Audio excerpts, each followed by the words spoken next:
public is here and we are streaming, so. Yes, no problem.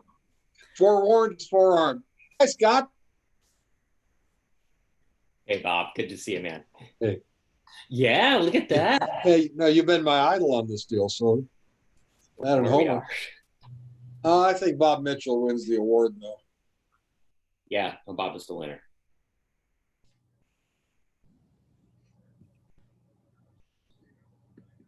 We're live. That's why we're being nice. But Yes, we of always course are. it is. We always are. Yes, we are. Okay, yeah, I got you beat, I guess. A little more here. Stop laughing. I see you. I got a few more years, but I'll be joining you soon. Yeah.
Good evening, everyone. We're waiting for just a few more minutes to let everyone log on.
All right, we'll go ahead and call the meeting to order. I think we have certainly enough for quorum. The vast majority of our Who should commissioners cho tôi chuẩn bị should là be on. Can I have everybody go to mute? Hey, Oliver, the- I want like the translation services to be able to introduce themselves in their respective languages before you start, so that way I can start the translation services. Okay, go right ahead. If you, yeah, no worries. If we want to have the translators give an introduction, no problem.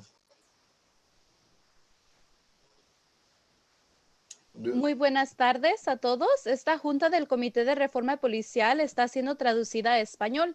Para poder ingresar a los servicios, por favor, presione el icono abajo que aparece del mundo y seleccione el idioma de español y luego ponga en modo silencio el lado original. Muchas gracias.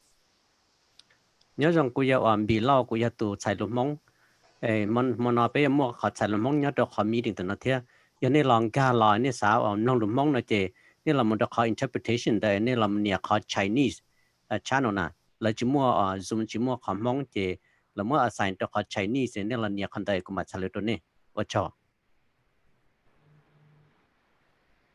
ਸਤਿ ਸ਼੍ਰੀ ਅਕਾਲ ਜੀ ਮੈਂ ਪੰਜਾਬੀ ਜੋ ਬੋਲਦੀ ਹਾਂ ਪੰਜਾਬੀ ਭਾਸ਼ਾ 'ਚ ਮੇਰਾ ਨਾਮ ਗੁਰਪ੍ਰੀਤ ਸਿੱਧੂ ਹੈ ਤੇ ਜੇ ਕਿਸੇ ਨੂੰ ਪੰਜਾਬੀ ਦੇ ਵਿੱਚ ਉਹਦੀ ਲੋੜ ਪਵੇ ਤਾਂ ਤੁਸੀਂ ਇੱਥੇ ਉਹ ਚੈਨਲ 'ਚ ਪ੍ਰੈਸ ਕਰ ਦਿਓ ਤੇ ਉੱਥੇ ਮੈਂ ਮੌਜੂਦ ਹੋਵਾਂਗੀ ਸਤਿ ਸ਼੍ਰੀ ਅਕਾਲ ਜੀ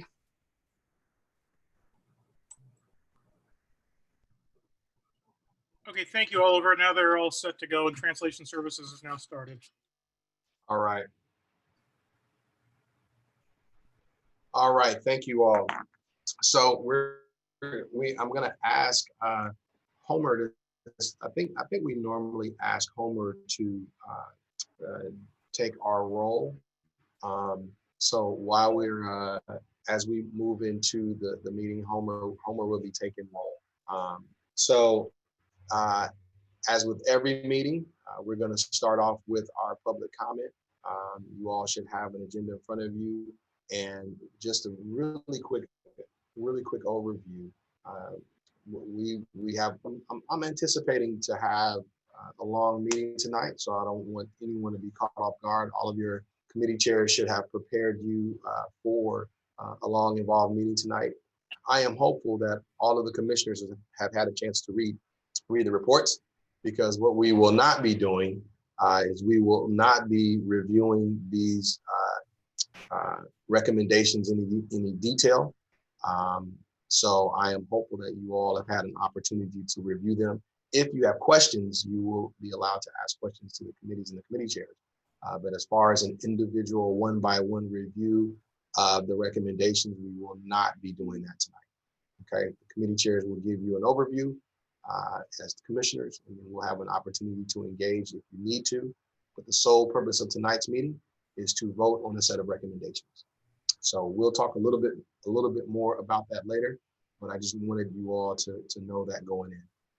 So at this moment in time, we're going to begin to take our general public comment. Members of the public that wish to comment will have 3 minutes for comment. And I think I remember how to do this. So Gavin, just remind me, the attendees are the ones that I use for public comment, right? My panelists are my commissioners, and my attendees are the ones I use for public comment, right?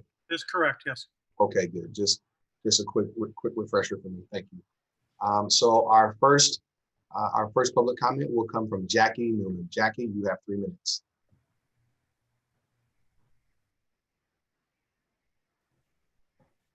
Okay, unmute. First of all, my name is Jackie Newman. Thank you very much for taking time to talk to me. I want to congratulate the commission on the progress you're making. You're bringing forward some recommendations. You're making good efforts toward transparency. My communication with the community is that they're very hopeful about the progress you're going to make. I want to be public about things you already know, but to be sure that our community understands that qualified immunity is quite a challenge for you. It's not an option. It's a federal requirement. Certainly, hopefully in the future, the courts will take a look at some of that. For our city, it's not just about the police and protecting their resources, but it's also overwhelmingly cities that get fined for practices that are not considered appropriate by the courts. So I'm asking to remind you what you already know, that your reforms will be within the qualified immunity, and what qualified in Fresno will be with reforms will be a priority for our citizens, the protection of our citizens. And so I'm going to ask you to put in more supports for the police and alternate community support so that they're not always on the line. But my bottom line is, please, again, please stand up to the police unions. I understand they care about officers, they care about the citizens, they care about the community, but first of all, I suspect that their union is very important to them. So, and I want to say to Mayor Dyer, I am impressed with your priorities, and I'm certainly here, if you remember my name, it's an easy one, to step up and work with you as we can to make Fresno a better place. Congratulations to all of you. Thank you for listening. Thank you, Jeff. I yield my time. Thank you. Next, we will have Jerry Bill. Jerry, you have 3 minutes.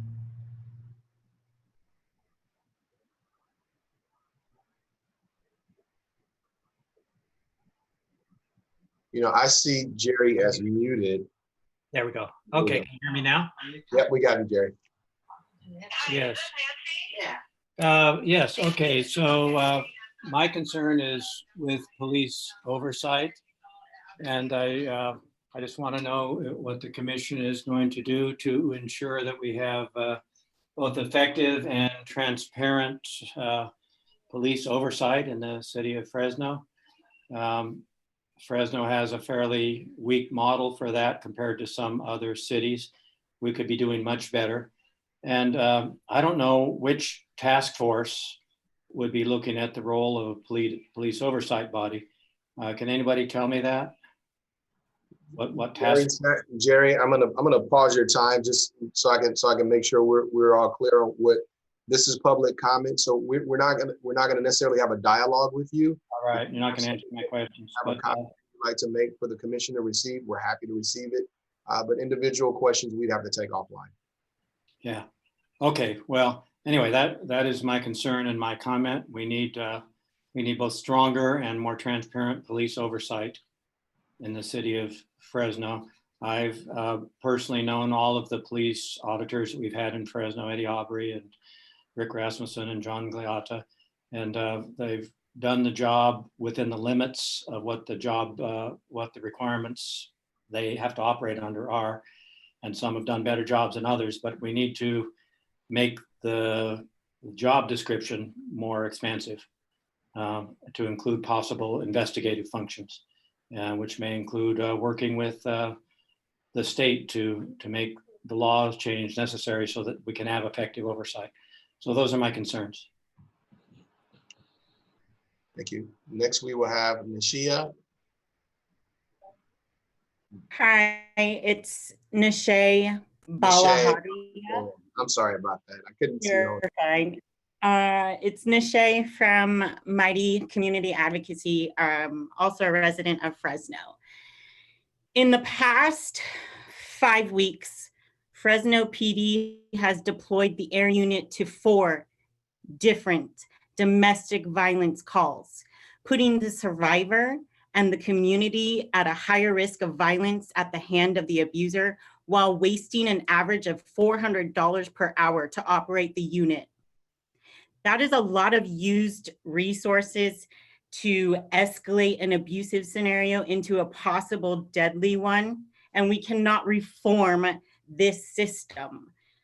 The survivor blaming and shaming responses cannot be eliminated with training, but with proper funding into community-led organizations, helping the healing of communities by surrounding them and genuinely showing up for them.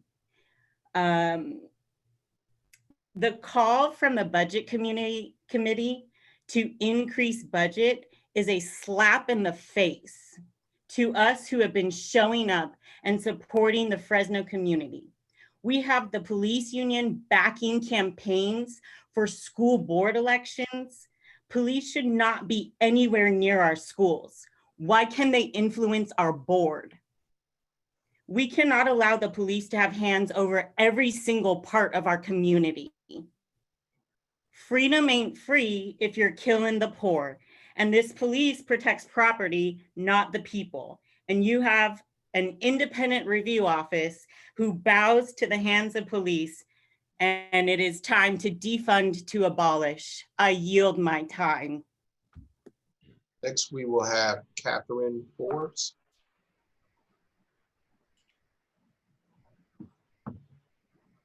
Good evening. Thank you, commissioners, for your work. To accomplish ambitious reform, we desperately need a comprehensive framework to guide budget priorities. In many ways, the Fresno City budget resembles my own household budget in the 1990s. Then I was completing my degree. My husband was new to his career. Both of us were saddled with student loan debt. We also needed a car. My husband made the case for a BMW. They are safe and reliable, and I travel a lot, he argued. In the long run, it will pay for itself. I was conned. Our insurance rate increased. We spent more on gas. While we theoretically shared the car, his work demands meant he almost had exclusive use of it. For those of you whispering what a chump she was, I agree. The Fresno Police Department is like that dang BMW. It is full of shiny things, an equestrian unit, a subsidized contracts with Lululemon, new equipment. And just as that BMW serves primarily one member of our household, so too does the police department mainly serve the interest of a select segment of our community. We need to prioritize community resiliency. We must put absolute limits on the FPD budget. This means reducing the percentage of general fund allocated to FPD relative to other departments.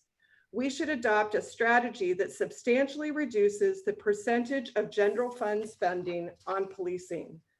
The Police Commission recommendations suggest that's what they want. All of the subcommittees have called for a reduction of police services. But we must state that reducing the scope of police services also means cutting the FPD budget and reinvesting those dollars in shared public goods. I urge the Police Commission to make this explicit in their final recommendations. In part, the nationwide call for police reforms is a response to the failure of local government to address systemic issues. Make no mistake, investing in police is lazy. It is unimaginative. We must demand an end to the maldistribution of resources. Our police department should not have BMWs while the rest of us are driving rusty Yugos. I implore police commissioners to call for city council to adopt a budgeting strategy that uses 20 seconds. proportionality. Sorry, use proportionality, thank you. All right, well, next we have Omar Casamayor. Hello? Yes, we can hear you. Okay. My name is Omar Casamayor. I am 12 years old, and both of my parents work to make Fresno better for poor people and working people. I am a member of Men with Heart at Fresno Barrios Unidos. You learn about safety, social equity, masculinity, and we talk about young men issues such as gang banging and healing circles. Yeah, we talk about things that we wouldn't want to talk about with other adults.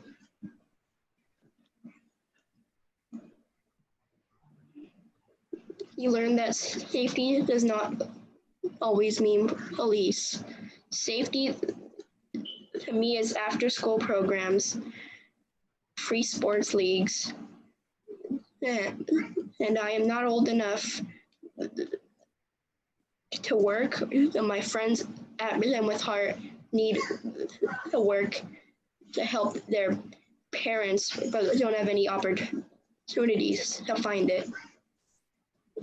Instead of having police at schools, you should have counselors and programs for troubled youth. I don't want to be a high school student graduate and have to repeat what we are saying today. Sunday, I am going to vote, and I hope I get to be like my dad and give back to the community. I don't want to be asking that should have been done today. Invest in us now, because it would be the right thing to do. And not doing that, we could be setting me and my friends to fail. In our group, we have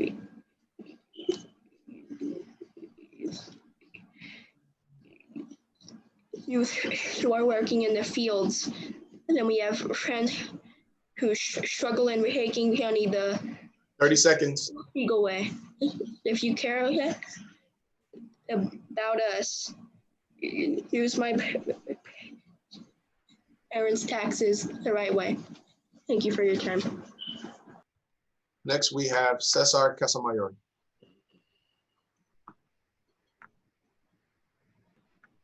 Hello, can you hear me? Yes, we can hear you. Peace. Once again, thank you for the time, the opportunity to speak to the community. And it is with a heavy heart to hear my son saying things that I was saying when I was younger, which is for people to do the right thing. I don't understand how some people that self-claim to be leaders, especially of Black Fresno, to be in support of having continued police funding.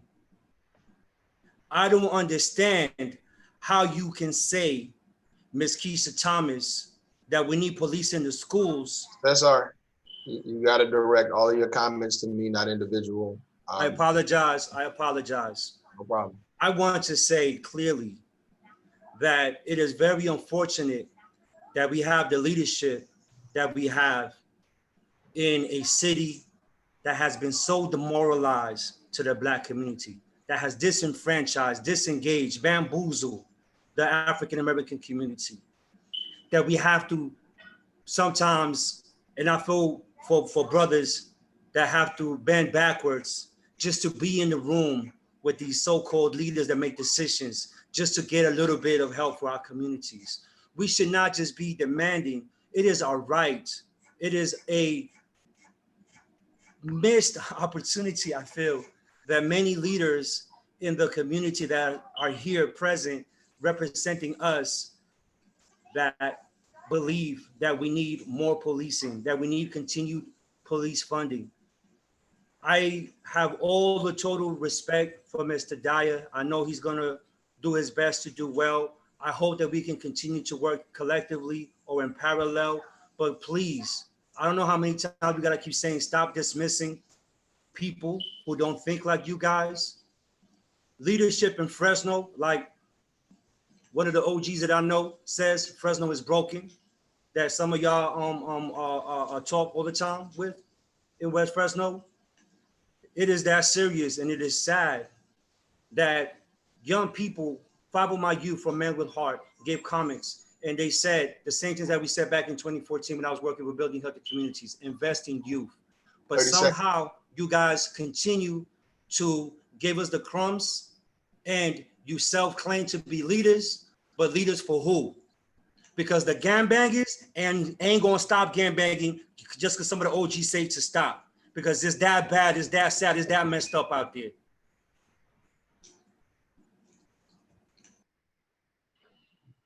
Next, we have Jay Smith.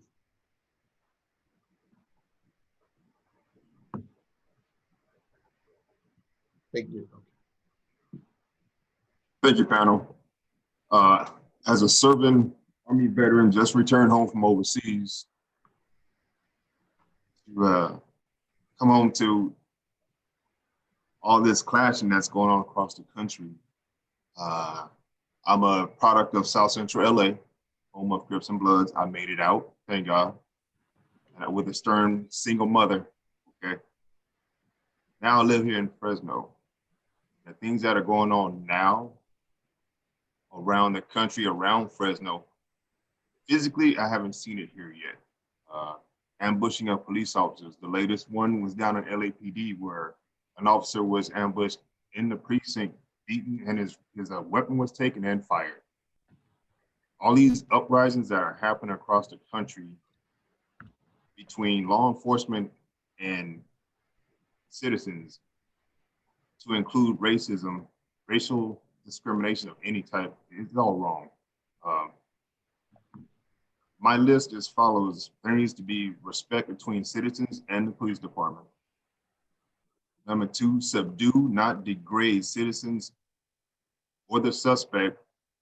Meet force with force to subdue, not abuse or dehumanize a suspect. 3 is detox, police officer mental detoxing. A lot of officers go on multiple calls, and I understand, just like in Middle East, we're turned on 24/7. Where is the detox for police officers? So when they do go on a call that doesn't have a use for a high alert mentality, where's the detox for that police officer or police period?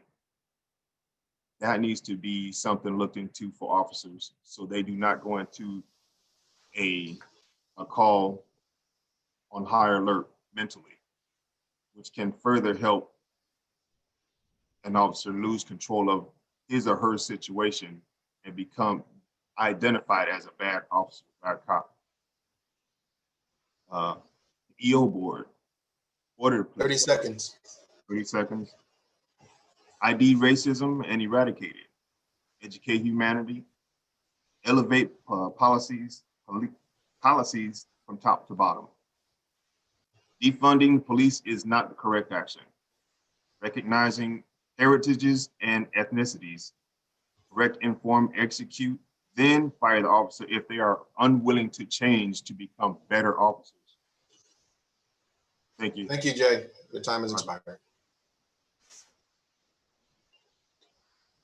Next, we have Marissa.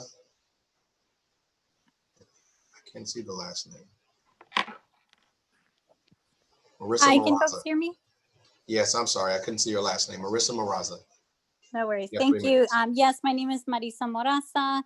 I'm calling as a District 2 resident. And I'm calling again to really just bring attention to this commission, and just as a reminder that this commission was organized and was established in response to 3,000 folks showing up in community together, calling for police accountability and for the defunding, specifically defunding of the police. So we want to ensure that this commission is being bold and is putting in place the necessary recommendations that really correspond with what the community is asking for. The community is asking for a minimizing of power of the police department. The community is asking for divestment from police to reinvest in communities. And this has already been mentioned by other folks as well. So reinvesting in education and healthcare and housing, reinvesting in youth employment opportunities with trauma-informed care at the forefront, reinvesting in our schools, reinvesting in youth programming and healing-centered programming. It's also really important to note that this is following hundreds of comments that were submitted, literally hundreds of comments that were submitted to City Council via email and live during City Council budget hearings, specifically calling for defunding of the police. We also had nearly 200 comments submitted to Fresno Unified, calling for the district to end contracts with Fresno Police Department.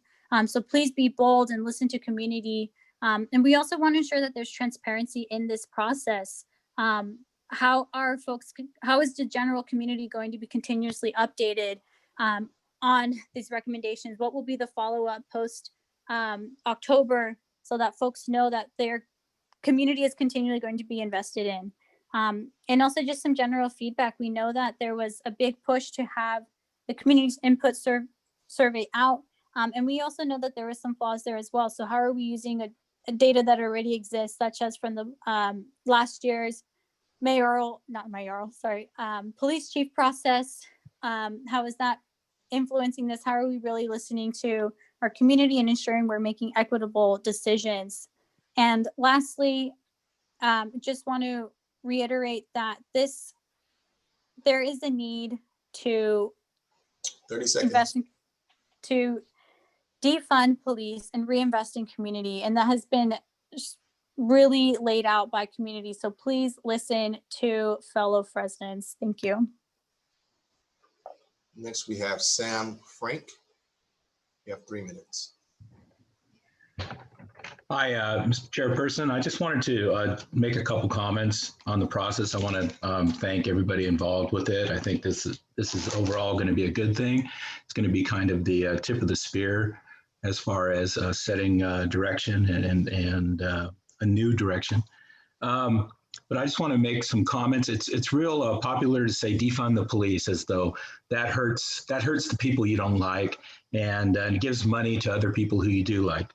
Okay, great. But here's the thing. If we get together and we reinvent and come up with something that is just fantastic, that really can change how the community and the police department interact with each other, and can do that in a very positive way, there are far more dollars to be had when this economy does come back, and it is a cycle and it will come back, and there's state money out there and federal money out there and even city money out there that you don't have to take away. What you could take away from police would be peanuts. Now let me talk about taking away money from the police department. The last time that happened, it was during a serious economic downturn, and the police department was defunded by a lot of money. But do you know who was defunded? I represent the white collar workers over there. They are people who are records clerks who don't make a lot of money. They were hit hard. Many of them were laid off. I represent community service officers. We hardly have any of them left. We used to have 60 of them. They're members of the police department, but they're white collar. They don't have a gun, and they're the perfect people to set direction and get out in the community and make friends, make acquaintances, be that liaison, be that trusted person that can develop trust in the community. We don't have any of them left. And when people talk about giving the police department money, yes, let's give them money, but let's give the money to the community, the big dollars that can be gotten from the state and the federal government and other sources, to the rest, to the mental health folks, to the people who are, fighting gangs, to the people who are in the schools, helping kids not to get into gangs. Let's make it a comprehensive, widespread change of everything. But defunding the police only hurts. And I mean this, probably, and the chief can back me up, or the mayor-elect can back me up on this. It really hurts the white collar folks over there. They're the people who answer the phone when somebody's breaking into your house. Do you want less of them? Do you want more pressure on them so they can't get the job done, so it takes longer to get through during an emergency? Do you want records clerks to be going out the door when they need to be entering data that other departments can see and use to catch people who've committed rape, who've committed violent crime? If that data is not in, 5 seconds. Anyways, I just want to wrap it up that you got to get beyond that feel-good saying of defund the police. Thanks, Sam. Your time has expired. Nicholas, I can't see the last name. Sorry, I don't have my last name. Can you hear me? Yes, I can hear you. You sound a little faint, but we can hear you. Okay. My name is Nicholas. I've been a Fresno resident for a while and a graduate of Fresno State. I'm also wanting to talk about moving funding that goes to the Fresno Police Department, and to, like he was saying, defunding the police isn't removing money from the police, but it's giving them to those community outreach programs and those aspects of the police, or alternatively other programs that are not members of the police but that are doing those jobs instead. I would like to say the Fresno police is routinely used to clean up homeless camps and so forth, and they pretend that they offer assistance through the Fresno EOC and the MAP program, yet then act confused when members of the homeless population in Fresno don't accept that help. but many of these programs are underfunded, often have many restrictions, such as not allowing people that have drug issues or alcoholism to be able to join and gain shelter in those programs. Fresno has some of like the worst air quality in the world, and I can assure you, those people, many of them don't want to be living in the street, and those that do are probably people that have mental health issues, or as I previously stated, people with drug or addiction problems that we don't have the help to give them. We need to stop focusing on policing as just punishing people for things that they've done wrong, but we need to focus more on the core of the issues, such as mental health, poverty, and drug addiction. We shouldn't be treating many of these things as faults that need to be punished, but things that we can do to prevent these issues in the first place and prevent people from joining gangs, preventing people from getting to the point that they're so desperate to rob stores, getting people help with drugs and drug addiction by providing things such as supervised injection sites, allowing therapy, and helping those people fix their issues 30 rather seconds. than policing them and punishing them and sending them to jail for things that are possibly out of their control or for just the way that their life has led them. Thank you. I yield my. Next, we have Raymart. I can't see the last name, but Raymart, you're up. Hey, yo, it's Raymart. What's good with y'all? There's some other person that's been hopping on with Raymart. That ain't me, just to say. But I wanted to say that clearly from recent events from specific parties continuing to accept police funding, that our city officials are going to continue to support what's the best interests of the Fresno Police Department and not the community members who are calling for defunding. These past few weeks, all I've seen online was calls for this commission survey about what change they want to see in the Fresno Police Department. And I'm 100% sure of what community members have been saying and also 100% sure of what's not going to change. So now I ask, clearly without getting change in FPD finances and newly elected officials continuing to support FPD, I want to know how accountability is going to be implemented. The report of London Wallace was available months ago, but was withheld out of fear of protests when we know that it was really fear of accountability. With the officials we have there will not be supporting police defunding, how is there going to be transparency? How is the public going to have trust in any department that withholds information that should be public information? You ask the public what practices should be implemented in FPD when the current practices aren't even clear to the public till another unarmed person of color is murdered or attacked. London Wallace was a 17-year-old child who was attacked by the Fresno Police Department, and that information was withheld behind the case until a couple months later. And if you really want to see substantial change in the Fresno Police Department, stuff like that can't happen. We need transparency and we need accountability. Thank you. I yield my time. Next, we have Jaime Katz.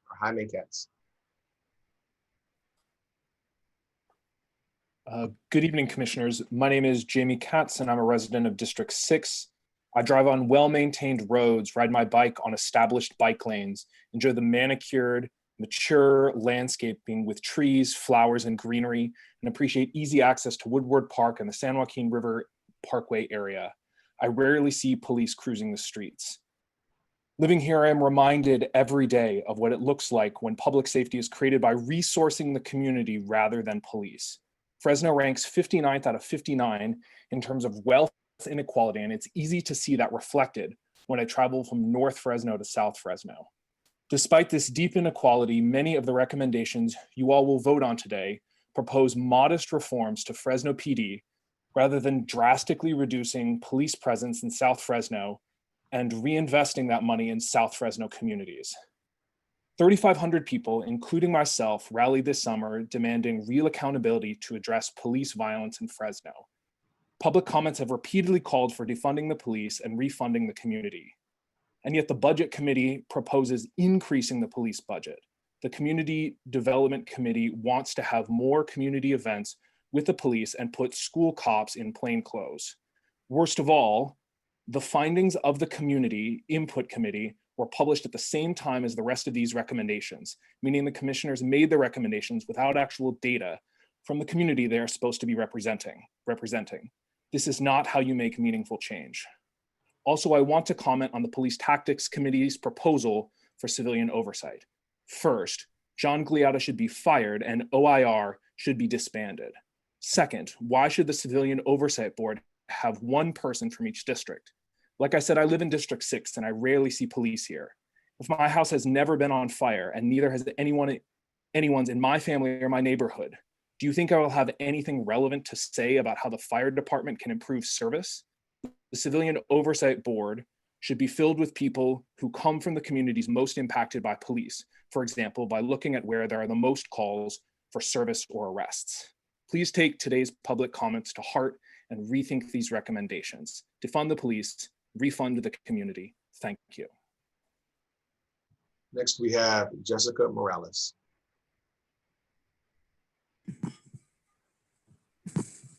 Hi, everyone. My name is Jessica Morales. I'm a resident of District 5.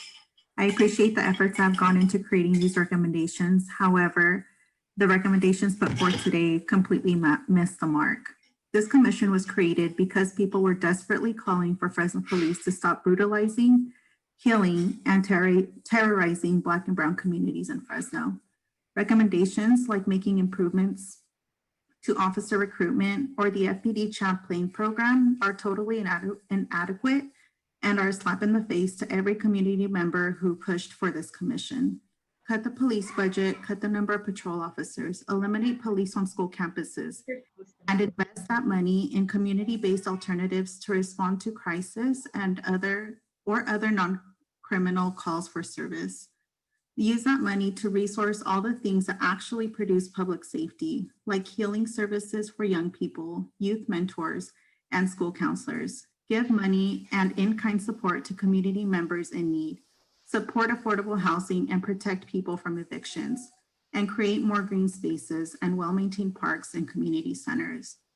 Finally, last week, John Gliata proved that he is not up to the task of police oversight and accountability when he admitted to unilaterally delaying the release of his investigation to a Fresno police officer beating up a 17-year-old child.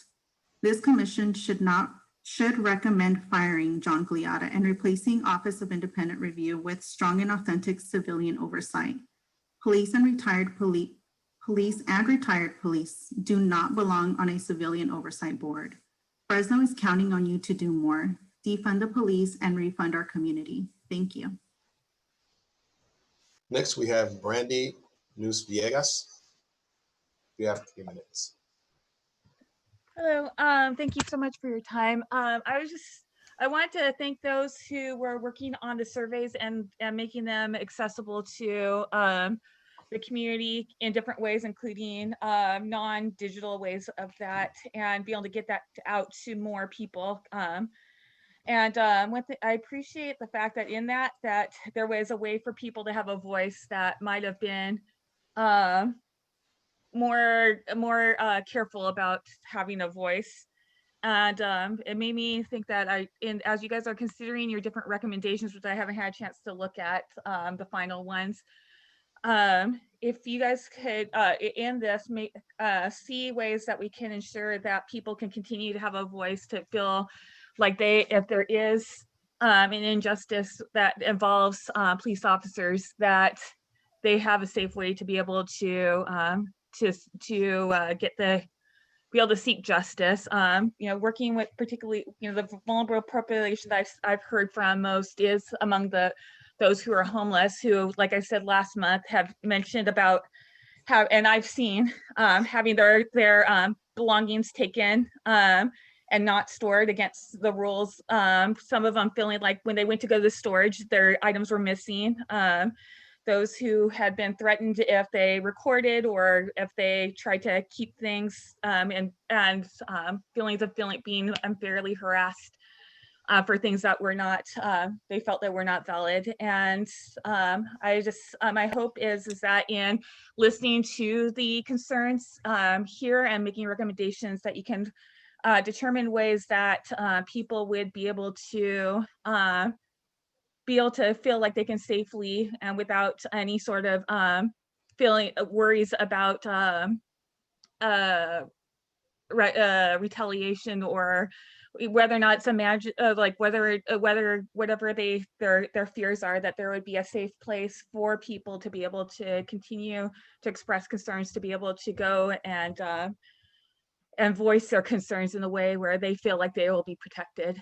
And I also agree with others to continue to make sure that the recommendations will be creating the changes that are needed in our community and get resources where we need to be able to solve the root problems that are causing the issues that are in our community. Thank you very much. All right, that's all the public comment we have scheduled for this evening, so we will now close public comment. Thank you to everybody who participated with us tonight. We're now going to move along in our agenda, and we're going to go right into preparing to receive the recommendations from our committees. And the way the process is going to work tonight, you can imagine there are a lot of folks that need to vote. So we're going to do our best to get through this, and I'm going to ask my commissioners to bear with us as we go through this. So each committee chair is going to give a summary overview of their committee's recommendations to you all. As I mentioned earlier, it is my anticipation and my expectation rather, that all of you have already read the recommendations. These recommendations should not come as a surprise to any one of the commissioners tonight. You've had those recommendations since last Friday. So I'm hoping you took the weekend and today to review them effectively and appropriately. After the commissioners give their overview, the committee chairs rather give their overview, we are going to take their set of recommendations and we're going to do close to like a consent vote. I'm assuming that there's going to be widespread consent over most of the recommendations.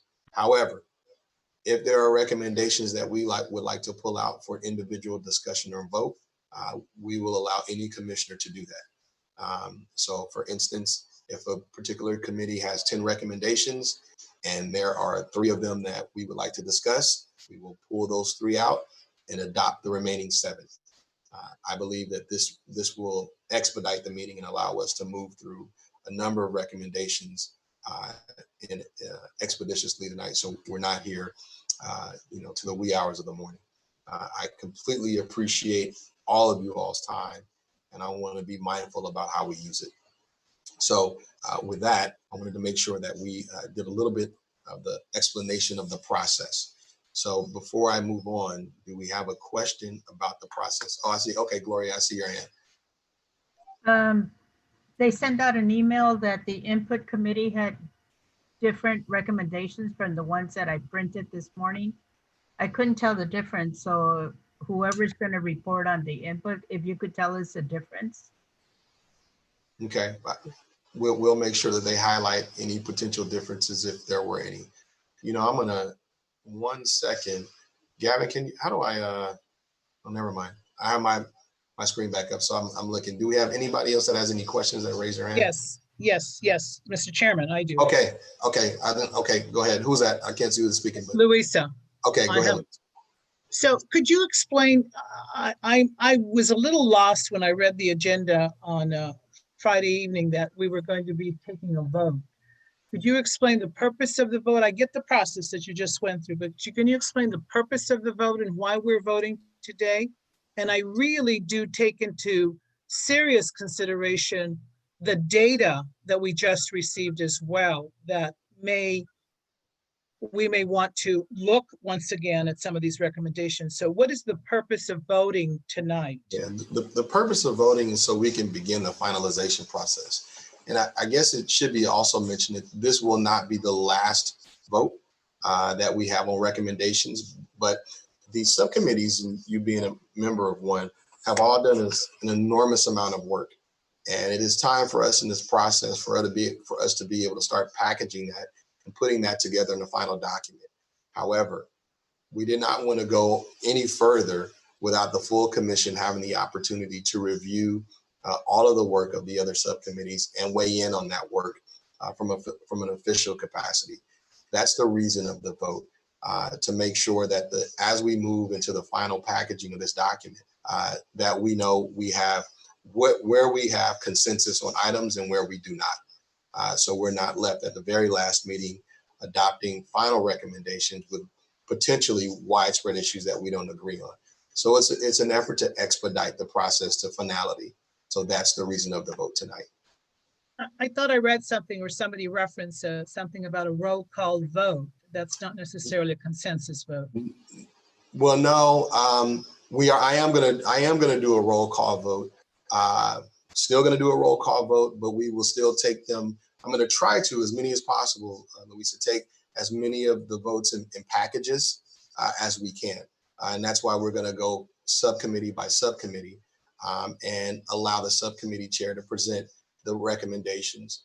You've all had an opportunity to review them. If there are some that you don't feel comfortable voting on without further discussion, I'm going to allow anyone that so chooses to pull the particular recommendations out for further discussion. And then we take that vote separately. But if there's widespread agreement on a number of the recommendations that the subcommittees did work on, we want to be able to take that on like a batch vote to really move the evening along. So that's the idea behind that. Oliver, can I ask a follow-up question? This is Mariah. Sure. So looking through the recommendations, there's a number that I would abstain from or would not approve, but I do not feel that I need further discussion on them. How would I approach that situation? Because I would No, that's a great question, Mariah. So I have a sheet here, and I'm literally going to do a roll call vote for each recommendation, and you'll have the opportunity to vote yes or no on the recommendations if you so choose to. For instance, if there is a particular recommendation that may be contained in a batch of votes that you want to vote no on, you absolutely can say, hey, on recommendation number 3, I'm gonna register a no vote, or on recommendation number 3, I'm gonna register an abstention. So you still absolutely have that point, because I will call each person individually and ask for their vote. Okay, and are you going to be reading the recommendations, not the summary, but the recommendations themselves before we vote? No, I don't plan on it. We're gonna have them up on the screen for you all to review. So they'll be in front of you to look at. If you have a question on a recommendation, so what I'm hopeful of is that you've all had a chance to review them and you have some familiarity with the recommendations that are going to be presented. If you have an additional question, then I want to allow you to talk to the subcommittee chair about a specific one. But no, I don't necessarily plan to read each recommendation over again. Okay, I'm thinking less for us to all probably with video, but I imagine there's a number of individuals in the public who will not be able to view the screen because they're in from phones.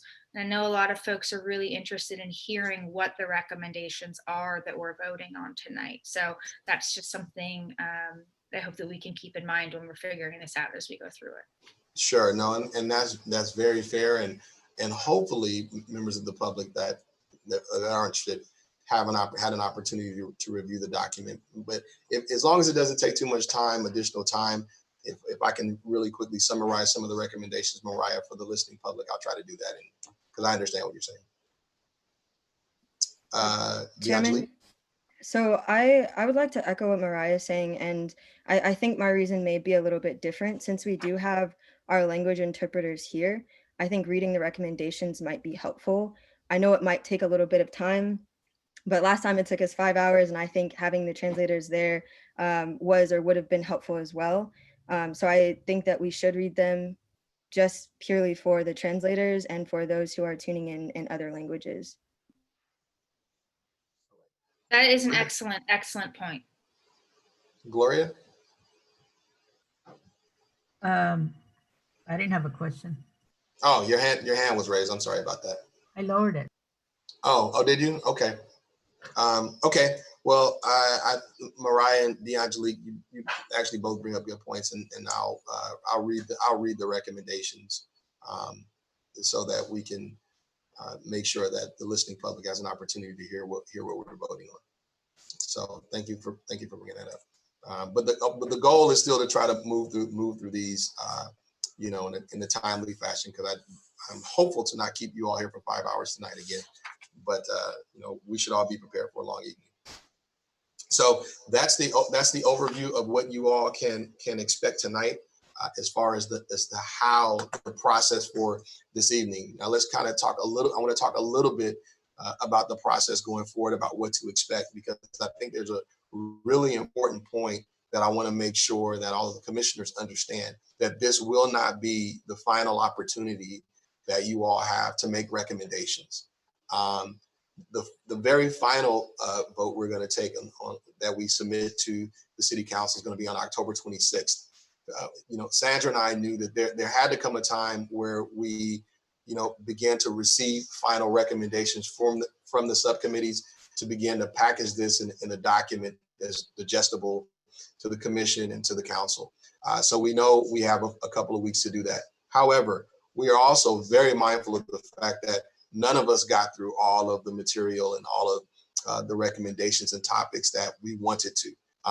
And so we wanted to make sure that you all knew that in the event that some of the subcommittees still had thoughts that they wanted to explore, you're not done with the opportunity to do that. Please work with your committee chairs. Now I'm hopeful that these aren't going to be, you know, we're deep diving into brand new territory all over again. However, we felt strongly about leaving the door open to all of the commissioners to work with their committee chairs, and along with the consultant group that we have, that if there are things that you all still wanted to bring into the conversation and make a further recommendation, that we give you the opportunity to do that. And ultimately, we would adopt those new recommendations in our final meeting. So just so you know, it's not all over. We do want to allow people an opportunity for the remainder of the time for some things that you may not have gotten to.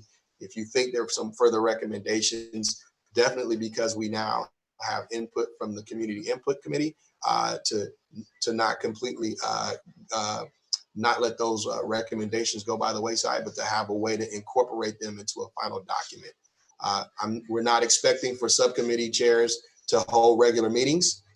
That's not the idea of this. The subcommittee work, in essence, is over. But the chair still, if you have committee members that want to contact you and want to offer additional thoughts or recommendations, then we're going to leave that opportunity open. We just didn't want to close. We didn't want to close the door to that. So, do we have questions about that? You know what? I see Gloria. I think I see your hand.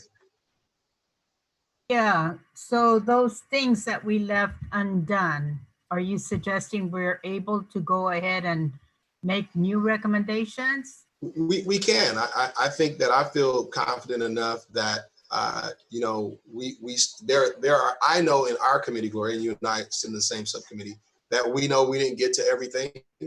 And there may be a few items left that we wanted to introduce or, you know, bring into. We didn't want to close that door, but we do have to start finalizing a document. So we know we couldn't keep it open forever. So yes, if you have some things that you still want to explore, as long as your subcommittee chair is willing to explore that with you, we're going to ask that you really work with the really great professional team of consultants that we brought into this process to help frame any future recommendations. We will highlight those, and in the final meeting, we may, you know, we should all be prepared to have to vote on potentially some other recommendations towards the end. So since I'm willing to work on consensus, as always, if I bring up the car chase stuff, do I share with the other members of the committee, or I just go straight to my co-chairs?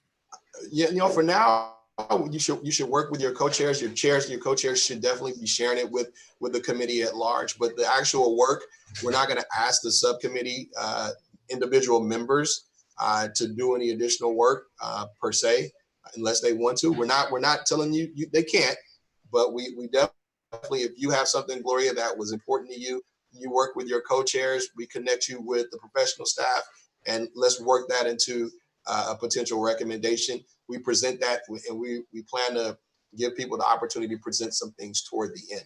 Not to change any recommendations that we already adopt today, But if you have something else, we want to give people the opportunity to bring that in. Further Now, question. A further question. Gloria, is this your last question? Because I want to make sure in case anyone else has questions. It's related to the other commission recommendations, the other committee recommendations. Let's say that I like one of them and I want to blend it into, because ultimately we're not going to have like 4 committee recommendations. It's going to be 1 commission recommendation, right? Right. So some of their recommendations don't sound good to me, but let's say I want to modify them and add to it or enhance it. Am I able to do that? It potentially. So we'll talk a little bit about that. But if a recommendation is adopted, by the commission, the idea isn't to go back and change it. Right, but if it's not. But I understand what you're saying. So let's see what happens tonight, and then in those ones that you may want to enhance, if should you want to do that, then let's talk about that. Okay, Louisa. So I was under the impression, let me rephrase, in our subcommittee, I was under the impression that we will be able to come back and further refine some of the recommendations. And we were also waiting to see the other recommendations from the other committee's work as well, because there are several areas where there are some clear recommendations across the board, 4, 5, 6 different areas. And I also wanted to see what the Community Input Committee has done. And let me just do a shout out to that committee. I thought they did fantastic work and it put together some very good information. I'm missing the maps. If the maps were sent along, there was a reference to maps. There was also reference to additional information coming from the homeless, the individuals that were working with the homeless population, and that homeless issue and doing something about that is one of those crossover to all of the other committees as well. So I would be interested in seeing that information. I think we're jumping the process a little bit here. You also made the statement that we could continue to work, but at the same time, you make the statement that the subcommittee work is over and done with.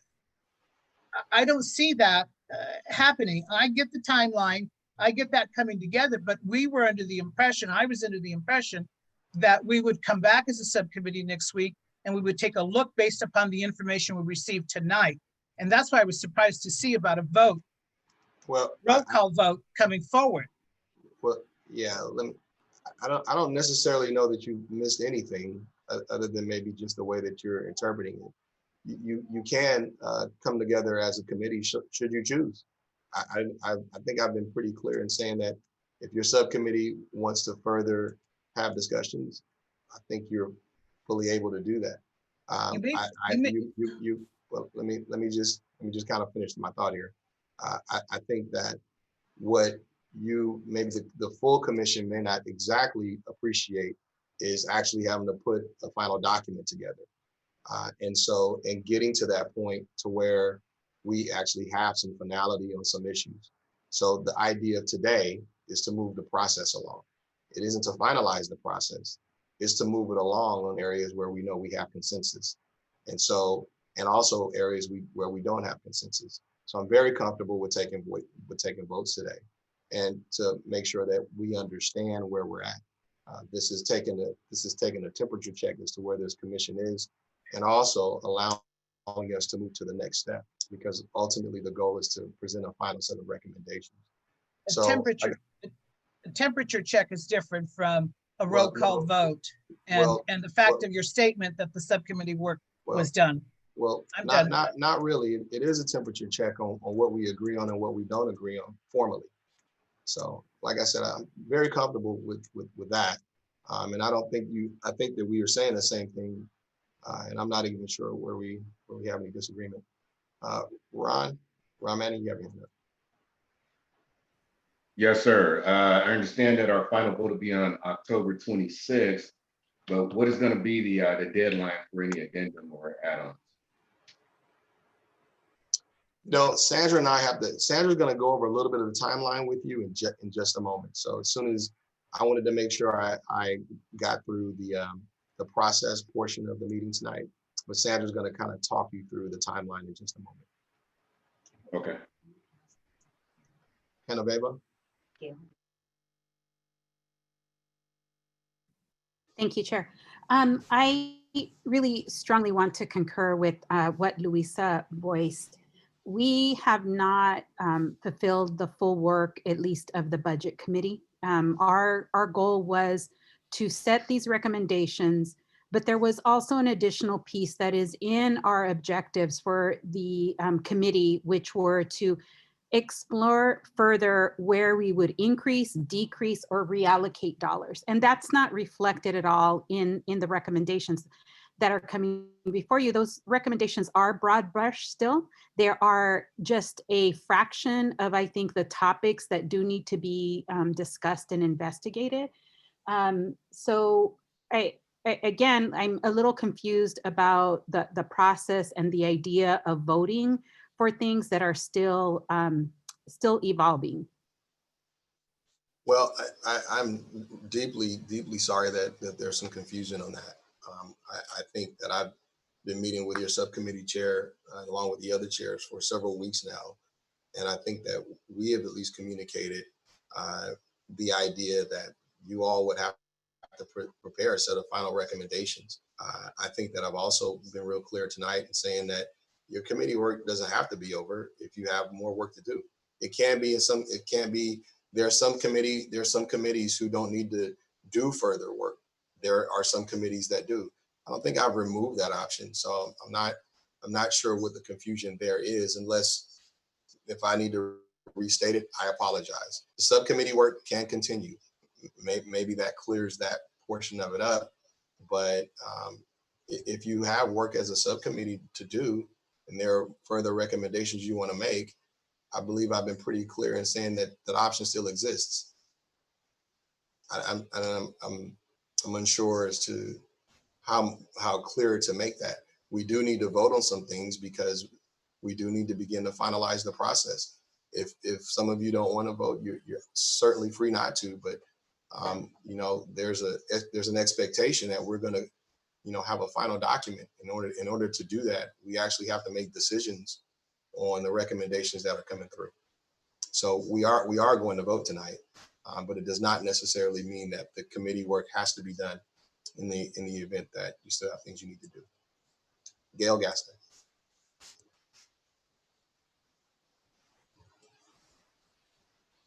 I think you're on mute, Gail. I think you're still on mute.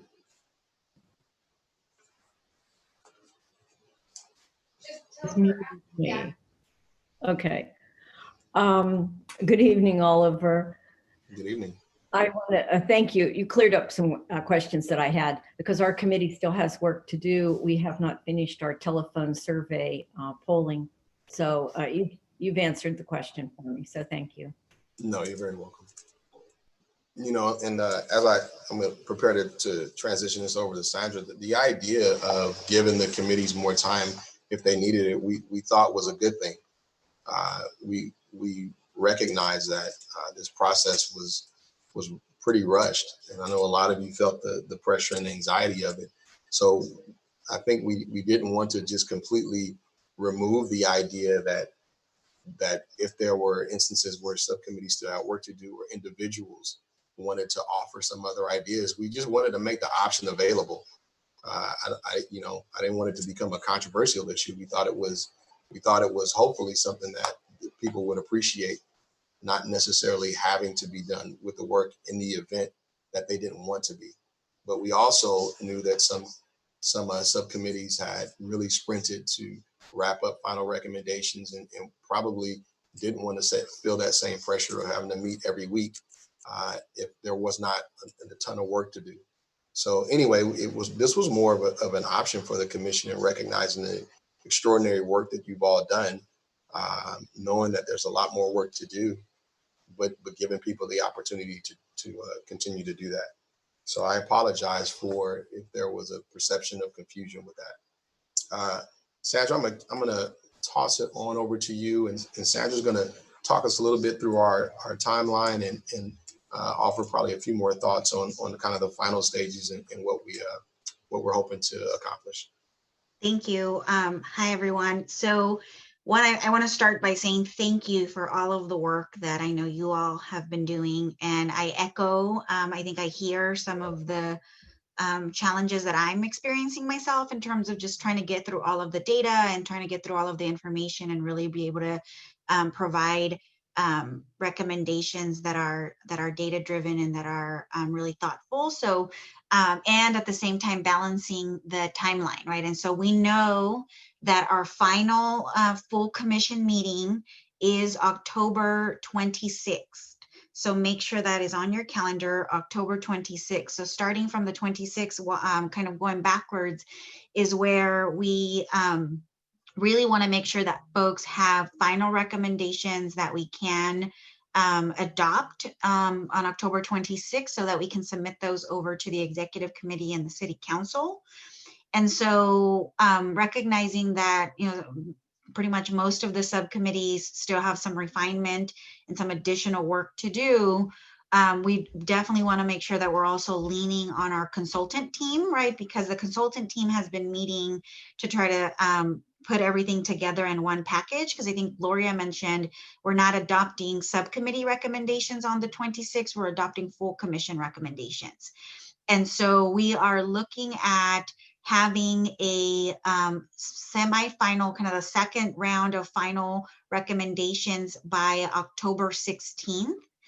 So that is just, you know, 3 weeks. By October 16th, those need to be out, right? So that way we can all get them and have that weekend, the 17th and 18th, to review, provide some final edits and feedback. And that way we can get the final draft uploaded by October 23rd for the public to be able to review before the 26th.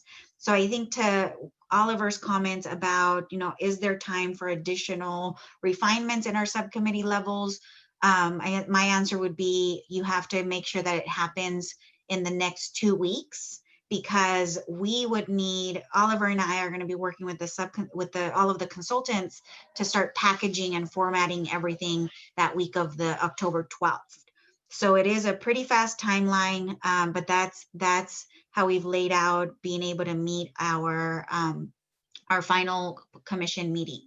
And so that, and the other piece is that consultants will be relying on them to reach back out to any of the subcommittee chairs for any clarifications or questions as we're drafting the pretty much the final version before we come back on the 26th. So I think, Oliver, did I miss anything? No, I think you covered it all with it on the timeline. What was the final deadline again? You said October date? So for the subcommittees, right, your final kind of edits and amendments should be submitted by October 9th, right? Because and then Oliver and I will then make sure that we're working with the consultants to package everything and get it back out to everyone by October 16th. So you get one last look and make sure that we captured everything correctly. And then we will post it for public review by October 23rd. And then we will meet October 26th and take a final vote.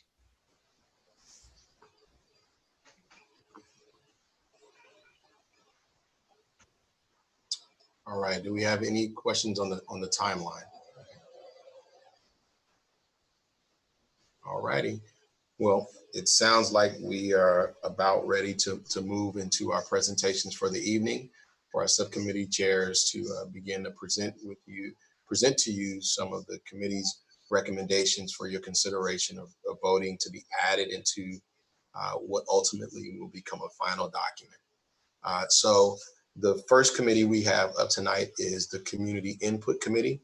And just so the commissioners know, I've asked all of the subcommittee chairs to keep their presentations to right about 10 minutes or so. You know, I'm looking for them to provide an overview to us of their work to date. And after they've given their overview, if there are additional questions from commissioners, I will allow you all to ask some questions for sure to the various subcommittees. Then we will move directly into voting.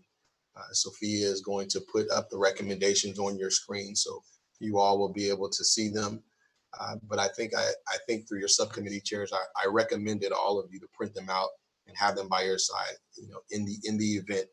I think it's easier that way. So hopefully you all printed them out, but if not, we will have them up on the screen for everybody to see. With that, I am going to turn the meeting over to DeAngelique Jackson, who is the chair of the Community Input Committee. Will I have access to share the PowerPoint that we've created? DeAngelique, did you coordinate with Sophia on that? I did send it to her. Yes, I can stop sharing the screen. All panelists have the ability to share the screen, so you can go ahead and share your PowerPoint presentation.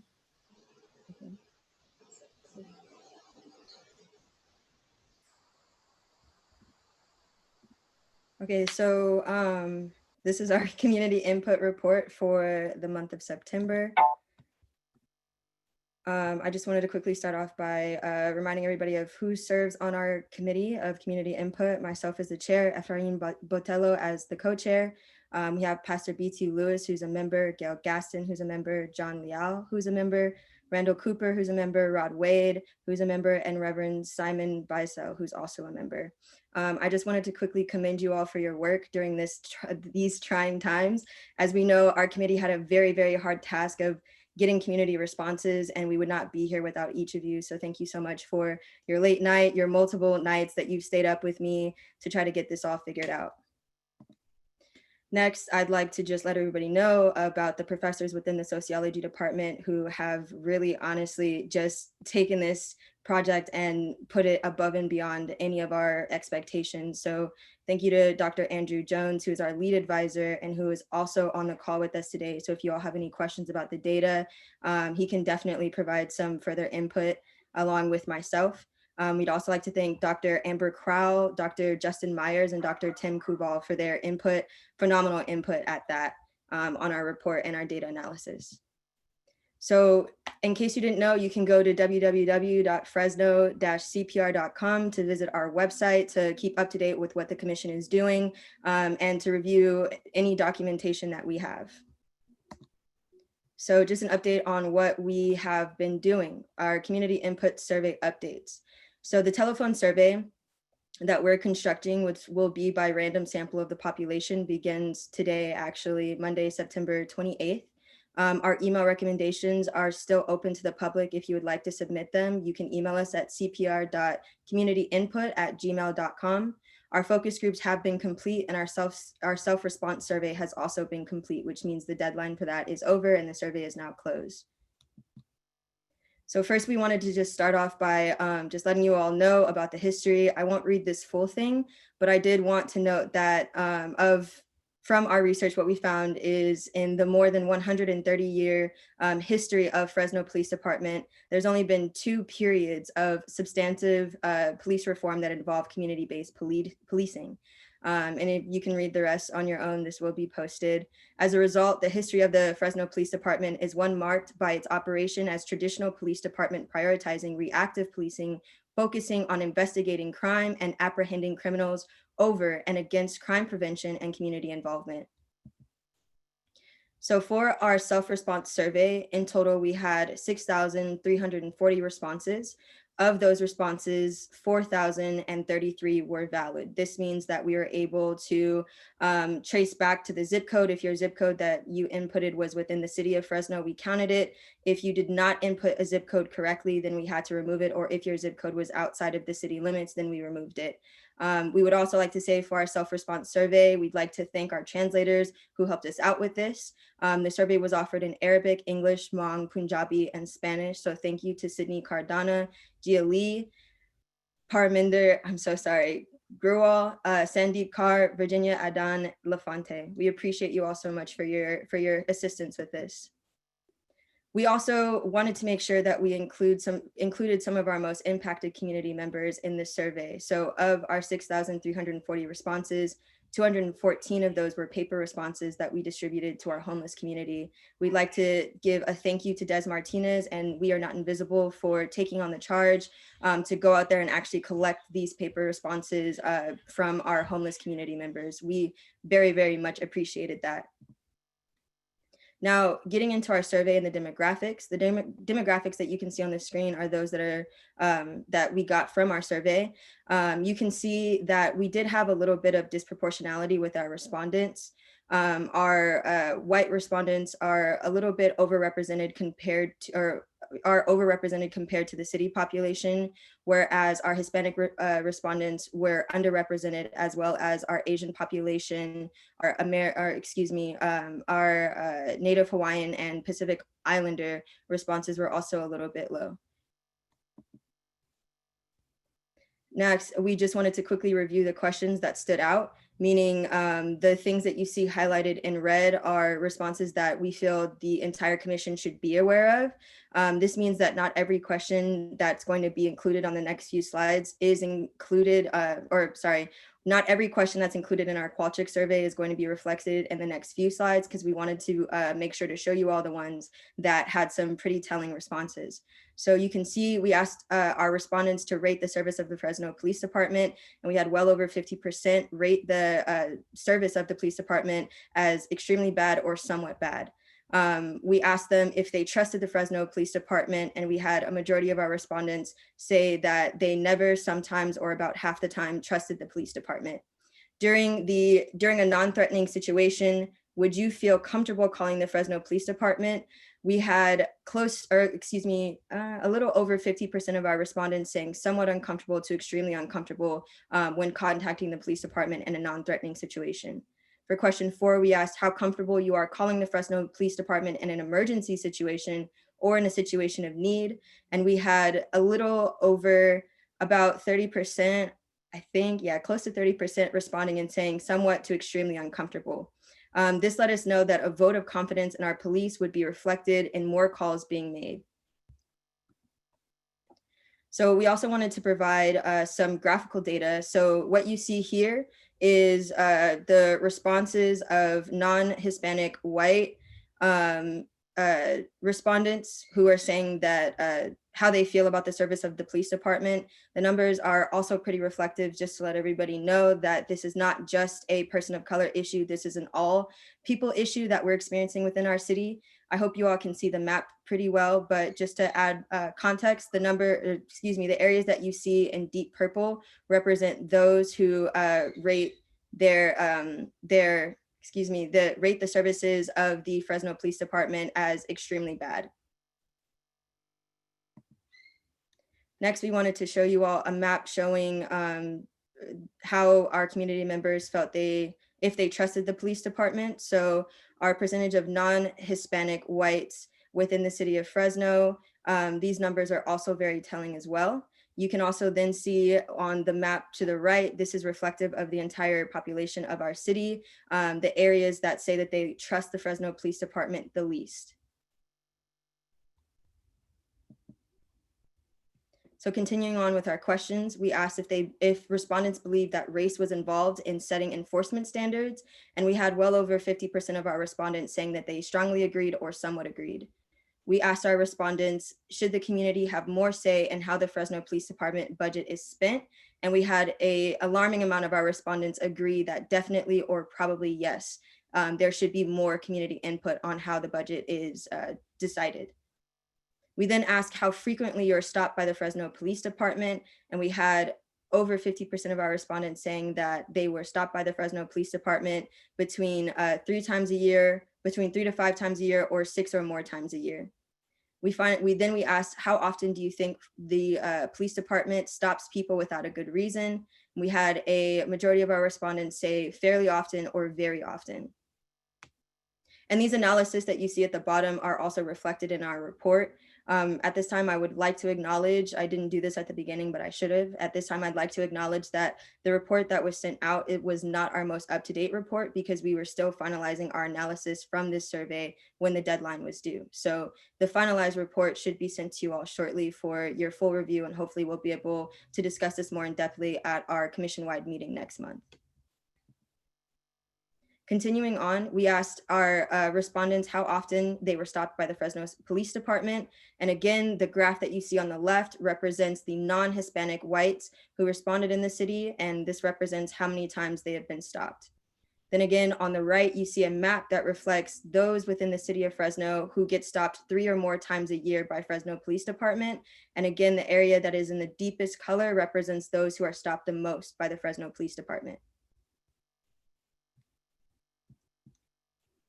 Continuing with our questions, we asked how often respondents felt the Fresno Police Department used excessive force against people.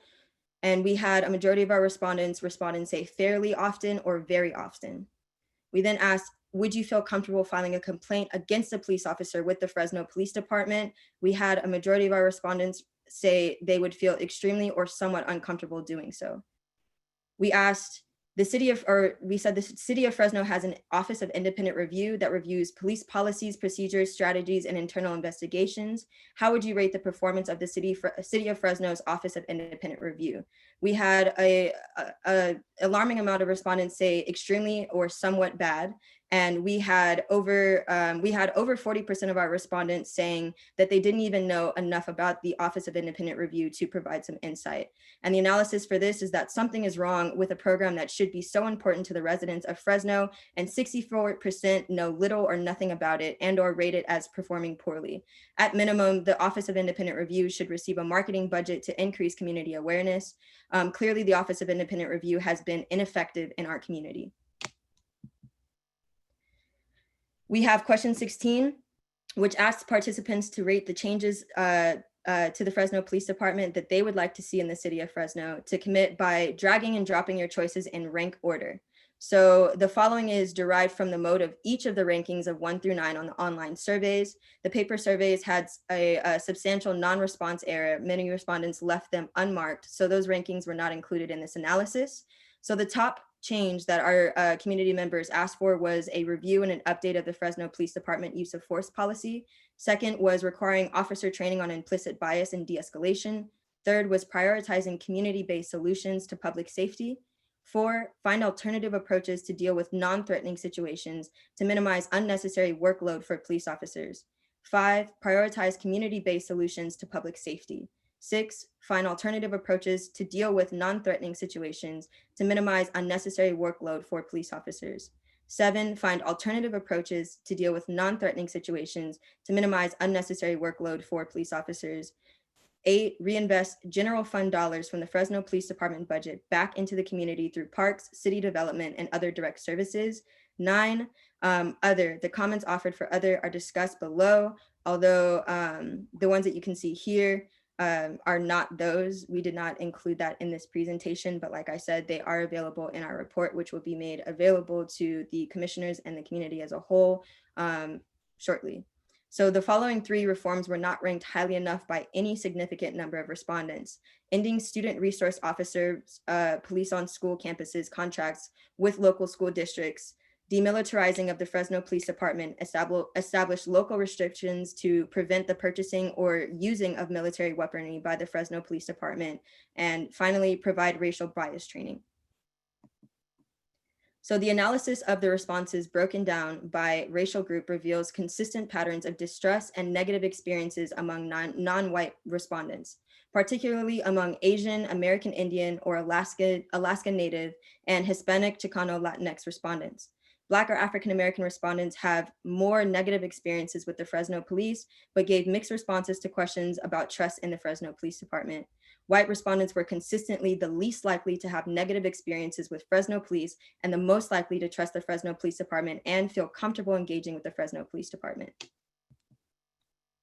Next, I wanted to review with you all our focus groups. We have conducted 6 focus groups in total, and we will not be doing any more unless a need for arises. So I wanted to quickly review some of the standout responses that we got from our focus groups. The one that you see here is reflective of the citizens' view on police department and reflects a need for demilitarization. This respondent says, and I quote, "It's like a war, and we're as citizens in the crossfire of a war. You know, that kid that jumped the fence and they shoot him down dead because that's the policy. It's hard to believe that. That tells me that we are at war and Joe Citizen is an enemy and that we better look out. So I think they need to change that mentality. There has to be a way of changing procedures and policies so that kind of thing doesn't happen. I'm not quite sure what the answer would be, but I would have let the kid run. Let him go. What's the harm? What did he really do? We would have had a kid that's still alive today rather than, it's like police officers say, you have to follow my authority, and if you don't, you get shot. And that's what's happening.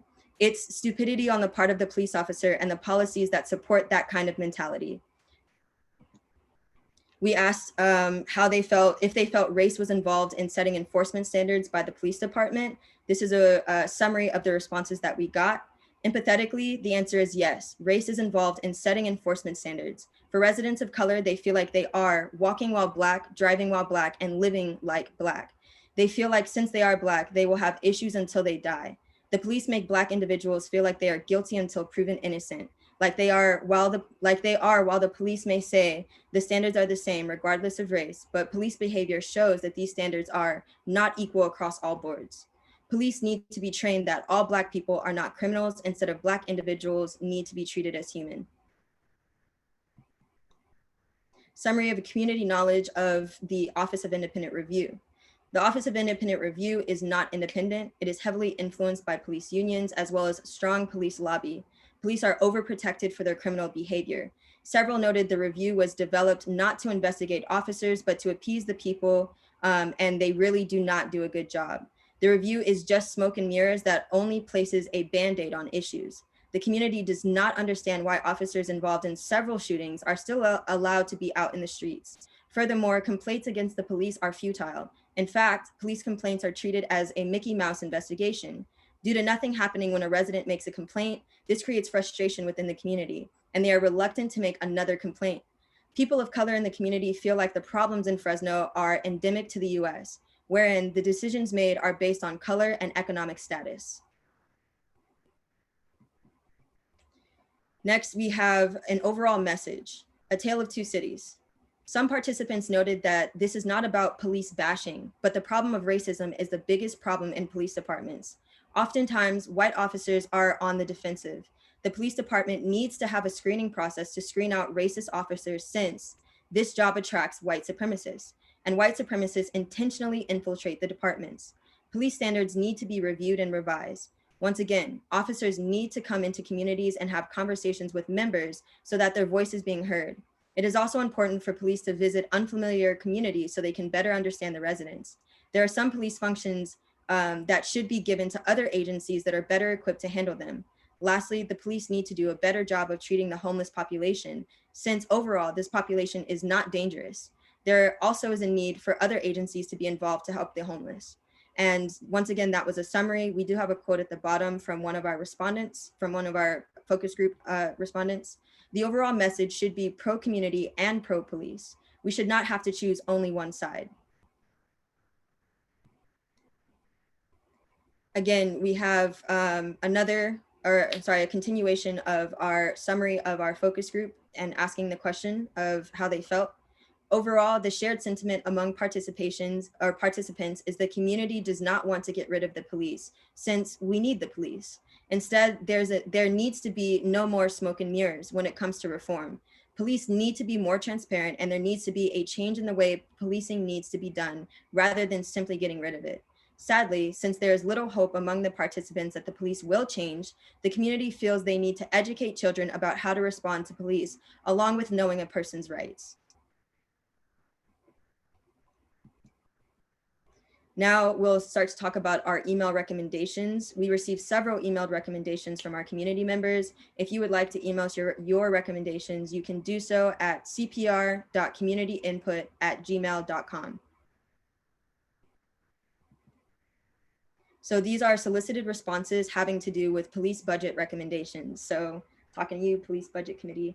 The police union, FPOA, should be decertified and their power and influence mitigated in budget and other critical decision areas of our city by developing appropriate boundaries that will be less concerned about the profitability of policing and more concerned about promoting expenditures that best support a higher quality of life for all of our residents. Solicited for budget, our police budget committee, do not defund the police department, but reallocate the funds. For police budget, a re-envisioning of police budgeted policies, police responsibilities, and evaluation of their viability, given current community needs and policing best practices, including a line evaluation and restructuring of the total police budget and reallocation of funding to programs and agencies better trained and prepared for those specialized areas of concern, such as mental health and social emotional crisis.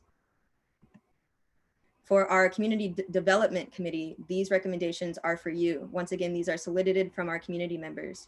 Create an open, transparent, and timely system for the release of facts about incidents for public review through TV broadcasts, social media, and conferences. Allocate funding earmarked to implement programs, real, unconditional, unqualified green spaces, and high-quality parks that represent the level of equity owed to every resident in our community. These are still for community development. Fresno Police Department should acknowledge past erroneous practices and work to build trust within the community. For our policing tactics, philosophy, training, operating procedures, and processes committee, these recommendations are for you.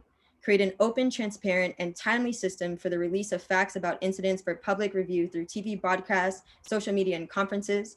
All officers working with kids should have training that includes child development. Fresno Police Department to fully participate in the proposed national police database to thoroughly review an officer's previous work history.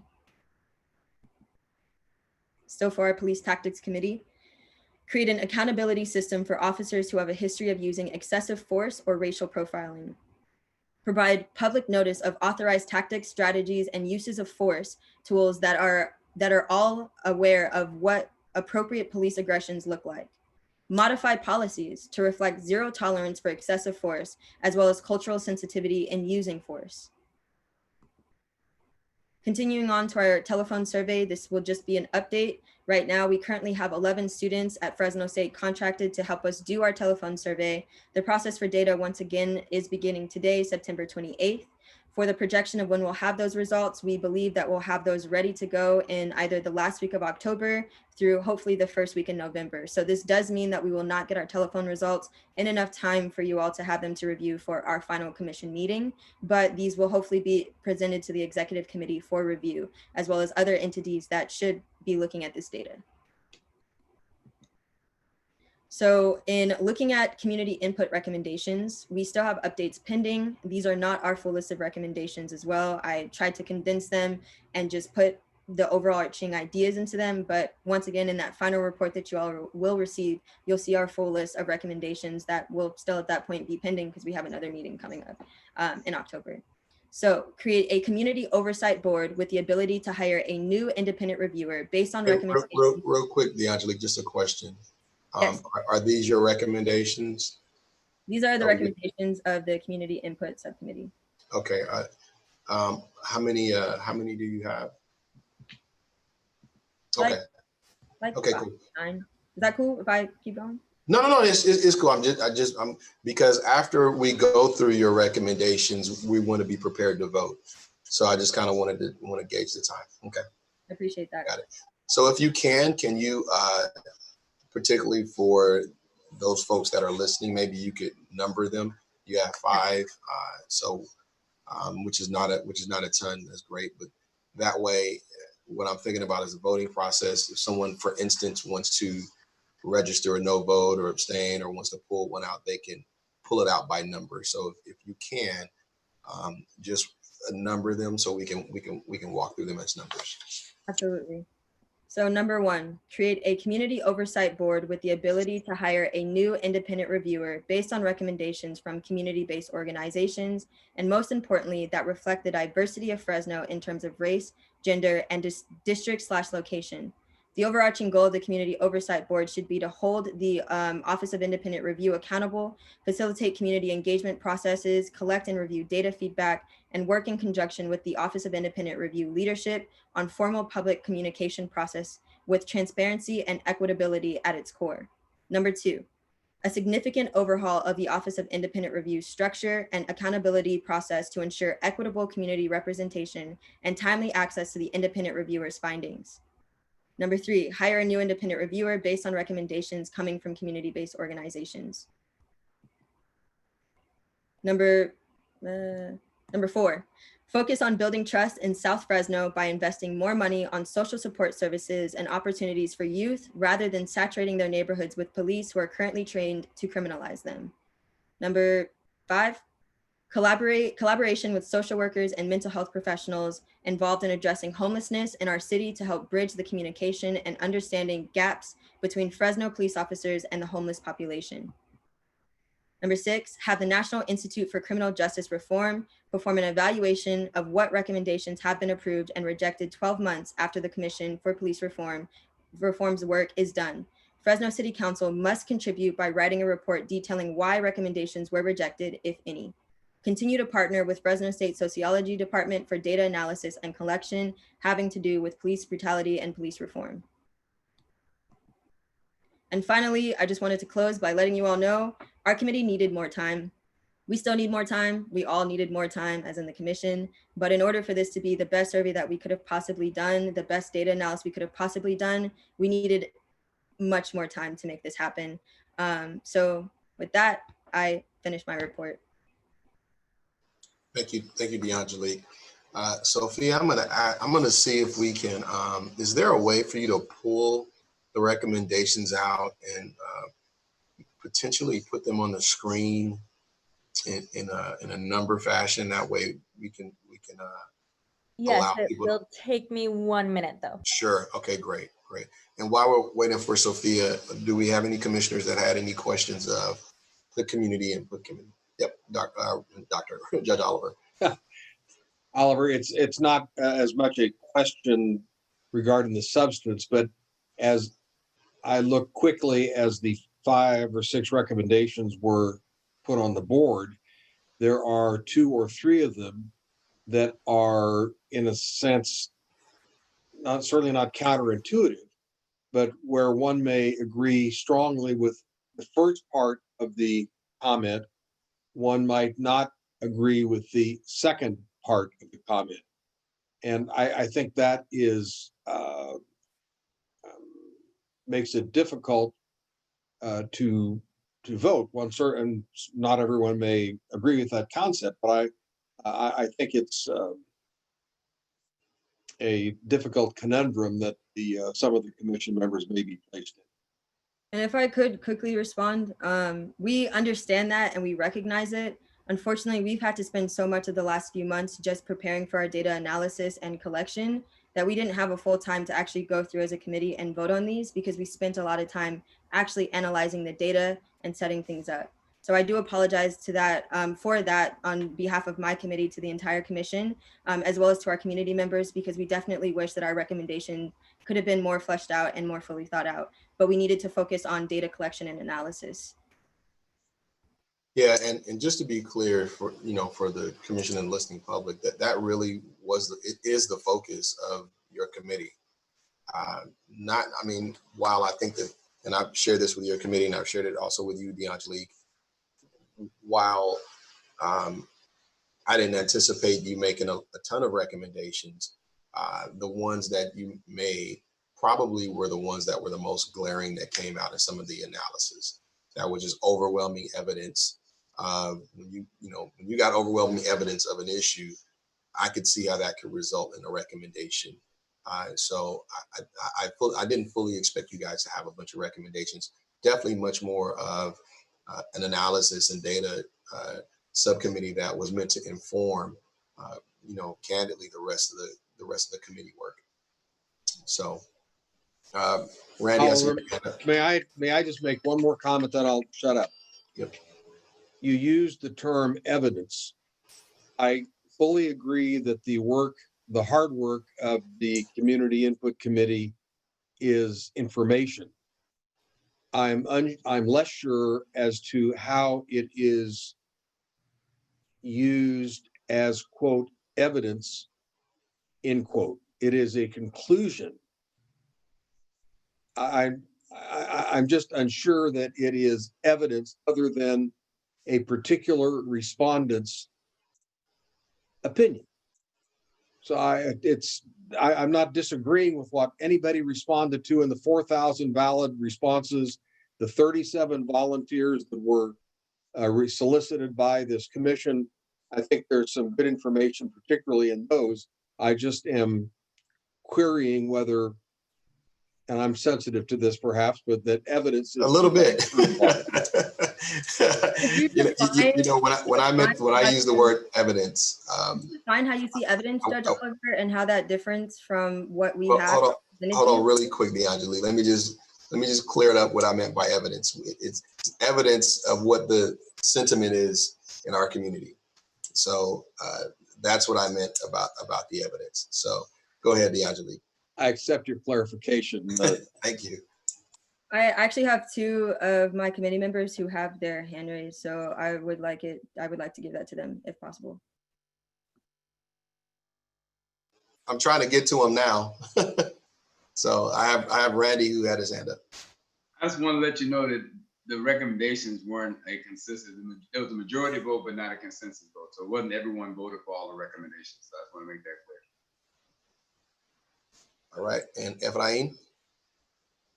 Yeah, just on that point brought up by Judge Oliver, one thing that was really apparent to me in the report is a comment about top-down decision-making that tends to happen in these processes when it comes to the city of Fresno engaging with the community, right? We put out these community input surveys, we have focus groups, listening sessions, and at the end of the day, the decisions don't necessarily reflect those findings, right? I think the reason for that is because of this mentality that we have, that these community input recommendations aren't quote unquote valid or quote unquote data that we could use, right? So I think this just falls back to the comments that and I'm thinking about it because there's a specific comment saying about top-down decision-making. We got to make sure that these community input data that we have is used as sufficient data. This is backed up by Fresno State. Fresno State helped us with this process as well. So I want to make that very clear that this is not just us pulling stuff out of nowhere. This is us working with a credible agency in our own community in Fresno and listening directly for the folks who are in the community, right? Not necessarily always just focusing on the top-down decision-making, and that will be detailed in the report as well. So we're hopeful that when the report comes out, some of that is a little bit clarified, but I do want to emphasize that we treat community input very, very to high standards and not just put it to the side because it's not quote unquote, I guess, credible or whatever word you use. That's it. Thank you. I'd also like to mention that the report that you all will receive is about, if not over 100 pages. So if you need any more information outside of those 100 pages, feel free to contact myself, our entire committee, and our lead advisors that we're working with within Fresno State's Sociology Department, which is a nationally ranked university over the last 5 years. Sandra?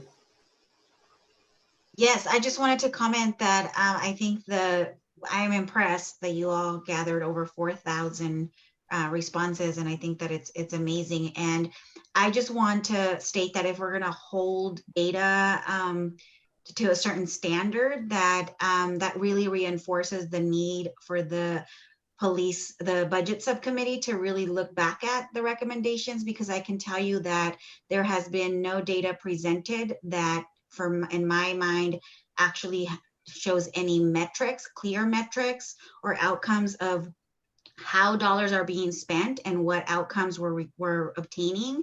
We've been told that the data drives decision making, but that hasn't been, at least from my perspective, very clear in terms of what's been shared so far. So I think it's really important that if we're going to hold data to a certain standard, that means that there's a lot of work that we need to do, not just for the police department, but starting with the police department, but the entire city, and starting with its financial system. So I think that I just want to really acknowledge the community input subcommittee for the level and quality of data that y'all have gathered. And it leads me to believe that that level of transparency is possible. And it's not currently in place at the city or in the police department. Chief Garner. Thank you, Oliver. Just really quick, and I was listening to Judge Oliver, and I understand his position about evidence, and granted that the recommendations may not be evidence of the actual concerns that people have expressed, but from my perspective, my concern is it's direct evidence about how they feel. And if they feel that way, then it's something that we need to deal with one way, shape, or form, regardless of whether or not that feeling was developed by empirical research or whatever. That's a feeling that the community has, and it has to be addressed regardless of where it came from. Because from a perspective of a police chief, if the community feels that way about my department, I want to know why. And that's something we need to continue to explore. So, thank you. Pastor Lewis. Yeah, I don't know what, I want to say this. I appreciate D'Angelique and Efrain and all of the team members that we work with. I don't know what better evidence you can have than the personal testimony. You sound very faint, Pastor. I don't know if it's just my mic or okay. You sound far away. I'm not far away, Doc. Let me speak up. Can you hear me now? Yeah, yeah. Okay, let me use that voice. So I don't know what better evidence we can have than the personal testimony of people that actually live in our city. Because in addition to the 214 street paper surveys that Des turned in, I know my team turned in another 80. And so you know, that's talking to people, not just about their feelings. This is about their experiences. We sat down and listened to their stories. And then the Qualtrics survey, those are people giving you their stories. And kind of like what Efrain said, we got to be careful. I mean, this is the most valuable input information that we can have. We got to stop making decisions based on our perception of community and really listen to people that live in the community. We made a particular effort to reach people that are not normally reached, that are living in the shadows of our city. We made a particular effort to give voice to people that don't normally have voice in our city. And so I think it's very careless. It's very careless. It's insulting to even think about minimizing the value of this real life experience, evidence that we have gathered over these past few weeks. And so I want to commend our team for a job well done. We dug deep. We went in hard. We touched every network in the city that we could think of. We were not afraid to reach out to the north as much as we reached out to the south. And so we tried to hit every segment of Fresno. And so I think we need to just acknowledge that there are some problems in our city when it comes to policing. Rod Wade. Yeah, thank you, Commissioner. Yeah, I share the same sentiments as Pastor BT. Me as well as members. I mean, we put a lot of work into this, going into these underprivileged neighborhoods that's not available to get access to this type of information, doing handheld surveys so people that don't have internet service or telephone lines where they can do it online, and where we literally had to sit out there, me, myself, in some of the worstest parts, because I'm dealing with felons and gang members and stuff where I'm pulling up trying to get their opinion of the people that deal with these type of situations the most. And I just had a question is, I don't understand how any other committee could come to a conclusion or a recommendation without having some type of input or seeing what the community input had to say as far as what they was getting recommended from the community. If that makes any sense at all. It does, but I also want to acknowledge the fact that the commission is made up of a number of community people too. And so while I do understand what you're saying and understand the sentiment, Rod, and we are going to, for sure, incorporate the ideas of the community. The commissioners themselves are a member of this community and also have ideas that they wanted to offer as part of the recommendations. And so we did not want to not allow this commission and its commissioners that opportunity. Yeah, but and another thing, we didn't get the proper votes and all that because we barely got the clearance to get the surveys and the paperwork for the contracts with the Fresno State people. Everything was behind. Everything was behind. We was trying to get clear for budget to do this. We're stalled a little bit, but we did what we could in the matter of time that we could. And I think that what we had to say in the input needs to be heard by everybody. Yeah, and I don't think anybody is critical of you all's work. I think that by and large, the commission is very grateful of the work that the community input committee did. I know I have been, and I made sure to share that sentiment with your committee as well as the chair. So I definitely understand that you guys got a little bit of a late start, but like I shared with the whole commission and your chair, you know, this work, Rod, it is, and I hope that we're all viewing this, and I've said this a number of times, all this work that we're doing should not be viewed in a 90-day lens or 120-day lens. It should really be viewed in much longer arcs. And the work that you all started, candidly, should never end. The idea of the city of Fresno connecting with its residents and understanding the sentiment about issues, particularly, you know, the police department, is something that should just never go away. So I don't want folks to think that you know, this was the last time that this city is going to do this effort. I think that this should be an effort that lives for the foreseeable future, to where it is constantly interacting in its way with its residents, understanding what's going on as it relates to policing.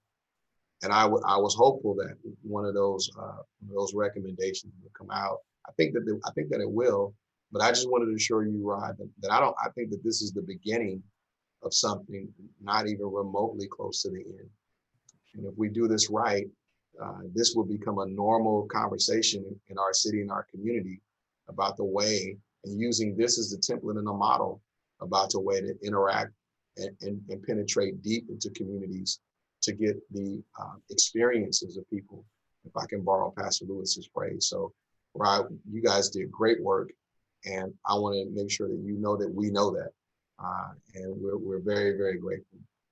DeAngelique, I see you have your hand up. Yeah, actually, Chair, if it's okay with you, I'd like to give closing remarks before we move into a vote. If I see that Mr. Cooper and Mr. Pitts have both of their hands up, if that's okay. Yeah, I want to allow everybody, you know, an opportunity to chat with your committee before we vote. So I saw Randy Cooper's hand up, as well as James Pitts. Go ahead, Randy. The floor is yours. As far as for Judge Oliver, I know this would not stand up in a court of law as evidence. And if you're basing that on that opinion, fine. But we went out and did forums with the community. So we actually got community input and community forums. We went on the African American radio station. We did podcasts. So we did a lot of things. And one thing I learned in my life as a police officer, perception is a rule. Now you may think it may not be right and may be the wrong perception, but in those folks' minds that we talked to, they had some real concerns with the police department. So that's all I want to say. Thank you. Dr. Pitts. Yeah, I first wanted to commend the Community Input Committee on their work. Especially proud of my former student, DeAngelique. I also wanted to say that there is some truth to both sides. What Judge is saying, if I understand him correctly, is simply that this is not evidence of wrongdoing. However, it is evidence of how people feel about the police in our community. So I think Judge Oliver is taking a much more rigorous approach to what he calls evidence. And that will vary between different researchers. All right, so it's not, in y'all's defense, I would say, it's not uncommon for us to do studies of people's perceptions and use them as a benchmark for making police policy or any other type of policy. So I just wanted to point out, I think there's some truth to both positions. Well, I certainly didn't mean to use a term that would cause this much discussion, but But anyway, I think it's been good. I don't see any more hands raised on my I can say screen. Luisa has her physical. Oh, okay. I can't, if you're not on my screen, I can't see you. So if you can press the hand raise button, because I'm monitoring all there. So I'm sorry, Luisa, if your hand's up, go right ahead. There is no hand raise button on mine. I've been looking and looking for it. Thank you very much. So I wanted to respond to a couple of comments, and one in particular that you made, Oliver. And yes, I agree. This is a very, as I said at the very beginning of my comments earlier on, I kudos to the community input committee and the work that they've done. This is not easy work to do. And they really have presented a very thorough, comprehensive outreach effort and review of what it is that people are saying about their lived experiences. And this model could work if we listen to what it is that the people are telling us. And we take that and go back and look at the recommendations that we're developing and bringing forth by giving value and voice to what they're saying. The other thing that I had wanted to ask about are the maps. In your report, there is reference to maps. And I am very, very anxious. They were not included in the agenda that went out. And I'm very anxious to see those because as we learned in the budget committee, when we took a look at the various patrol districts, I think they're called districts, police districts, and in particular at the patrol divisions there, when you do that overlay to all of the 5 or the 6 different districts within the police department, I think that you will see very clearly why it is that South Fresno policing districts have the opinion that they have, as opposed to as opposed to the north end of town. Because we are, in fact, those of us that live in South Fresno are, in fact, have a number of different patrol units that to me seem to overlap and cannot really be clarified exactly or clearly aligned to the police districts. We have a patrol division, we have this, we have that, we have like 5 or 6 divisions or units, I should say, that do not exist in the north end of town. And I think that's critical that, you know, if we could do that overlay with these maps would be wonderful.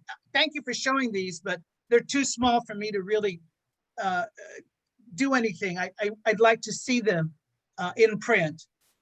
And I hope somebody can do an overlay to our policing districts and you'll see what and then compare that to the organizational chart of the patrol division. You'll know exactly what I'm talking about.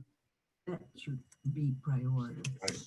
All right, I think, I don't see any more hands raised, but in the event that someone else can't raise their hand, okay, I see you, Gloria. I think you're muted. I think it's a great job that they did. I think the community has been asking for civilian review.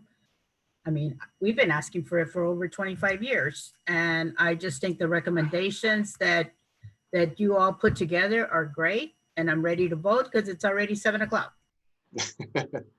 All right. Okay, DeAngelique, Madam Chair, the floor is yours. So I would just like to close by saying that with our focus groups, a resounding message that we had and one that I should have included in this presentation is that our community members feel like we've had so many surveys that have gone out, so many things that have been done in terms of community outreach, and nothing has been taken into account. So I would encourage us all to think very strategically about how we critique what's presented from our community, because the resounding message that we're getting is that people are speaking up. As Gloria said, for a long time, we hosted a protest that had well over 3,500 attendees, and yet we still have no substantial change that has taken place. So I think instead of minimizing the voices of our community members, those that chose to respond to this and those that participated in the focus groups, we should instead be highlighting, elevating, and applauding them for utilizing this space and for having the courage to speak up about the injustices that they face, as well as speaking up about the good things that they've had in terms of interactions with the police department, because we did see both sides. However, those that were discriminated against, those that did not see positive effects from the police department, were definitely a little bit louder with their voices. So we should not count them out, and we should not count this data out. Like I said, this report is 100, if not over 100 pages long. And once you all do get it, I encourage you to take the time to review it carefully, because the things that are shared there are insane, especially to our free response questions. All right. Thank you, DeAngelique, for closing down the discussion. Like I mentioned to you guys all the time, I think you guys have done great work. I truly mean that. You guys have done great work. And I know that there's some final reports that you all are going to do. I can't wait to see how your final reporting ends up. Sophia, I'm going to ask, I think you said you were able to put the committee's recommend. Great, that is exactly what we wanted to do. So if we can, I see we can see the first four. Okay, so here's what I'm going to ask first. What was it? I can make it a lot smaller, but I've had recommendations from. Yeah, no, before. I know you're right, and They like a bigger text. No, you're right. That's the only thing I'm worried about. So here's what we're going to do. DeAngelique actually already read and numbered all of the recommendations. Point of clarification, I selected from the ones that the community input subcommittee submitted, but there are more than what I read, unless the document was slimmed down. But I submitted to you, I believe, more than the ones that I read. We have 7 that you had that. I have more? The 7 from the PowerPoint. Yeah, I think those are the ones we're focusing on, DeAngelique. The 7 that you had in the PowerPoint. Okay, we'll be sure to get the remaining ones in for vote at our next commission meeting. Okay, no problem. No problem. So, question, the ones that I printed up this morning are not going to be discussed, because she's got some awesome, you all got some awesome recommendations there too. You know, I think that they formatted differently, Gloria, from what I'm understanding. They're different subject matters. Well, here's what they presented today as far as the recommendations at the end of the presentation. But I think what DeAngelique is saying is that this won't be the last opportunity we have as a commission to vote on their recommendations. Am I understanding that right, DeAngelique? Yes, Gloria, I promise you from the bottom of my heart, you will get more recommendations from us, because we still have more data analysis to do. This is for us, our version of a preliminary report, which you all had the opportunity to present at last month's meeting. This should be considered as our preliminary recommendations, as well as our preliminary report. And I do want to use this time to say thank you, Dr. Pitts, for that. That made me feel really special, because man, those classes were hard. All right, so what I'm going to do is just although I know DeAngelique read them, I'm going to reread them just to make sure, you know, all of the commissioners are on the same page. The idea is I'm going to go through these, and you all should be reading them with me, of course, but I'm going to go through these and read these for you. If there are ones that you would like to see pulled out for further discussion, I'm going to ask that you raise your hand and let me know, but don't speak until I call you, because I don't want to, in the event that there's more than one person, I want to try to do it as orderly as possible. So if you have one, raise your hand. If you don't have the hand raise button on your device, then raise it like this, and someone will let me know. If I can't. Oliver, just a quick point of order. Everyone has the hand raise button on their device. They have to click under participants and look at the bottom of the participants window, and there's a raise hand button there. Everyone has that. Okay. Well, in the event that maybe they can't find it, I'm okay if they do this. So as long as someone lets me know, and I don't acknowledge you. So the very first recommendation is to create a community oversight board with the ability to hire a new independent reviewer based on recommendations from community-based organizations, and most importantly, that reflects the diversity of Fresno in terms of race, gender, and district location.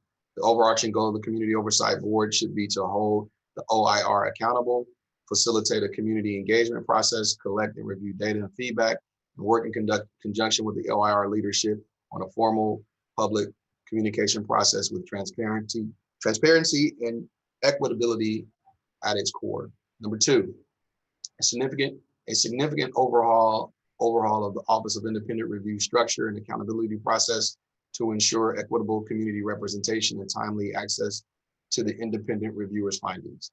Number three, hire a new independent reviewer based on recommendations coming from community-based organizations. Number four, focus on building trust in South Fresno by investing more money on social support services and opportunities for youth, rather than saturating the neighborhoods with police who are currently trained to criminalize them.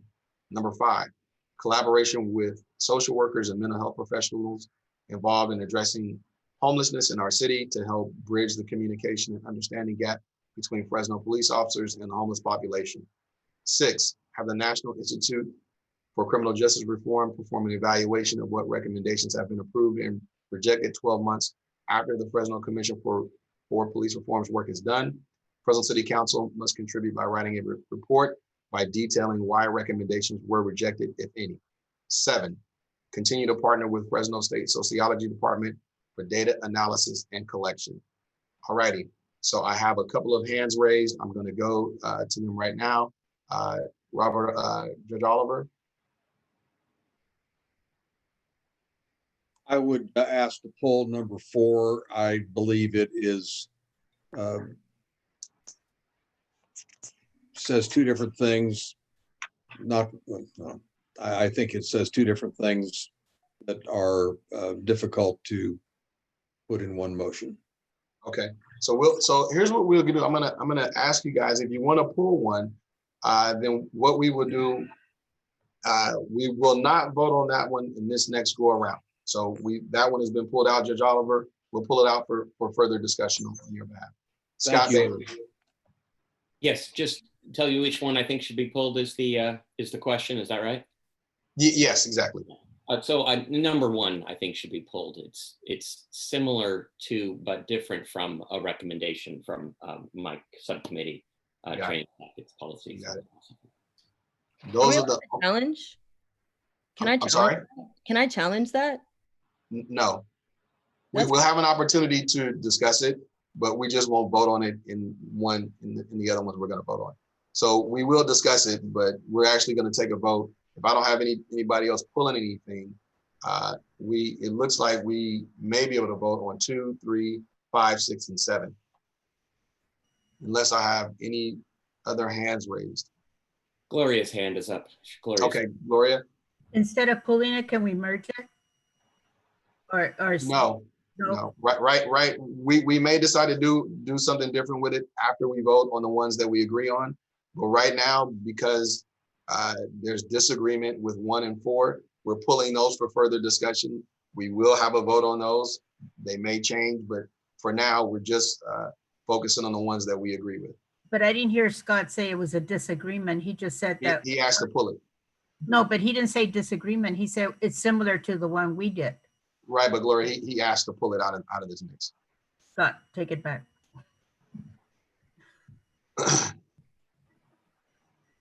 All right, do I have any other hands raised? Okay, so what we're gonna do now, for all of you that are viewing the screen, we are gonna vote on the balance of these recommendations, assuming that there is at least not the desire to discuss them anymore. You don't have to, just because you didn't pull it does not mean that you have to vote yes. It just means that you don't want to discuss it any further. So I'm gonna go down a list in order. After we finish capturing the votes on 2, 3, 5, 6, and 7, we will then come back and discuss number 1 and 4 for discussion. We also will vote on number 1 and number 4, but we will have a discussion prior to voting on them. Is everybody clear on that? All right, I'm gonna take a drink of water because it's 39 names long. Okay, so everyone should be listening because I want you to go quickly. So your vote is either aye for yes, no for no, or abstain. Those are the 3 choices that you have. Aye, no, and abstain. All right. First up, we have, and it's going to be the same order every time. So just so you all know, you guys are going the same order every time. Aaron Foster. Aye. Abina Cruz. Aye. Adrian Jones. Aye. Angie Isaac. Aye. Annalisa Perea. Aye. Ashley Rojas. Volunteer for the California Democratic Party on today's. And as soon as you vote, can I have you all remute, please? So I can hear the votes. Thank you. Ashley Rojas. Aye. Bob Mitchell. Aye. Brandon Dixon James. Aye. BT Lewis. Aye. DeAngelique Jackson. Aye. Deep Singh.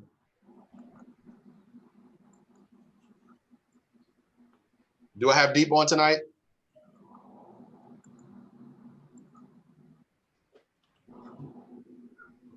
Pastor DJ Kreiner. Aye. Ephraim Botello. Aye. Gail Gaston. Aye. Gloria Hernandez.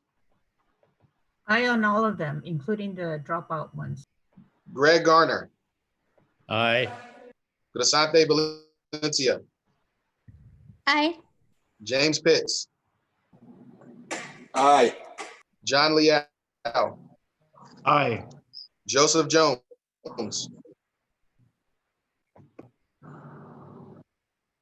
Is Joseph Jones on tonight? Keisha Thomas. Is Keisha on tonight? Aye. Okay. Luisa Medina. Can you all hear me? Yeah, you sound distorted though. Did you hear me, Mr. Banks? I said aye. This is Keisha. Okay, now we heard you. Thank you. Luisa Medina. Oops. Aye. Mai Tao. Aye. Marcel Woodruff. Aye. Mariah Thompson. I want to say that I don't think we should be voting tonight, but I will vote aye. Mark Salazar. Aye. Michael Reed.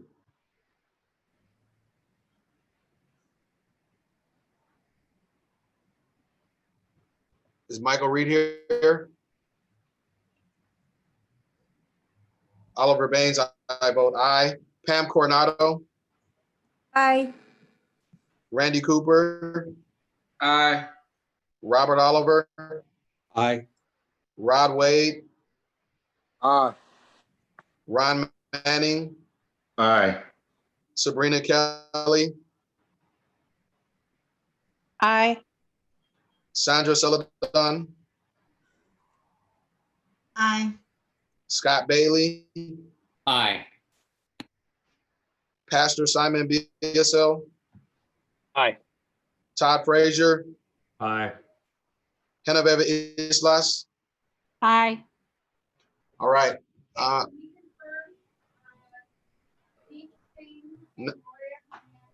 Gloria voted yes, and Deep Singh is absent.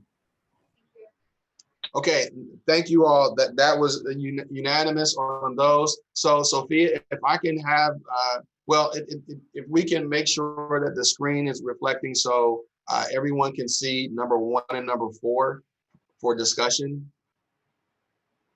Okay, number 1 was pulled, and we'll just take them in order. So number 1 was pulled by Scott Bailey. Scott, if you want to ask questions about your concerns or what have you, the floor is yours.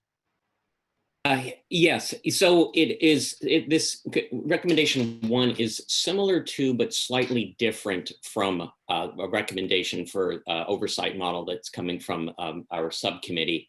And my concern is if there's 2 recommendations that are conflicting with each other, how would that be handled going forward?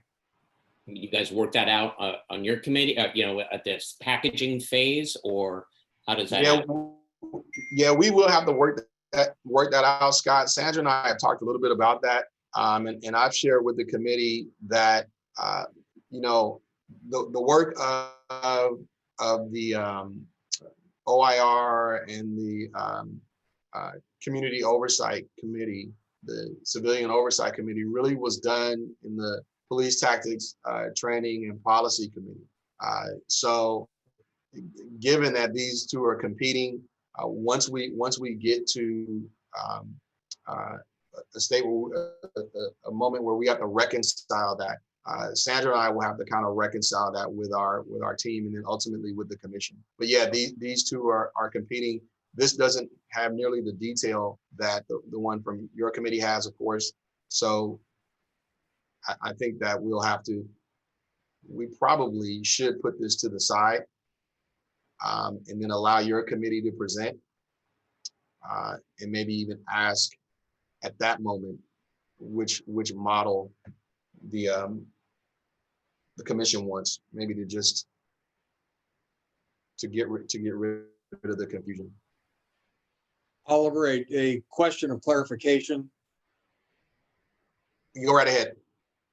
Because we're going to have several of these issues in which there is, I believe, essential agreement in substance, but not the same detail perhaps in either one. And I can't reflect on what Scott and Ron's committee did. I know it was in greater detail, but my question would be, just looking at number one, it appears to be globally something that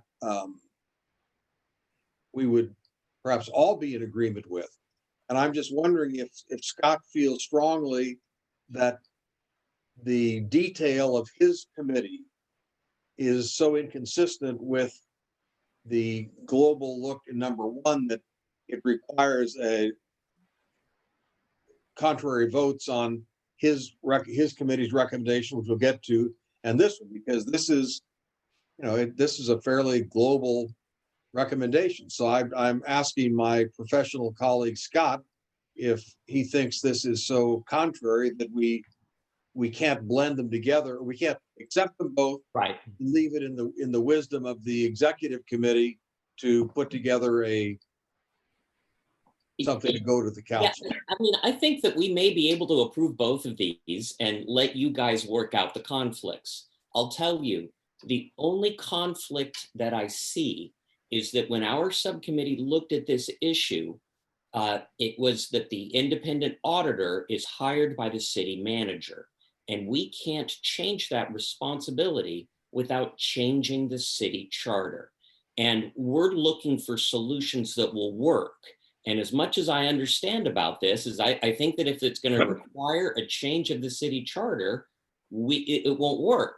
So, I mean, if you guys can work that out, that's fine. That's the only thing that I see about this that could be a problem, is that if it you know, it takes the hiring power away from the city charter. Yeah. Good point. Real fast, you know. Hold on. I don't want everybody to jump in because we have hands raised. So, so I want to make sure I get to the hands. I have a Efrain that's next. Yeah, I was just gonna say, so we were actually looking at Campaign Zero's policy, and we spoke about it with some of you all, and we were advised not to fully go on with that because of the confusion it would cause with two competing ones, right? So we actually, although like me personally, I believe community, the other one we proposed was a lot stronger than your committee is recommending. We did it to actually not go that route and make it a little bit easier. So we used your guys' recommendations to kind of blend in with ours. So I do believe that we could continue to blend that, and we continue to build off of both of our committees together. Because there's a couple of members in our committee who feel strongly about the one we were proposing. So maybe we could work together. But yeah, I just wanted to know which points you were opposed, because I had thought that I did a good job of kind of blending them together, but we can discuss that in the future though, after this meeting. No. Actually, we should discuss it now. I mean, unfortunately, we really should. So, you know, Scott and Ron are the chairs, and while I have some thoughts on it, I mean, it's their subcommittee. So I know Ron wanted to weigh in as well. So I don't know if you wanted to address that specifically, Ron or Scott. Real fast, all I wanted to say was that I was under the impression that we were under strict guidelines to stay the course of what we were tasked to do for each of our subcommittees and not have any bleed over. And so, I mean, there were other things that we could have chimed in on or looked at on other subcommittees to have a, you know, an opinion on, or perhaps a recommendation or proposal piece. But we tried to stay our path and stay the course of what we were assigned. And I think that we've already done a pretty good job on what the oversight portion of our task was supposed to do.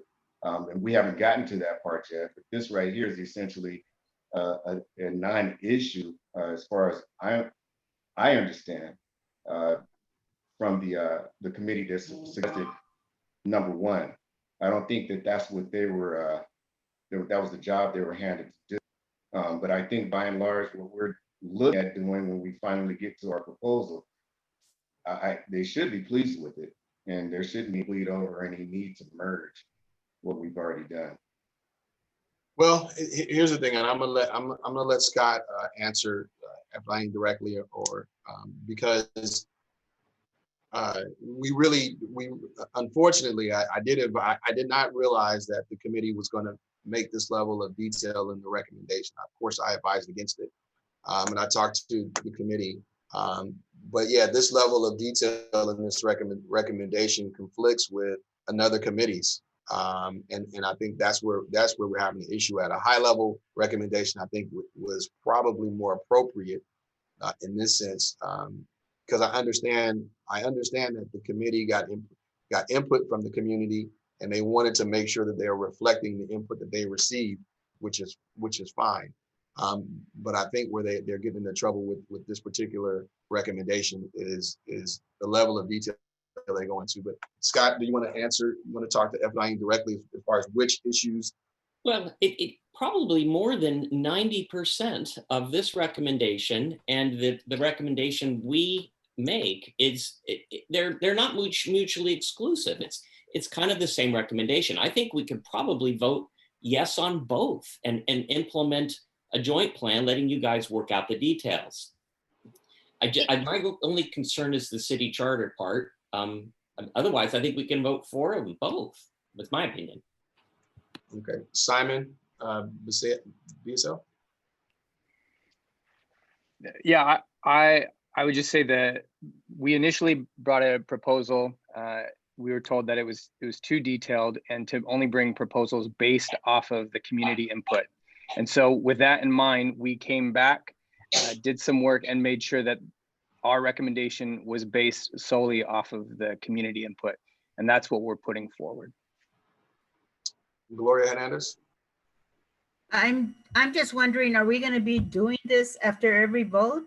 I mean, I thought when I first asked if we're going to vote as a commission, some of these are going to be blended in.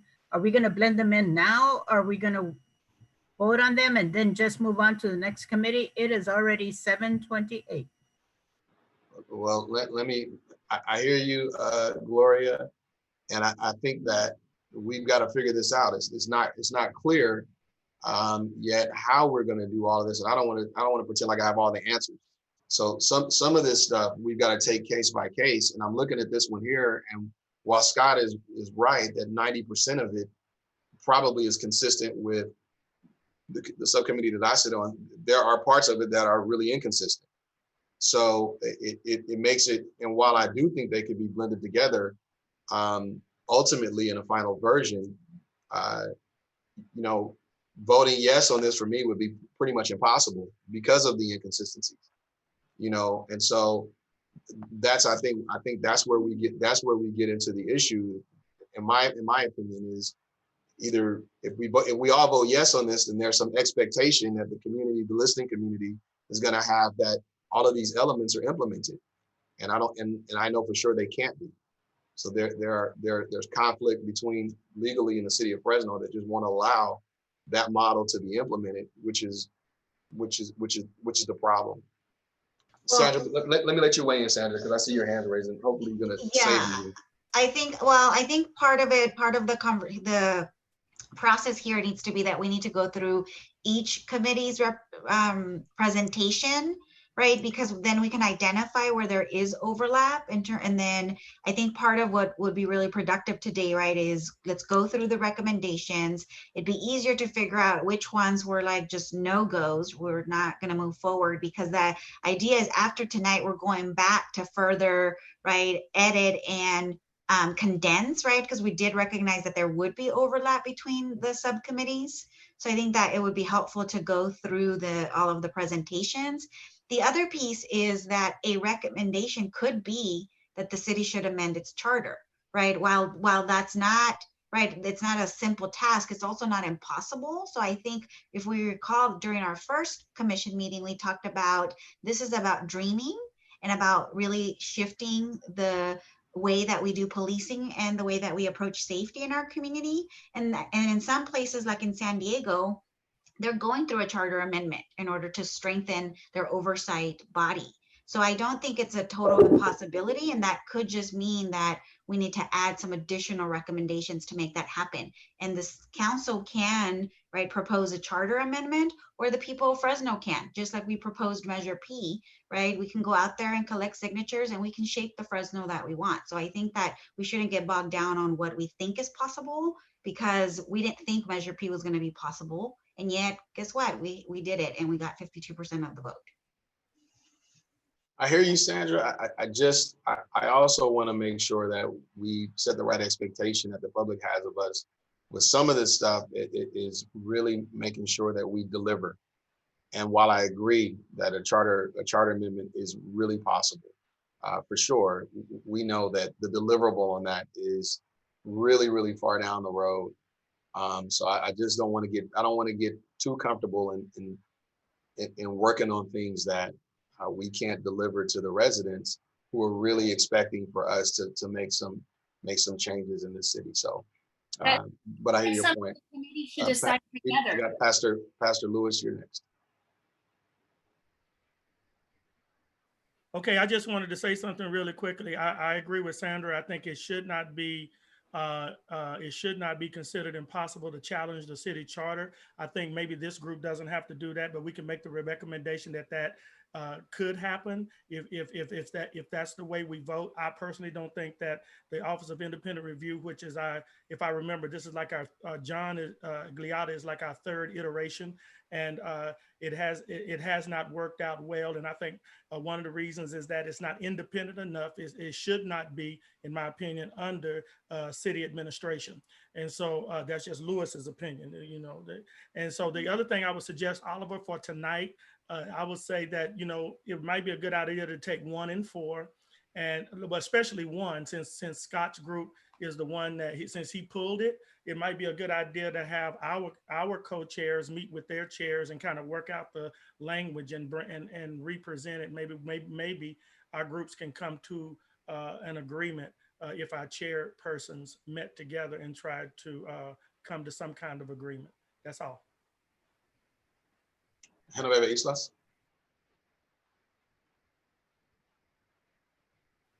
Thank you, Chair. I'm really finding this process difficult because all of these recommendations will have implications for the other committees to consider, right? Like there's budget implications to even these recommendations that we're approving. So I would like to make a motion that we take from the table the votes and just continue on with the presentations and allow that to inform the committees to continue to improve their recommendations for a future vote. Yeah, so, you know, I'll tell you, Genoveva, while that may seem like a great idea, on the back end, it really could frustrate the process for you guys. It's and so frustrating now, it's kind of at some point, the idea of tonight and the idea of this process is to move to finality. And until we start really putting things in a space where we can begin to work them into a final product, we stay in draft form for a very long time. I'm not discouraging the conversation. I'm just saying I don't see a value of a vote right now, since we are already admitting that they need to be refined. Well, no, the purpose of the vote is, and I'll tell you what the purpose is because when we know that we agree on something, we can then begin to shape this into a final document. I think that maybe what I'm not communicating, at least effectively, is that there's a final document that has to be prepared that synchronizes all of this work. And I need this committee to be able to be a part of that. The finalization of that document with final recommendations. I can't necessarily, that's not my recommendation that this document stay in draft form for, where with no hard and fast recommendations in this until the very end. I think that you may find that we will be going through 100 recommendations where we haven't agreed on any of them as a commission, and starting from scratch and have one meeting to do that. You guys are going to be very upset with the timing and very upset with the length of the meeting that it would take to finalize that.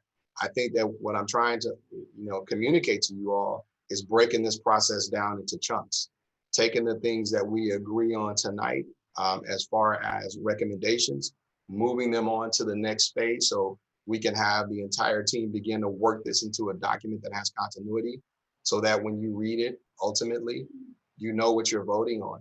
Otherwise, we may find ourselves in a space where we haven't agreed on very much of anything yet. And we have one meeting, maybe one meeting left to try to handle what could be, 70 to 100 recommendations. And I'm trying to avoid that. So the idea of voting is to move things that we agree on into a space where we can work on finalizing it. Not that we are going to stop with recommendations, but moving them on, because certain themes are going to emerge from this process. And you'll see as we go through the night, big buckets of things are going to emerge. Big areas of agreement are going to emerge. And we need to start moving it along. However, if you all are insistent that you want to do it the other way, my recommendation is as I presented to you. I feel strongly that it'll work better that way. I've had to do this a couple of times, but if you all don't want to vote on anything tonight, I think ultimately what will happen is you could be disappointed or upset with the timing later on. So that's the idea. That's the idea. Bob, you got your hand up there, Bob Mitchell? Mariah Thompson. Yes. Oh, Mariah, I'm sorry. So I would second the motion that's on the table. I think that it is appropriate for us to go through all the presentations tonight, so we have a global idea of what we're looking at. Personally, I like to get an idea of an issue globally before I start drilling down onto the details. Right now, I don't know what the other subcommittees are dealing with, and I would really like to before I start voting on specifics. I think that if we were to have to vote on anything tonight, anything that has any disagreement should just be pulled. We should just go through the rest of it tonight and put that in the parking lot and figure out what to do with that afterwards. But like Gloria keeps pointing out the time, it's almost 2 hours in. We haven't gotten through one vote. So clearly what we're doing is not working. And also knowing that this isn't even final, what we will be doing tonight anyway, it kind of seems like we're creating a messy, complicated process for ourselves without a particularly good outcome, and it's kind of hard to see the exact point of all of it. So I second Beva, and I think that we shouldn't be doing the voting tonight. So I want to offer this thought that you just said, Mariah, in support of what I'm saying. You just said that we've been on this for 2 hours and we have not completed a single vote yet. I want you to take that idea and start at the beginning of a meeting where we have 70 or more issues that we have not even begun to address yet, and vote on each one of them. The idea of this, Oliver, I think the reason that we're 2 hours in and we haven't completed the first vote yet is because we spent 2 hours almost trying to figure out what we're doing.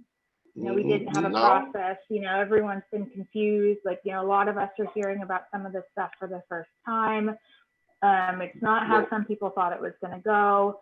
So you know, there hasn't been a clear process. Even yourself, you said that you're kind of figuring out some of this as you go, and you don't have a very, you know, a clear roadmap on how we're going to go forward. So I think that, you know, we didn't start with the voting and have it take 2 hours. We started with an hour and a half of, you know, what are we doing and how are we going to do it? So I do think that, you know, kind of impacts how much time we spent.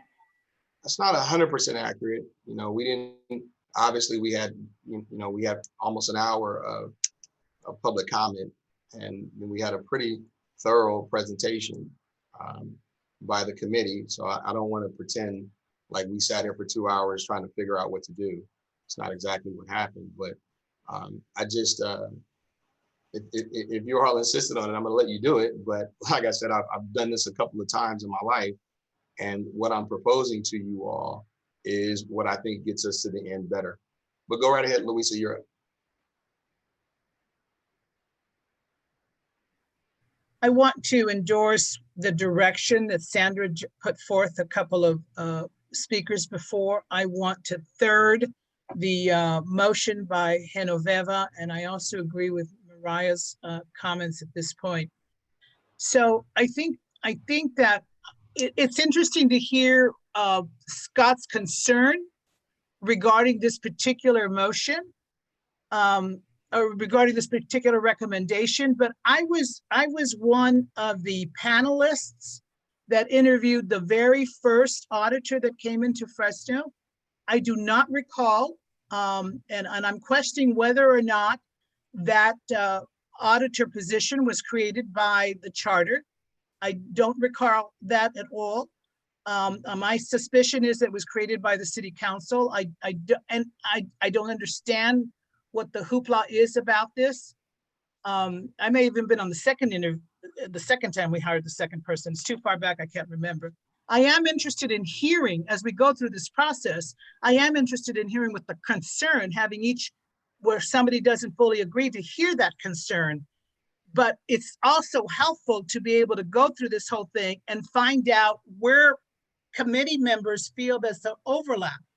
I have a concern about leaving the refinement of these recommendations, with all due respect to the co-chairs committee and others.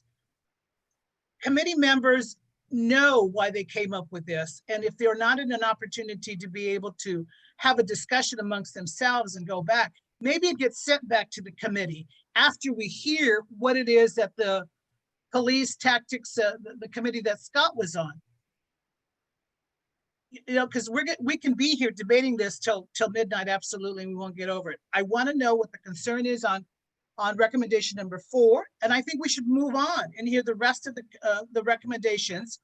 And if there is a consensus on some of those, if somebody doesn't object, then fine and dandy. Let's move on.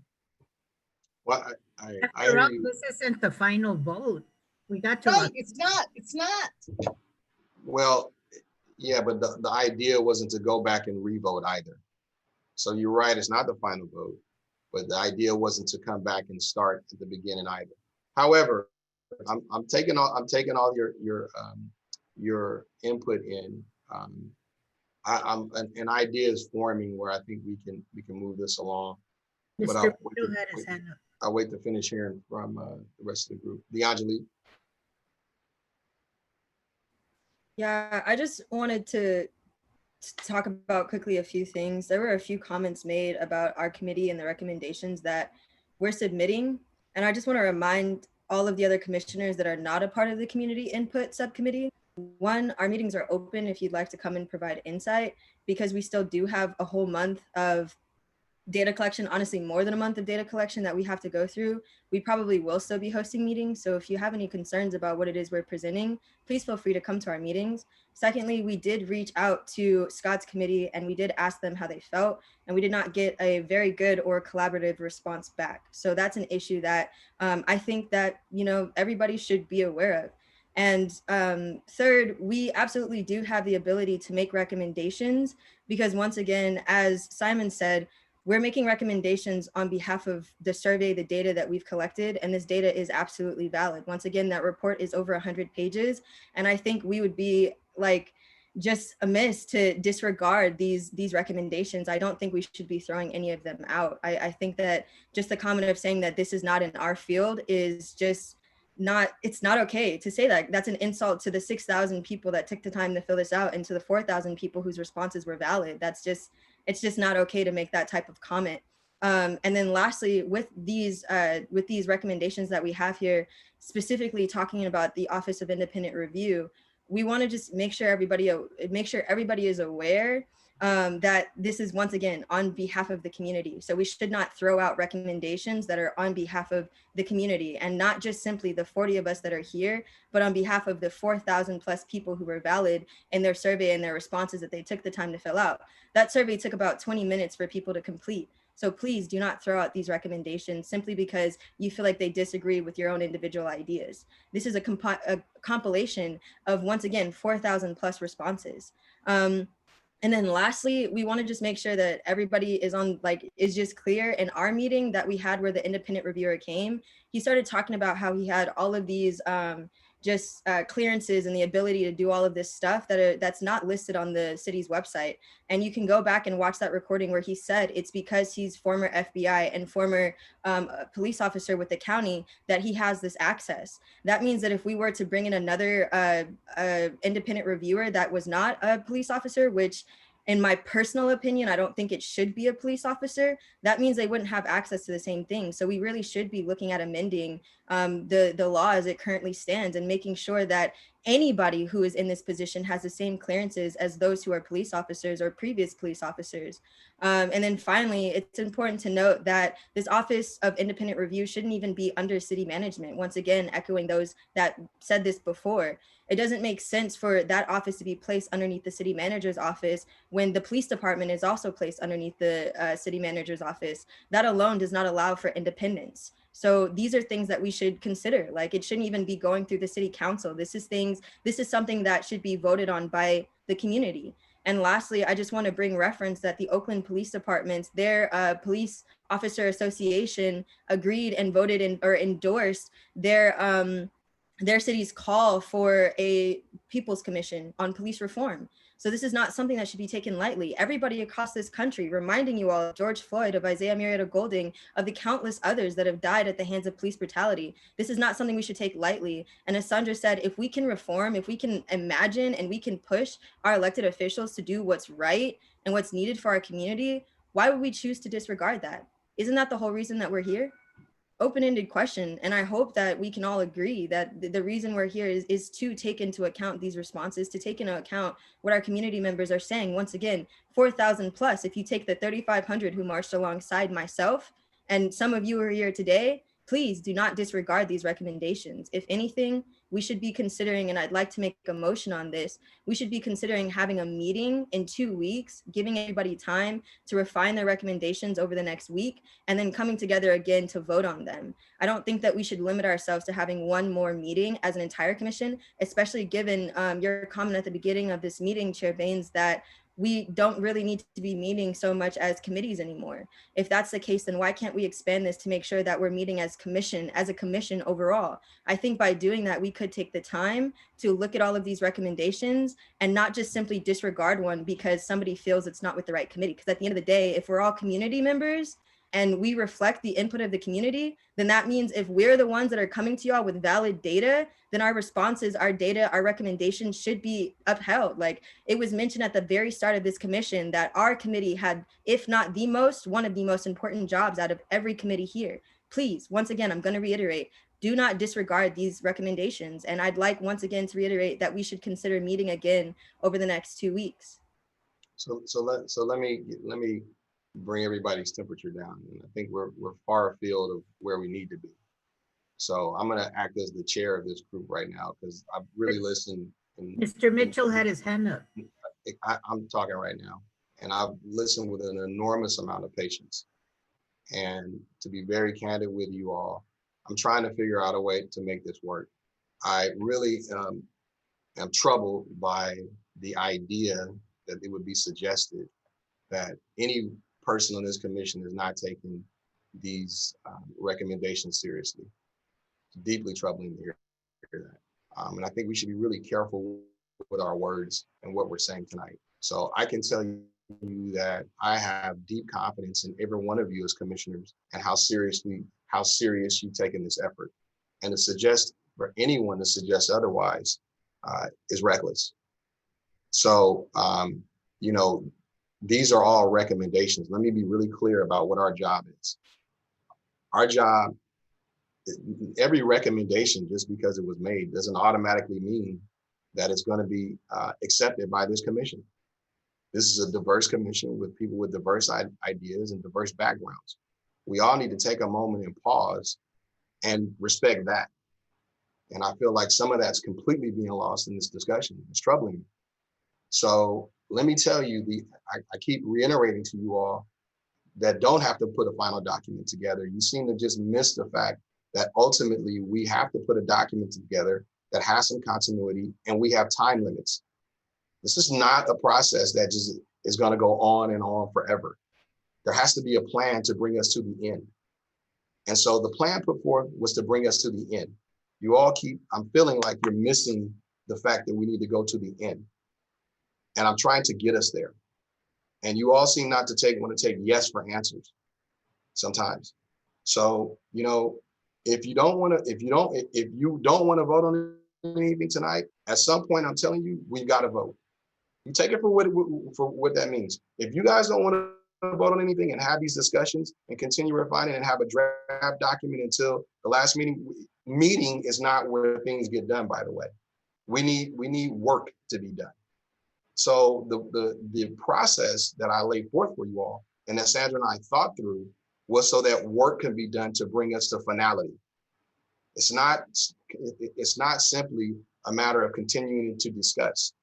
We actually have to take these ideas and put them into a product that the community can digest and be proud of, that we can present to the city council and hope that they take the recommendation seriously. All in a way with respecting you all's time. So I'm trying to respect your time.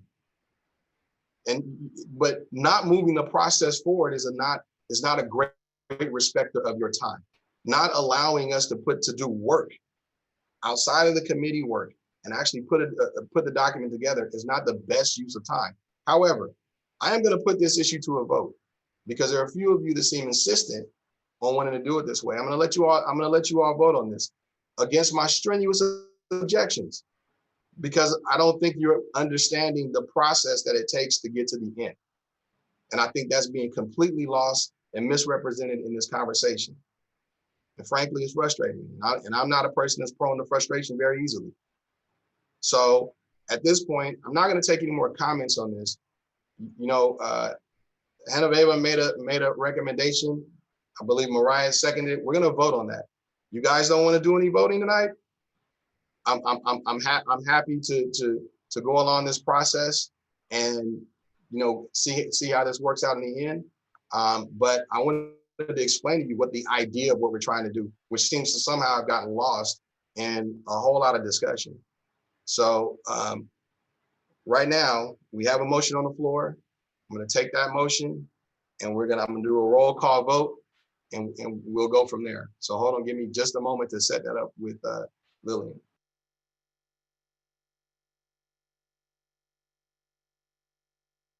Okay, so Lillian's gonna capture the vote, and we are now voting on, I believe, Genoveva's motion to not vote on anything tonight and to just finish with the discussion. Genoveva, did I capture the essence of what you were motioning correctly? my motion is for us to suspend the voting. I am not motioning to suspend the discussion or the presentations. I think that Yeah, that's those- that's what I said, to not have any voting tonight. Well, make sure you suspend voting. Okay. Is that, I'm just making sure I have it right. You don't want to do any voting tonight, correct? And we move through the recommendations. That's correct. So a yes vote suspends the voting tonight, and a no vote keeps it as it is. So I want to be really clear that if we vote yes, then we will not take any more votes tonight on any topic. Okay, can I jump in real fast? Oliver, just one quick question. Go ahead. Okay. There may be a lot of recommendations here that we can just say yes or no to and move on. Some of these recommendations. I suggested that, Ron. I don't mean to cut you off, but that was already my suggestion. Okay. Okay. My suggestion tonight was to take the ones that we agreed on, that we thought we had a lot of agreement on, move them forward, and then begin to prepare a final document. That actually was my suggestion. Okay. Well, that's what I'd like to do. That's not what you said. What I understood at the beginning was we were going to vote on them and move on, but then you started talking about the ones they pulled out and that you wanted to discuss them in detail. That's what's dragging us on.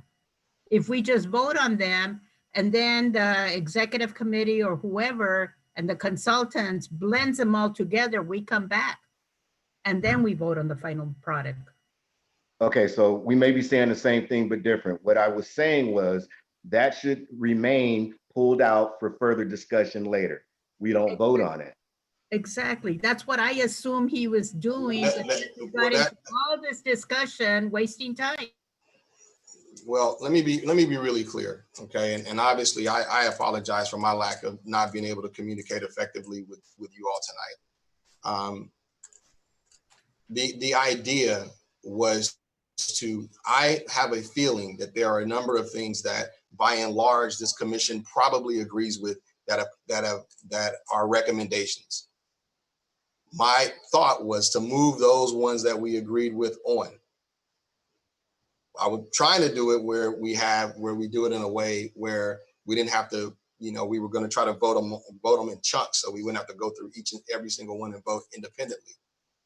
So I gave people the option to pull one that they didn't believe needed to be taken in a mass vote. If that has been confusing to you all, it is definitely my fault, and I acknowledge that. But the idea was to move the things that we agree on forward, so that we can, and then only have new recommendations that are outstanding, and maybe other ones that potentially may have to be reworked if they got voted down. But it was not to, it was to find out where consensus was and move forward, so we could have some, start preparing a final document. So I made that, I said as best I could, Gloria, and I apologize if it didn't come across right.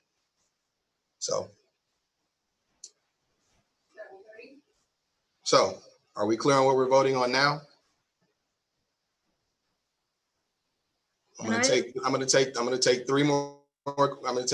I have 3 hands raised. I have Randy, Sandra, and Rod, and Greg. 4 more hands raised, and then after that, we're gonna vote. So Randy, go ahead.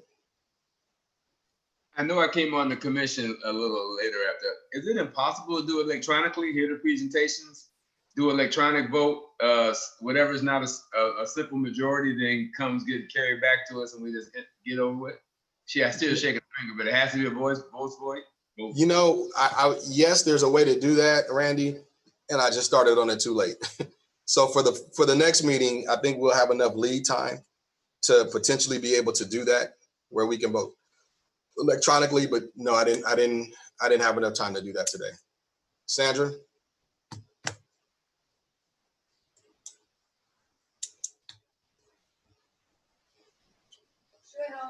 Sandra, I see your hands raised. Yes, thank you. I think that I just want to, I think we are most of us are saying the same things. So I just wanted to make sure that I understand correctly now, right? So what we were talking about, right, is the National Institute for Criminal Justice Reform, along with the rest of our consultants, are going to take these preliminary recommendations and go through a process of clarifying and synthesizing, right, any of the overlap or any conflicts between the recommendations that each subcommittee is presenting. And then we will present a clear list of recommendations that the commission will then vote on. And so I think what the process today is really, one, can we take a vote on the ones we definitely don't want at all, right? Because we should figure out a process of elimination, and then figure out the ones, I think the ones that we're pulling, we're not saying no to those, we're saying these are the apparent conflicts that where there may be conflict, and we need to pay some additional attention to make sure we're merging these and clarifying these. Is that what we are doing? But not today.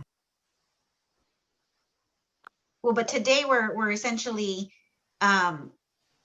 removing by a process of elimination any recommendations we don't want to move forward into the next iteration of synthesis.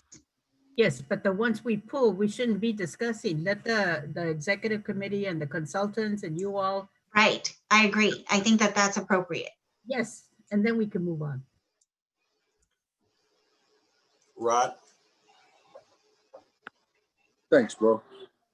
My question was, once we vote and say we vote not to vote, so the recommendations, the process is already winding down to very little time.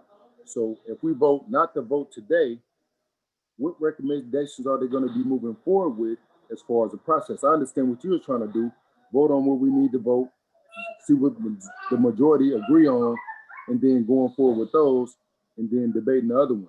So if we vote not to vote today, when would there be another opportunity for us to have these conversations and vote again? Yeah, we'll just have to vote. We'll just have to vote later. It just will be a lot more to vote on. So we have to, the idea, Rod, was to hopefully not have a 10-hour meeting on our final meeting to have to take and vote on all the recommendations. And that's why I said, I think that there are some that we all agree on, right? That we can move forward and not have to read and vote on later. But, you know, so it was the idea was taking the stuff that we agree on today and moving it forward, and then begin to prepare a final document.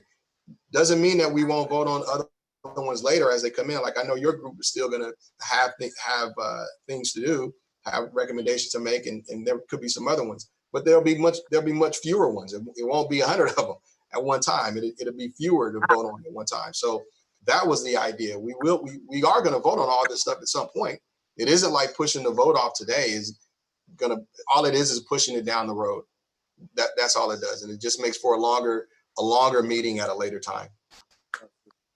Okay, thanks. Greg Garner. Thank you, Oliver. I'll make this as quickly as I can. My initial apprehension had to do with voting on recommendations that may be impacted by recommendations I hadn't seen yet, the subcommittees we hadn't gotten to yet. But if what Sandra said is true, that the recommendations we would have voted on tonight, or we still may vote on tonight, are going to be thoroughly examined by the Criminal Justice Reform Group for conflicts or anything along those lines, my suggestion tonight would be, rather than pulling recommendations from each of the subcommittees' recommendation lists, we simply vote on them. If there's a conflict, we let the Criminal Justice Reform Group work that out, and we either vote up or down on the recommendations as submitted. Each subcommittee has the ability to make these. My subcommittee shouldn't be telling someone else's subcommittee how appropriate their recommendation is. We should just vote up or down. If there's conflicts, the Justice Reform Committee can work that out, and we can come back for a final vote on the last night. My thoughts. I second.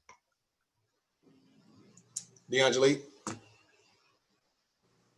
Yeah, I just wanted to make an amendment to the motion that was on the floor and ask that if we table on voting, that once again, we consider meeting again in 2 weeks at the latest to revisit this and talk about the document more in depth.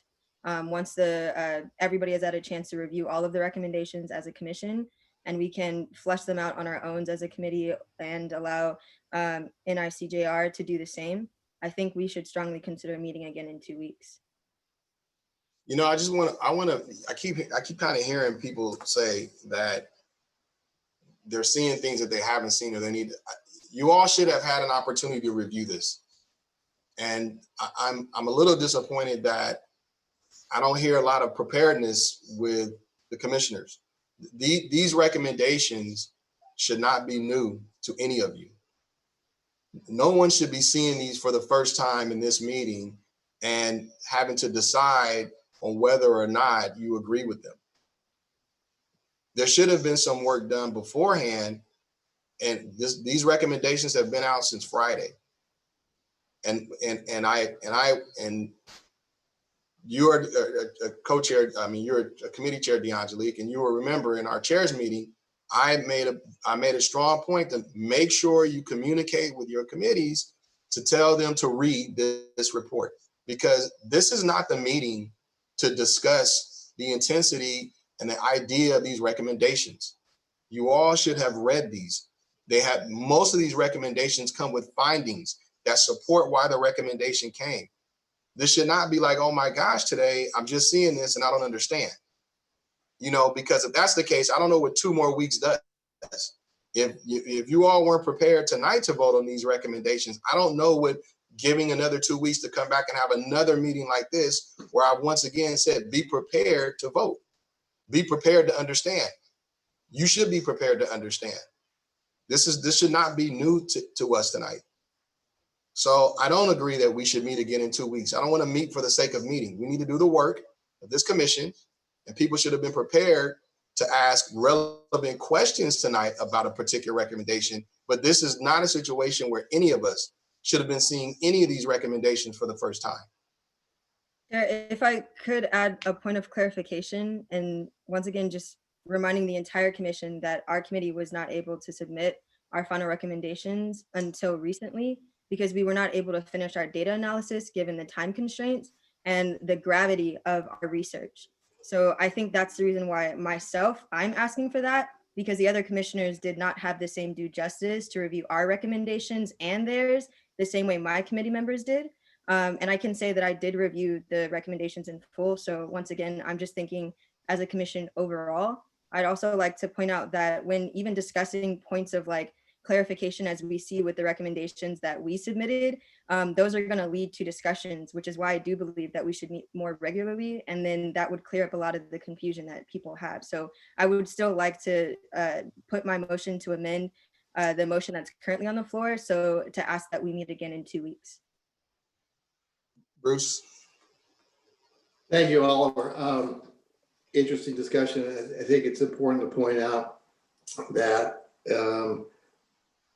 as Scott mentioned earlier, there is a lot of similarities between the items before the commission, and more importantly, a lot of the recommendation contained, or the recommendation contained in item 1 versus that developed by the Policies Tactics Committee. And then I also look at question 16, and I look at the priorities by the community, and quite frankly, a lot of good information, but it also affirms the work of all the committees. If you look at the list, the ranking between 1 and 9, all the committees have been focusing on these particular issues. My point is there's a lot of things being done that are consistent with what the community has prioritized and the work done by the commission. With that said, and kind of in line with the comments by Chief Gardner, you know, there's times where in order to move something forward, an item is referred back to staff.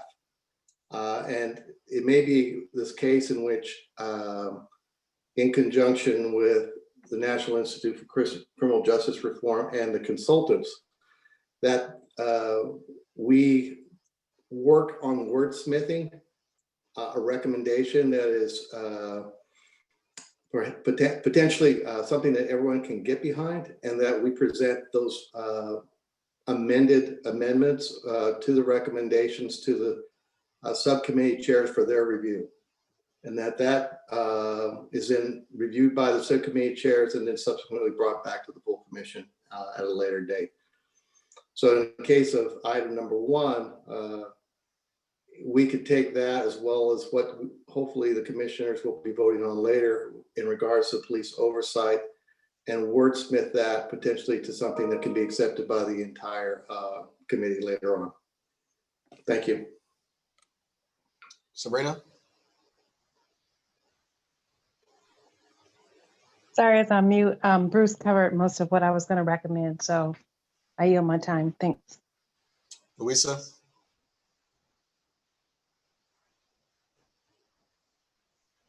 So first of all, Mr. Chairman, I take offense with the accusation that we are not prepared. I can show you my questions, my comments on each and every one of these recommendations. I read them, I spent my weekend reading them, and I spent time jotting down any questions I may have had for the committee.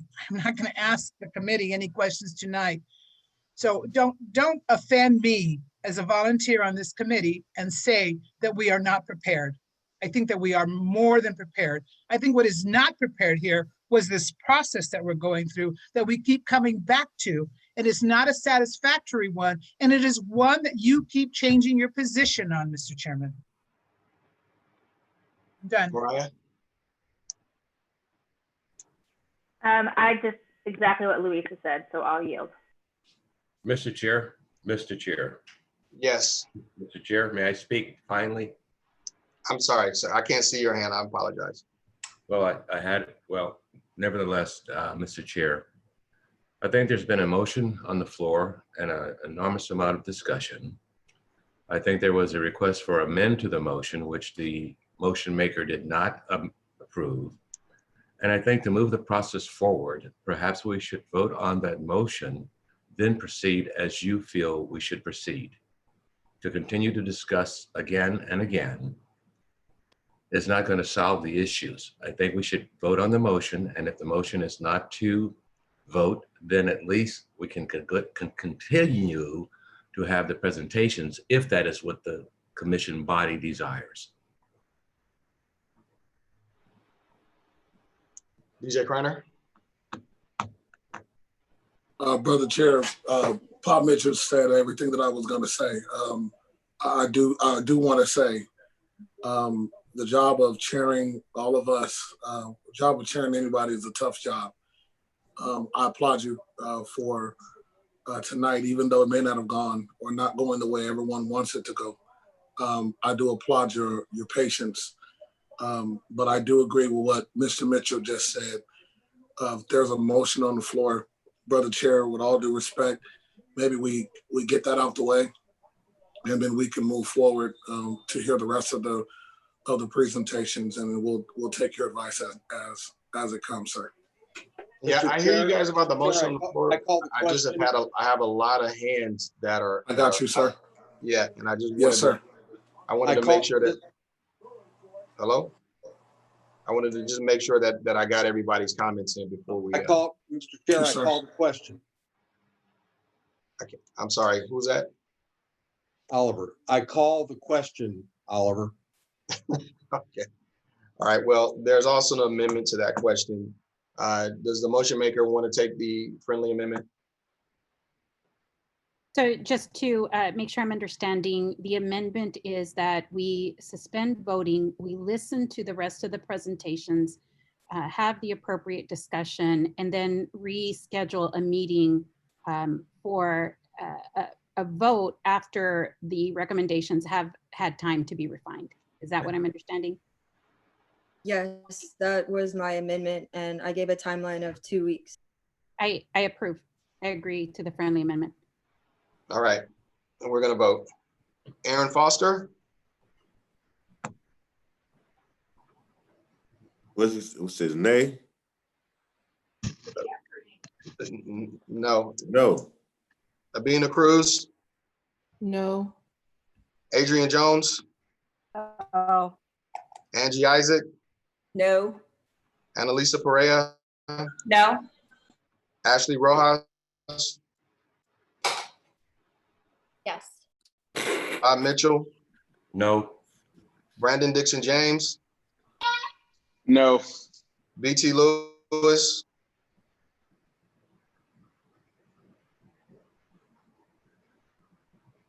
is BT still on?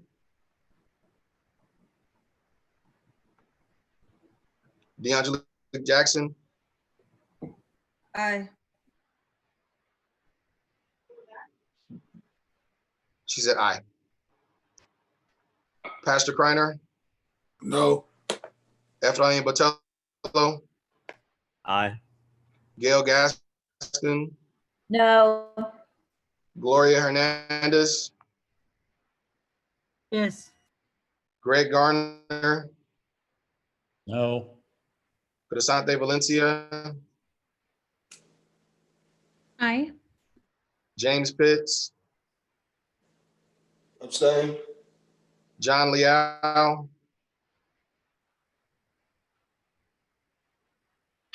No.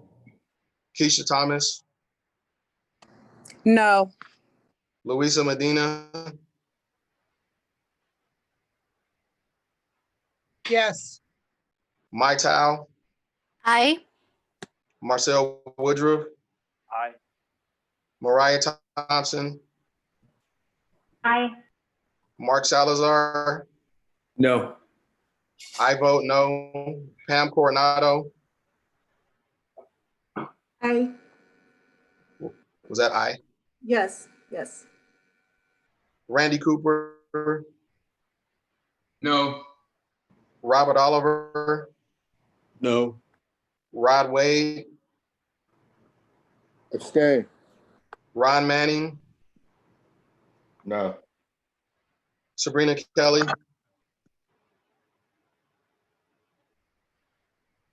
No. Sandra Celadon, Yes. Scott Bailey, No. Pastor Simon Biso, Todd Frazier, No. Genoveva Islas. Yes. Give me one moment. Let me tell you what what's What do we got here? vote was 21 noes, 12 yeses and 2 abstentions. With 39 members, it takes 20 votes to pass.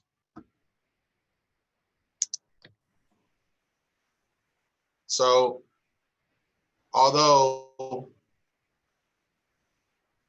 the vote didn't pass as proposed, I heard loud and clear there's a lot of confusion in the process, and I'm going to take responsibility for that. So what I actually think is fair tonight is to the recommendations that we agree on, we vote on. If we do not agree on one, if there are items that are pulled, we will come back and we will work on those at a later date. I make a motion, Mr. Thomas, I make a motion that we vote on the ones we agree on and come back to the other ones at a later date. Okay. Do we have a second to that? I'll second. Okay. So I need to have a motion in a second. So let me ask, do we have a lot of objection to that? No. I feel like I don't necessarily have an objection. I just would once again like to reiterate, I think we should meet more regularly to discuss this. Otherwise, we'll continue to have this miscommunication and our meetings will continue to go over our 2-hour time slot. I really think it would be in our best interest to meet more regularly, even if it's only twice a month. D'Angelique, I hear you. I hear you. Your hand wasn't raised, and I want, and just going forward, we really need to make sure that we raise our hands. So Gloria, I see your hand is raised. I'm in agreement that we move forward, that we do it like we should have done it, like Keisha said. We pull out, let the consultants deal with it, and then send it to us at least 2 weeks ahead of time so we can review it, not Friday before, and then we can vote on it on October. Okay. I'm not hearing any significant opposition to what Keisha motioned and Vina second. And so I'm gonna take that as a consensus to move on along that line in the interest of time. So John Leal, I see you have your hand up. Yeah, just my suggestion is just, we could all just do a thumbs up that you can reach a consensus instead of doing roll call vote. It'll just move things along quickly. I can't, the problem is I can't see everybody. I only have so many people on my screen. Well, then we can. Well, you know, I'll try that. I'll try consensus. I'll try to vote by consensus. If people hold their thumbs up, I'll cycle through the screens. I'm so sorry to speak unmuted again, but I just, Gen Z here, we could also just implement a poll that either one of the hosts could set up, since this is set up like a webinar, and allow for us as the panelists to respond. I believe that's possible. So that way it shows you percentages of who voted which way. I'm not sure. I just wanted to just. We can, D'Angelique, and we already had, we have that capability. However, it has to be set up to where only the commissioners can vote. So that is possible. It is something that we're going to work on for the next meeting, but for tonight, we don't have that capability. Sophia, actually, we have finished at this point. Sophia, can you put up the last screen, please, with the community input recommendations? Yes. Because we're going to move on from those, and I want everybody to be clear on how we're going to move on. What? So this committee voted on 2, 3, 5, 6, and 7. 1 and 4 will be set to the side. We discussed number 1, number 4. We will discuss at a later point. But for now, we are going to adopt 2, 3, 5, 6, and 7 and move on. The next committee up for presentation is the Police Tactics Training and Policy Subcommittee. So I'm going to turn the meeting over to Scott and Ron.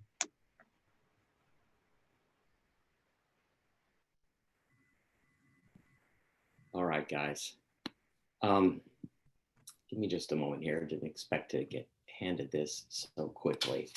And I do have a summary document I was using, and I don't see it now. So let me just talk to you. I don't have a PowerPoint, and our recommendations from the subcommittee were all voted on and passed with a clear majority. So in presenting them to you guys all here tonight, I don't think it should be too hard for us to come to a consensus and pass these. Let's see, I'm looking at page 28, page 28.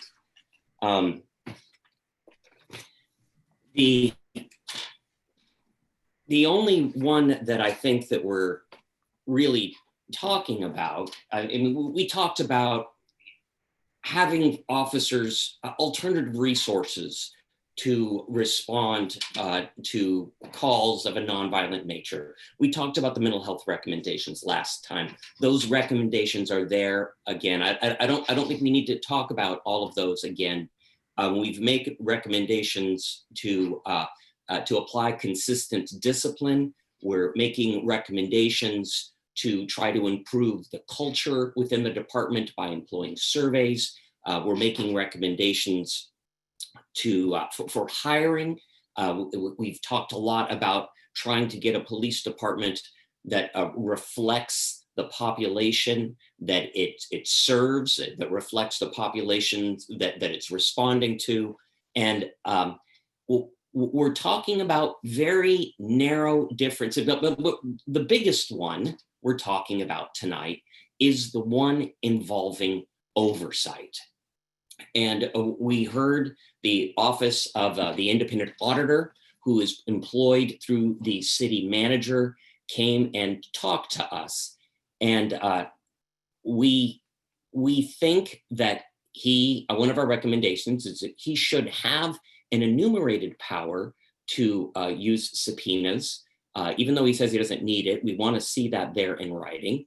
And we think that that department should also have power to do independent investigations. So our subcommittee is not recommending major changes to the Office of the Independent Auditor. However, we do believe there should be civilian oversight. Fresno has seven districts, one person from each district. They can apply and they serve on a 3-year term of a civilian oversight commission, a civilian oversight body that works together with the auditor. We've talked about studies. The civilians, police officers are more strict on police officers. Civilians don't understand policing. We need more transparency. For the transparency to exist, we need a connection between things that are happening inside the Fresno Police Department and people who are citizens, civilians and our citizens who are outside of the police department. And we've developed with our consultants a hybrid model where the auditor works in between, and the auditor is an employee of the city. The citizens on the outside can make recommendations and be the voice for the community inside the department through the auditor. I mean, I'm speaking kind of broadly. This is the discussion this is the discussion that we've had in the committee, and this is what we're recommending. I'm just going to give an example, and because I'm not going to take too long on this, because I think, again, most of the recommendations from our subcommittee should be easily supported by you guys, because we've hammered out most of the details already, I believe. But this is I'm going to share you one example of what we talked about in our subcommittee. Last year, I went to New York City, and I saw how they do police oversight there. And I saw on the news an officer-involved shooting. And as that happens in Fresno, there's an incident, and a lot of people are aware of it, and a lot of people are immediately troubled by it. And then typically there's in New York, a commissioner, or there's a police chief who comes out and says, this is what we know at this time. And then there's a statement. And we in Fresno need another group of people who can address the public at that time. And our civilian oversight board, we think, could fit that function. When there's an incident and the chief of police speaks, or the sergeant on the scene speaks and to the press, you could also have a comment of somebody who's not employed by the city, but an outsider's perspective, saying, this is being investigated by an independent auditor. We're reserving our judgment until there's been a full investigation. And then the city, those civilians work with that auditor to make sure that auditor does the job correctly. I mean, correcting what we have, I think, a problem with it in now, where the independent auditor may be just a little bit too independent. Oliver, I'm gonna let you roll through. I'm not gonna walk through them or read them to you. I'm not, because we turned it all in. We turned them all in last Wednesday, and they were all shared with you guys on Friday. They shouldn't be that hard for us to vote on.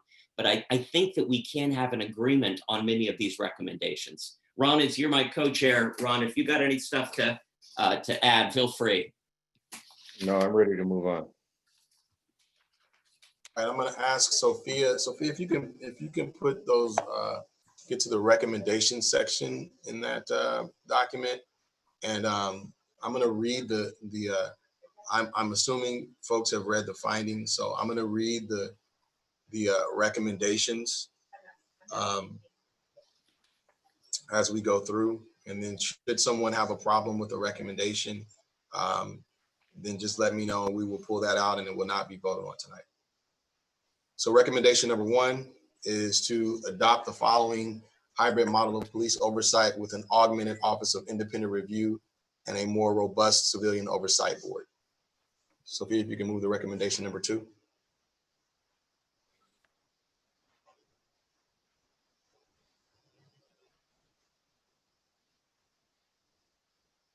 Recommendation number 2.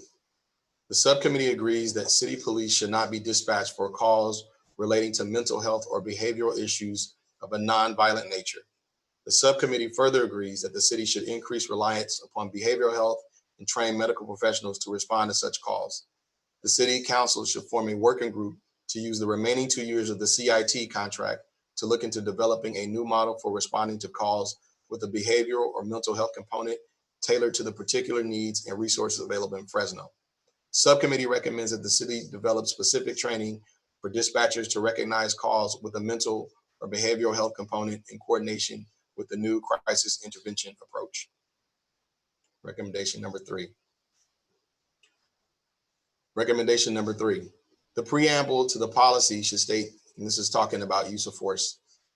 The preamble to the policy should state that its purpose is to prevent unnecessary force, ensure accountability and transparency, and ensure the community's trust and confidence in FPD's ability to protect and serve.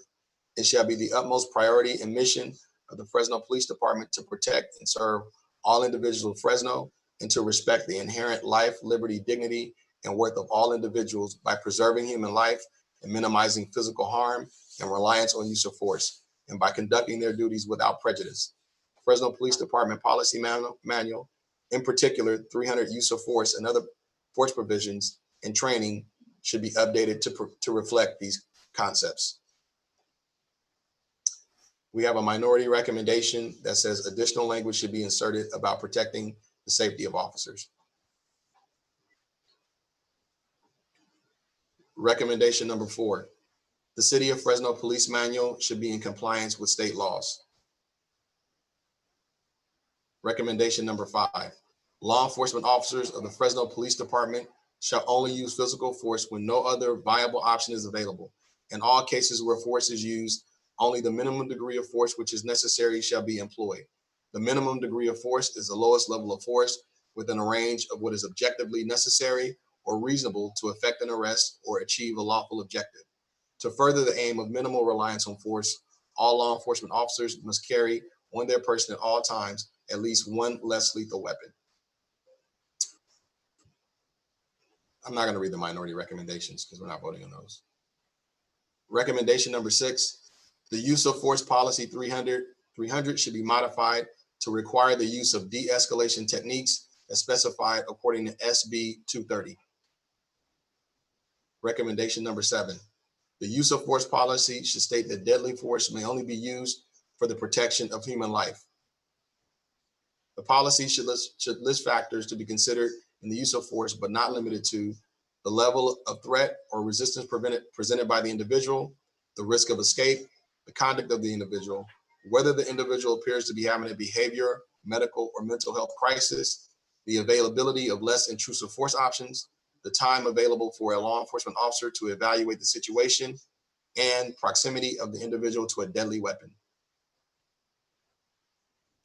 Recommendation number 8, with respect to the conduct of the subject, the use of force should also be based on whether the subject is compliant, passively resistant, actively resistant, or assaultive, aggressive, or combative.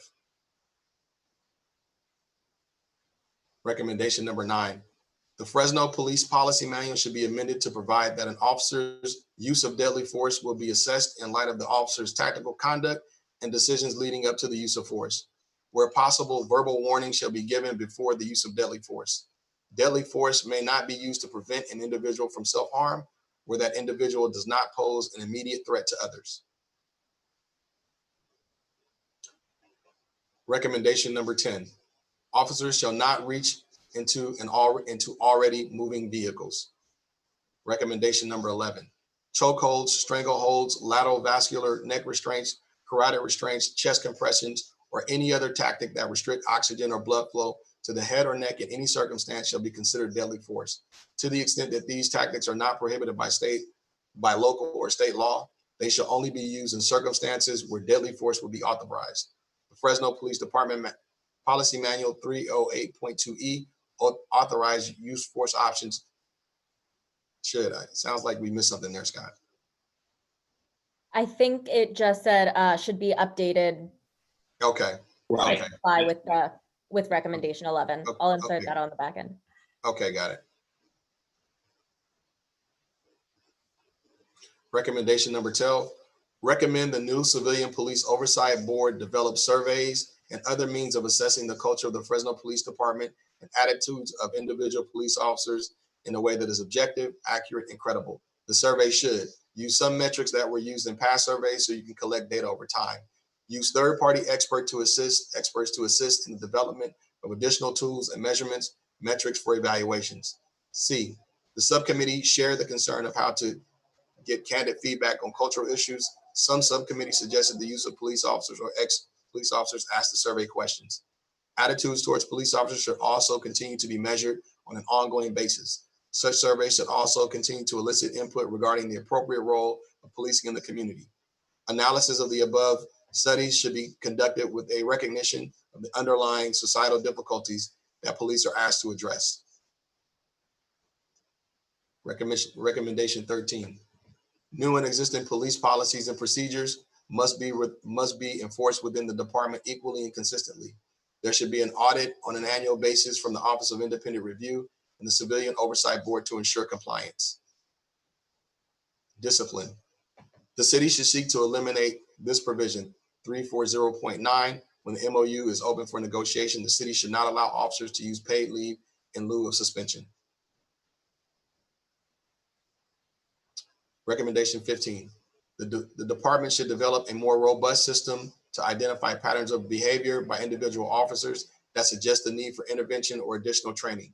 The community is being trained to direct complaints to the sergeants, so they may be best positioned to collect this data. Recommendation 16. All corrective actions should be documented in an employee's personnel file. Recommendation 17.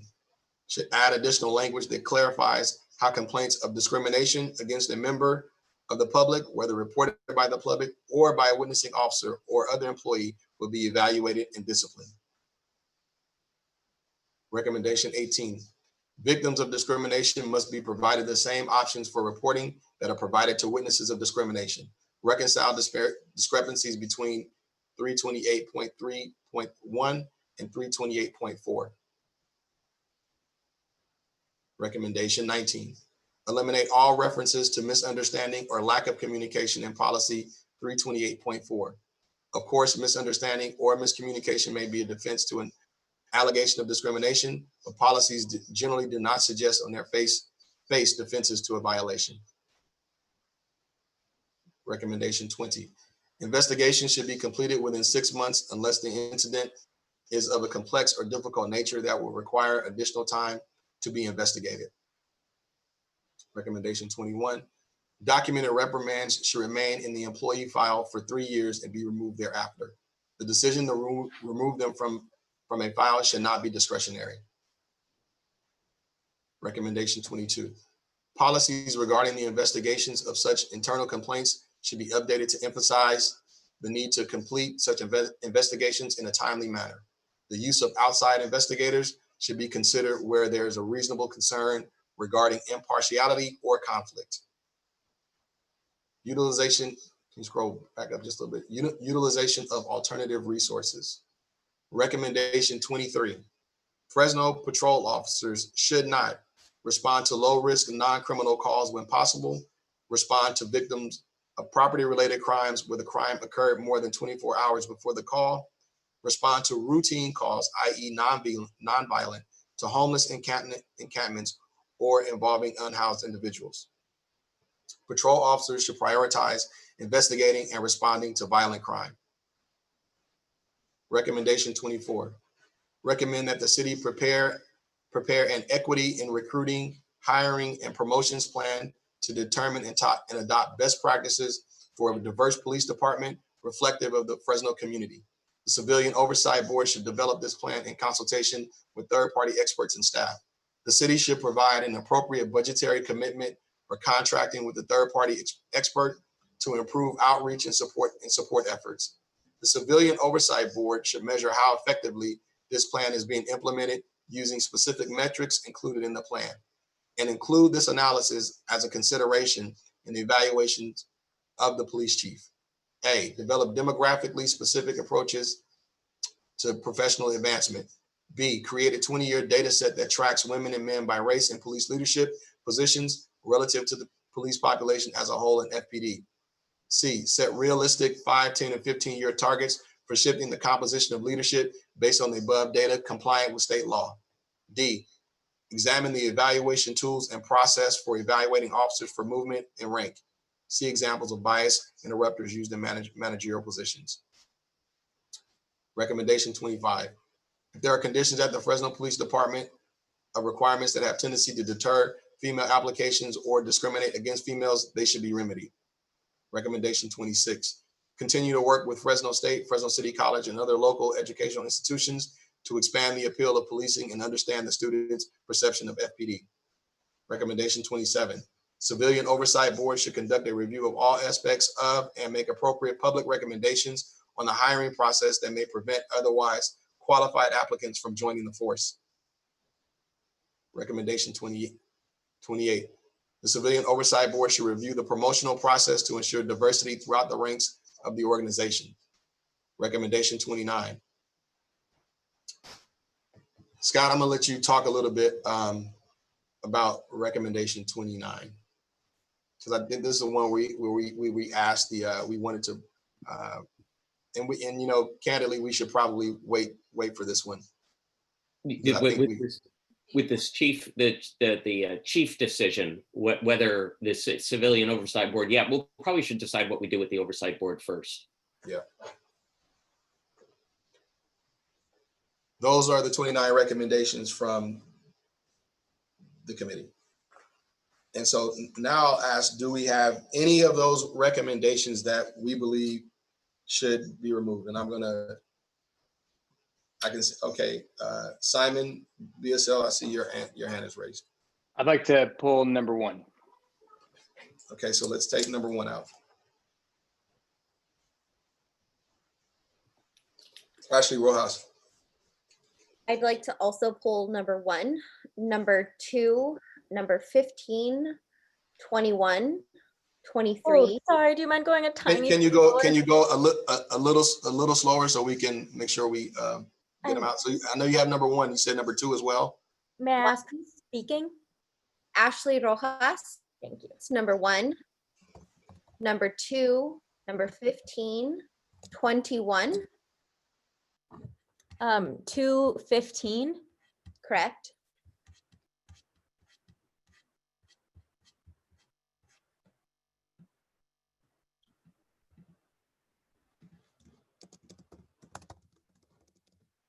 And then 21.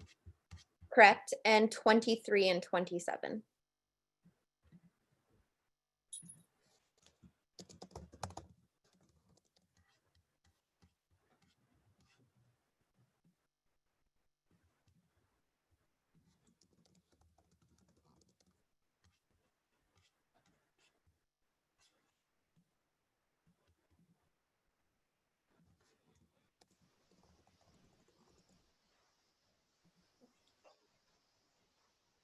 Okay, Randy Cooper.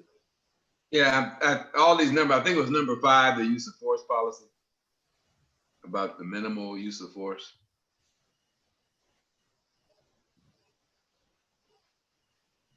Okay. Gloria.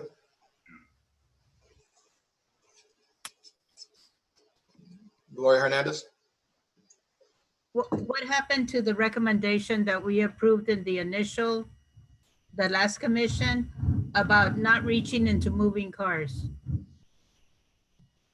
It I disappeared. think I read that one. It's on here. Yeah, we read it. Hang on a second. It's Yeah. here. I there. don't, there. Number 10. Okay, thanks. You wanted to keep it or remove it? You want to keep it, right? Keep it. Okay. Okay. Ephraim Botello. Yeah, another one that I was in communication with you, Scott. What happened to the recommendation about prohibiting officers from shooting from a moving vehicle? That's there. Yeah, no shooting. We want, we may be able, it did not get finished in time. That recommendation, we did not finish in time. Is it still on the table though? If we have more meetings, I mean, if we can talk together, it's something we could work out. We ran out of time last Wednesday with what we had. Okay, can I ask to put that on the table? Yeah, if we have more time, I think we can talk about it. Because I saw it on you guys' initial document. So you guys already discussed it, I believe. That's all I'm asking.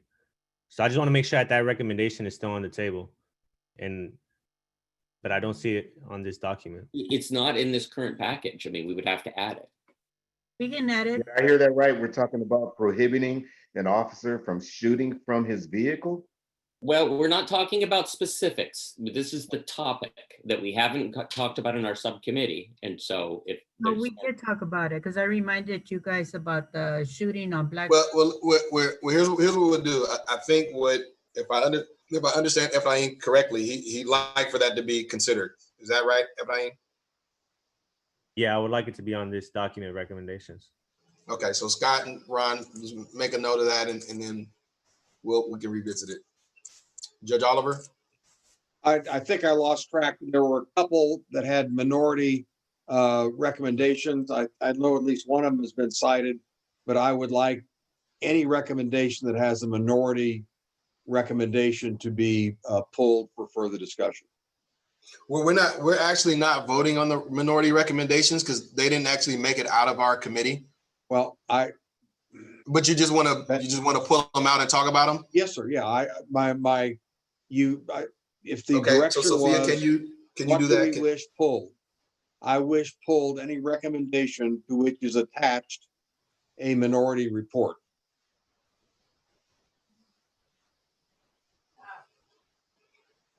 So Oliver, can you explain how the minority recommendations worked and how after the first 10 we were not permitted to give any minority recommendations?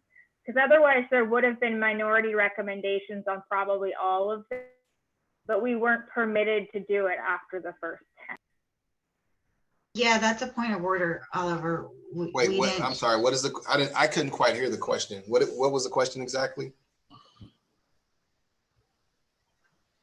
Oliver, the issue is that we had requested to be able to give minority recommendations, all of them, and we were told at the last meeting that we were not permitted to give minority recommendations on any except for the first 10. So if we're pulling them because there's minority recommendations, I believe it's not actually representative of, how people felt, because there probably would have been minority recommendations on, number 11 through 33, but we just weren't permitted to put them there. So just trying to explain that the reason that there's some on the first 10 is because we were allowed to give them, and then after that we were told we weren't allowed to give them anymore. So it doesn't really represent those ones being particularly controversial or something compared to the rest that don't have them, because we weren't permitted to give them. and I don't know who's talking because I for some reason not showing up. Was that you, Mariah? That was me. Okay. No, you and Mariah, you're right. There really should not have been any minority recommendations included in this one, and that's an oversight on our committee, because you're right. The idea is to not, minority recommendations did not gain consensus or a majority of the votes. And I think we did that in the first one. You're exactly right. And so, Judge Oliver, here's the thing. The idea was not to have minority recommendations because we're not voting on those. Those did not technically make it out of the committee. So is your intent to just to discuss the minority recommendations? What's your intent? Well, respectfully, absolutely. My question is, if there was enough dissent discussion within the committee that I think it would be informative of the commission to hear the alternative perspectives before we vote on a recommendation. If we decided that we weren't going to do that for some reason, then that's fine. But I think for the commission not to have the benefit of the discussion that was so strong apparently within the findings and recommendations subcommittee, that we would benefit from hearing what was said. So Oliver's suggestion is to pull 3, 5, 7, 8, 9. I saw Bob Mitchell's hand raised. I can see you, Sarge. So I'm gonna let you comment. Thank you, Chairperson, Chairman Bangs. I'm going to echo what Ms. Thompson was saying. That was not the process that we engaged in the entire recommendations, Judge Oliver. And it would seem to me that if we're going to pull every recommendation that had a minority statement, and a minority was a minority, and then the other individuals on our committee also could have had their options to place a minority objection, that would be more fair. But to do it in this fashion, I think is a little bit more unfair. I'm speaking only to the document that I'm looking at. So you're right. And haven't figured out, that's okay with me. No, you're right, Judge. It's a mistake. The fact that they're on there is a mistake. Yeah, they should not have been included on there. Right. Oh. There was as much dissent and disagreement on multiple of the other ones that don't have a minority recommendation listed, but due to a change in our process, we did not write those down. So if you wanted to pull all the ones that had enough of a dissent or a conversation that they would have had a minority report, should we have been able to give one, then we're talking about a lot more than the ones that actually have it written down. But it was a process issue that they're still on there on just some of them. So it doesn't represent the ones that had dissent, because there's probably another 15 that had dissent as well. If my understanding is correct, that this document is presented to the commission in error as to the inclusion of minority reports, then I withdraw my request. Thank you.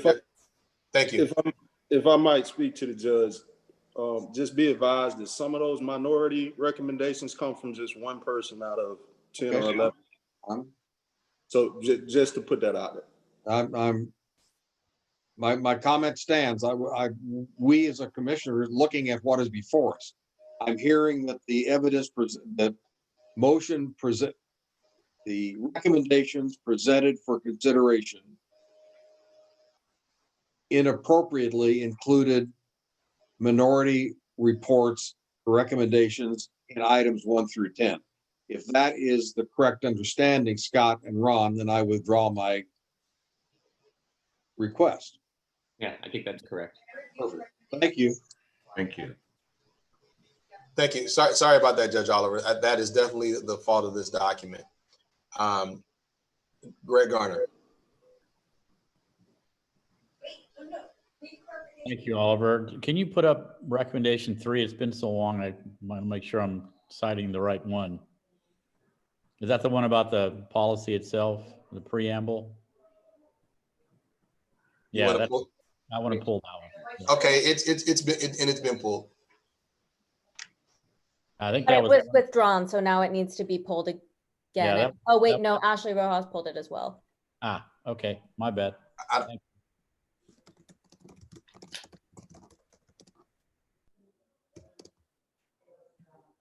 So Sophia, can you read to me, or can you put up, I don't know if there's a way to put up all the ones that have been pulled already. Is there a way to do that? Because I know we can't see it in the single document. And kind of like Greg went by. I can give and you was the wanting to numbers. just know if number 3 was even pulled. You Yeah, want that Scott, number? if you've been tracking, I've tracked it. I mean, I've got Ashley pulled 1, 2, 3, 15, 21, 23, 27. I wrote down Cooper. I'm sorry. Pulled number 5. Efrain made a comment, but I don't think he pulled anything. And then Oliver pulled some, but then he withdrew that. If I've missed anybody, let me know. But I think that's everybody who's had something pulled. Okay, so Scott, this is Lillian. 1, 2, 3, 5, 15, 21, 23, and 27. That's what I wrote down. Yes. Thank you. Todd Frazier. Yeah, thanks everyone. I'd like to lend my problems with 6, 9, 10, 11, 12, and 13. Those are use of force issues, and those are meet and confer issues that go along with that. Number 14 is an MOU issue, which I'm going to bring up right now. And also 17 and 21. That concludes my list. Pastor Lewis. Oh, wait a minute. I'm sorry. I think they're trying to catch up. I have them all written down. I think I'm gonna have to do this after. Okay. Okay, then let's just review for a moment. We have 1, 2, 3, 5, 6, 9, 10, 11, 12, 15, 17, 21, 23, and 27 that have been pulled. That matches my notes. Okay, Pastor Lewis. Yes, I'd like to pull recommendation 7, please. Dr. Pitts. My hand was raised from earlier. I'm sorry. Okay. Sandra. I would like to pull the rest of them. I'm just kidding. My comment got already addressed. You know, earlier in the night, I might have laughed at that. But all right, Sophia, can you put up on the screen the ones we are going to vote on, the balance of them? Yes, if you give me 1 minute to stop screen Sure. sharing, I can do it in a Word doc, which will be easier. Okay. People 1, 2, 5. 1, 2, 3, 4, 5, 6, 7, 8. 7, 8, 9, 10, 11, 12, 13, 14, 15, 16, 17, 18.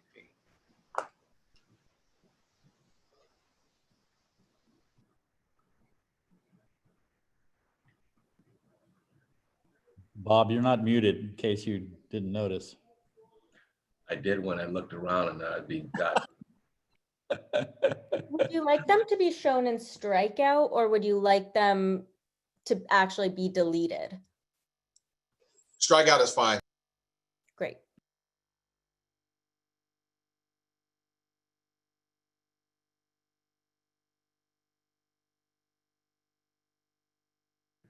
The last time Bob got caught on a hot mic was the first time I realized he curses.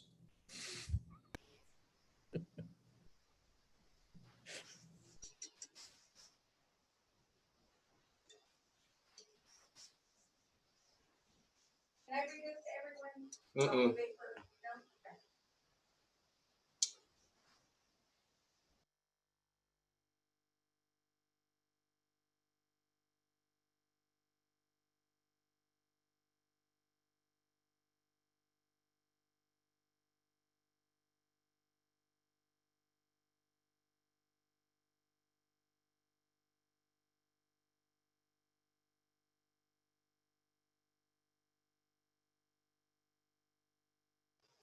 Don't you be talking smack about Mr. Mitchell.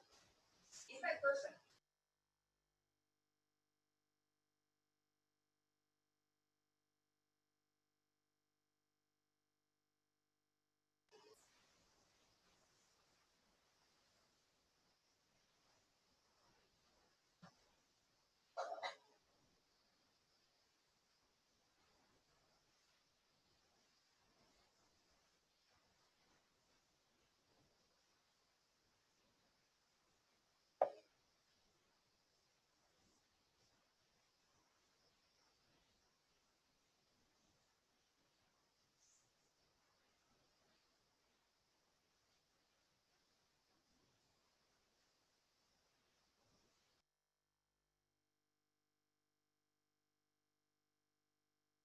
Sorry, that took a minute. Okay, we're good.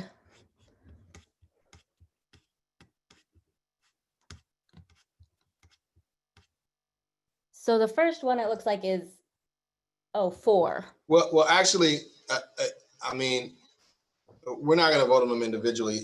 Unless there are any more objections, I'm going to entertain that we accept the balance of these recommendations from this committee. I move. Yeah, I think that is the process that we're following. Second. All right. Do we have any objections? All right, seeing no objections, we will pass the balance of these recommendations and move the other ones for discussion at a later time. I have a question to clarify. Yes. If I wanted to vote yes on some of them that were pushed out. You'll have another opportunity. Okay, thank you. Mm-hmm. All right, so next up we have the Community Development Subcommittee.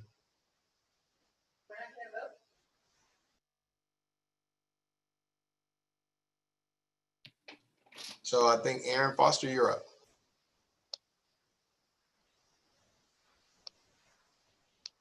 Can you hear me? Need to come up. Yes, we can hear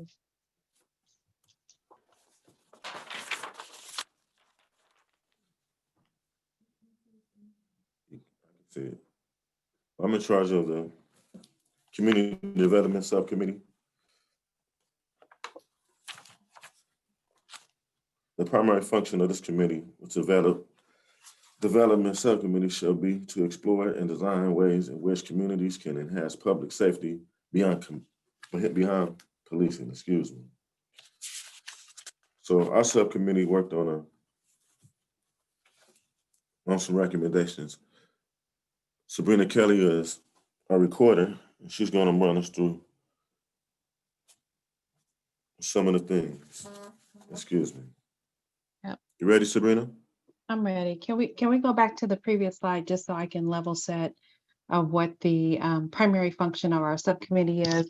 And the primary function of our subcommittee was to explore and design ways in which communities can enhance public safety beyond policing. And I'll just give a caveat here that some of our recommendations have already previously been stated on other committees. Next slide.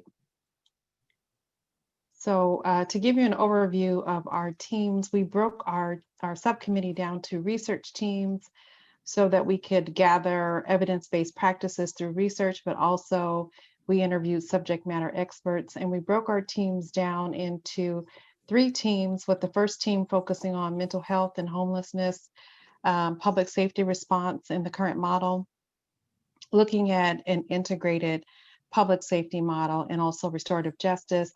The second team, their work focused on investments in parks, green spaces, and recreation activities, also youth and health opportunities, school and education support, and investing in long-term violence prevention.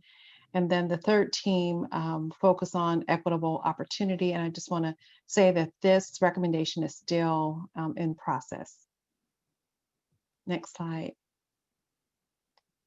So what I want to talk briefly about our theoretical frame, but I also want to say, I know Oliver will be reading these in detail, so I'll do my best just to provide a high-level skim of our recommendations, knowing that he's going to take a deeper dive. I think it's important to note that our theoretical framework is a social ecological model. It is steeped in public health and public safety. It considers the complex interrelatedness between the individual level, the relationship level, the community and societal factors. So it basically allows us to understand the range of factors that put people at risk for violence, and look at possible protective factors to keep vulnerable individuals from experiencing violence or perpetrating violence. Next slide. So our first finding and recommendation number 1 was that we were looking at law enforcement's response to mental health calls for services, and our recommendation focuses on number 1, looking at the current CIT contract and developing a new one once that one terms, and one that aligns with behavioral mental health components that's specifically tailored to community needs and resources. And really excited about the data we collected about community needs, because we'll be able to add some specifics around what this might look like moving forward in future. And then recommendation B is to develop specific training for dispatchers to recognize calls involving mental health, and in the 4 tiers, looking at mental health workers themselves when there is no threat. So helping dispatchers recognize when there is a call for mental health, but there's no threat of violence. Also helping dispatchers recognize or understand the framework for having a mental health worker lead with the officer present. So it's not the officer leading mental health crisis calls, but it's a mental health worker leading those calls. And also when there is a report or threat of violence or serious property damage, an officer will also be attending that call with the mental health worker. And then our 4th recommendation here, or under recommendation 1, the sub recommendation is to dispatch officers only when there is a report of violence in progress. Next slide. Also under number 1 for law enforcement's response to mental health call, we were really looking at the number of calls for 5150 and also looking at the interrelatedness of beds and appropriate treatment. So our recommendation is that the city work with Fresno County Department of Behavioral Health to certify specially trained paramedics to write 5150 holds. And this is a really important piece because as it stands now, Fresno PD has this right exclusively. So we want to shift this model completely and really understand how we move officers from being the lead to 5150 calls. We need to shift that liability and also that function to paramedics. Recommendation 3 states that we recommend that the city invest in critical bed space for behavioral and treatment for juveniles and adults. And this was made evident by the point in time count that we need more bed space, but also by HUD reports also calling for critical bed space for behavior and treatment of juvenile and adults with mental illness. And the next slide. So finding number 2, our recommendation here is to invest in parks, green spaces, and recreation activities. It's under our community events finding, and our subcommittee is recommending a series of community organized events in parks and green spaces like block parties, farmers markets, food truck gatherings. These type of events build a stronger community, serve as an avenue for relationship building between community residents, police officers, and also, you know, I know in particular really helps to build public goodwill. So with that, I'm going to pause here. I won't read in detail because, as I said, Oliver is going to take a deeper dive, but I'll hand it over to Aaron to talk more about investments in parks and green spaces and safe spaces. All right, so investing in parks and green spaces and recreational activities and safe spaces. The subcommittee recommends that opportunities to establish joint shared use agreements with community groups to ensure that young people have safe spaces to be in during school hours.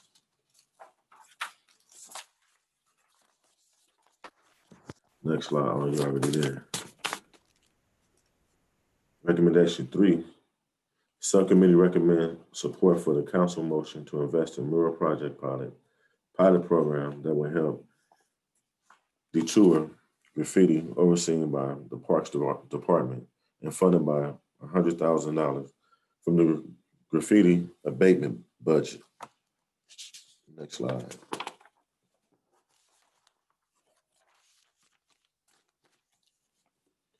Investment in parks and green spaces, the subcommittee recommends that the city incorporate a social equity component in the shared mobility space that requires at least 30% of the shareable transportation, e-scooters, e-bicycles, be in high poverty neighborhoods that lack adequate transportation. This should include and reduce ridership rate for specified areas. Next slide. Youth health and opportunity. Recommendation 1. The subcommittee recommends increasing youth health and opportunities, including youth justice.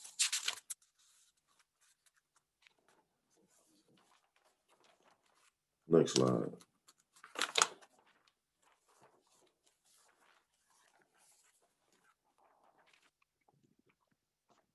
My eyes are bad. I had to read it off the paper. Finding equitable opportunity.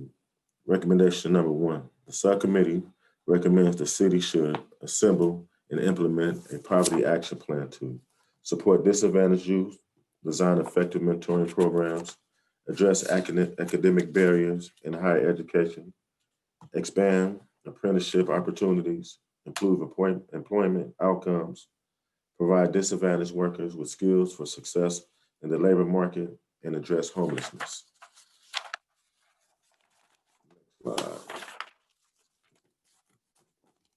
Recommendation 2. The subcommittee is in the process of formulating a recommendation to address homelessness as a means of championing equitable opportunities. I'll pass it back to you, Sabrina. Thanks, Aaron. So the remaining recommendations focus on school support and also creating a model and a paradigm shift with creating a new policing model. So going over finding number 5, and this is specifically focused on schools and education support with the recommendation to minimize police presence and maximize student engagement. Recommendation number 1 is to minimize police presence with the ultimate goal of reducing officers in school. Recommendation number 2 is to maximize student engagement with increased investment in extracurricular activities, mentorships, and work programs, and innovative career opportunities. Next slide. Also under finding number 5, under schools and education support and expanding opportunities for heads of household, the subcommittee recommends that investments be made to help heads of household and primary caregivers achieve the next level of education with a primary focus on attainment of high school diploma or an AA degree. Next slide. For finding number 6, we are recommending integration of fire, police, and emergency medical services into a single public safety agency. The subcommittee recommends the implementation of an integrated public safety model that coordinates all safety components, including fire, rescue, emergency, medical services, law enforcement services into one department. And this would be the Department of Public Safety. And our idea around this is that by doing this, we create that shift from officer, overseer, law enforcement to public safety officer. I think, you know, as we're dreaming big, and this comes up often, how do we dream big within the purview of what we can do as a city government? And then how can we implement evidence-based strategies that have been implemented, have a track record of success, but also speak to some of the priorities and core needs that we've heard through the data collection and analysis, and creating this shift where our goal is, you know, these recommendations are both long-term and short-term. So some meet immediate needs of reinvesting in the community. The other are more long-term structural priorities that's going to take a while to kind of move this big ship in a more equitable direction. So our recommendation here is to merge fire, rescue, emergency medical services, and law enforcement into one department, the Department of Public Safety, in conjunction with an Office of Community Safety. And this would be a holistic approach to community safety, and also includes residents who would be part of this Office of Community Safety. And then finally, expand training and expanded functions of DPS members to help establish greater trust within the community and increase coordinated community safety services. So as I mentioned before, with this finding, this is one of our long-term structural recommendations. The others, some have more immediate to solve for immediate issues and answer immediate responses. This is long-term structural and hoping to create a paradigm shift and a mind shift with the current officers and the way we recruit in the future. So I'm going to hand it over to Aaron to wrap us up with our recommendations for restorative justice. Okay, so number 7 is our subcommittee recommends implementing restorative justice. I moved too fast, excuse me.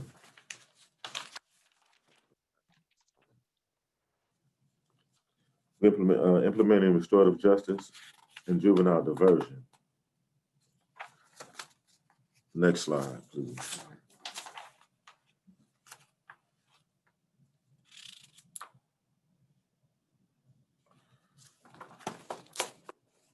The subcommittee recommends the City of Fresno should contract with the Community Justice Center to provide additional restorative justice services for low-level juvenile offenders to resolve criminal behavior using trained mediators and mentors pre-arrest without referral to juvenile court. The City of Fresno Police Department should work collaboratively with CJC to divert juvenile offenders into restorative justice programs and participate in intervention sessions for those impacted by harm.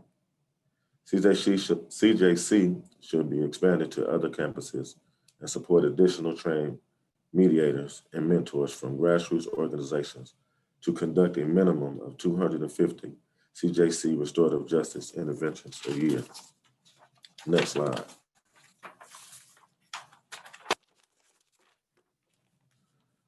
Recommendation 2. The subcommittee recommends that chaplaincy services be expanded and support hiring, training, trusted community members that can offer conflict resolution, peacemaking in culturally appropriate ways that increase safety and belonging of community members. Next slide.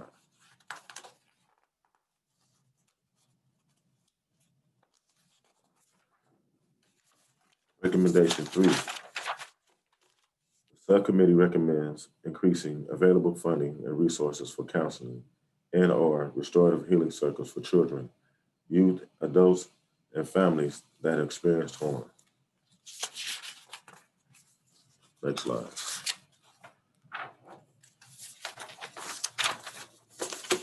Finding 8, invest in violence prevention.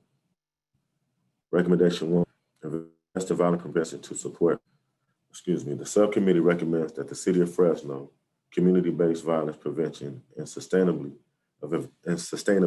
of advanced peace through a multi-year funding. Next slide.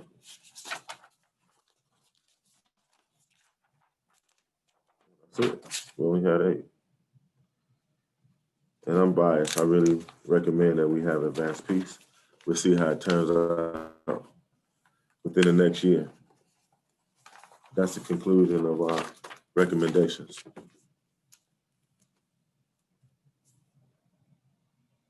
I can put them up on the screen if you. Yeah, can you put them up? So those 8 are ultimately the recommendations right there, right? Do I have that right, guys? Correct. Okay, great. We have a few people that want to weigh in. Ashley Ross. I would like to pull 1, 2, 4, 5, 6, and 2. 1, 2, 4, 5, 6. Yep. Judge Oliver.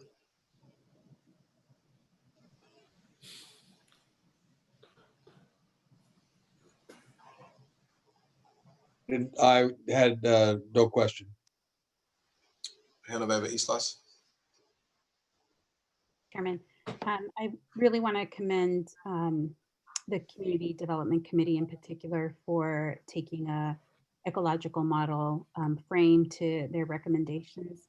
I think that for me, I do see a lot of need, again, to merge these conversations with the outcomes. So for me, when I'm looking at this, I see a lot of budget implications.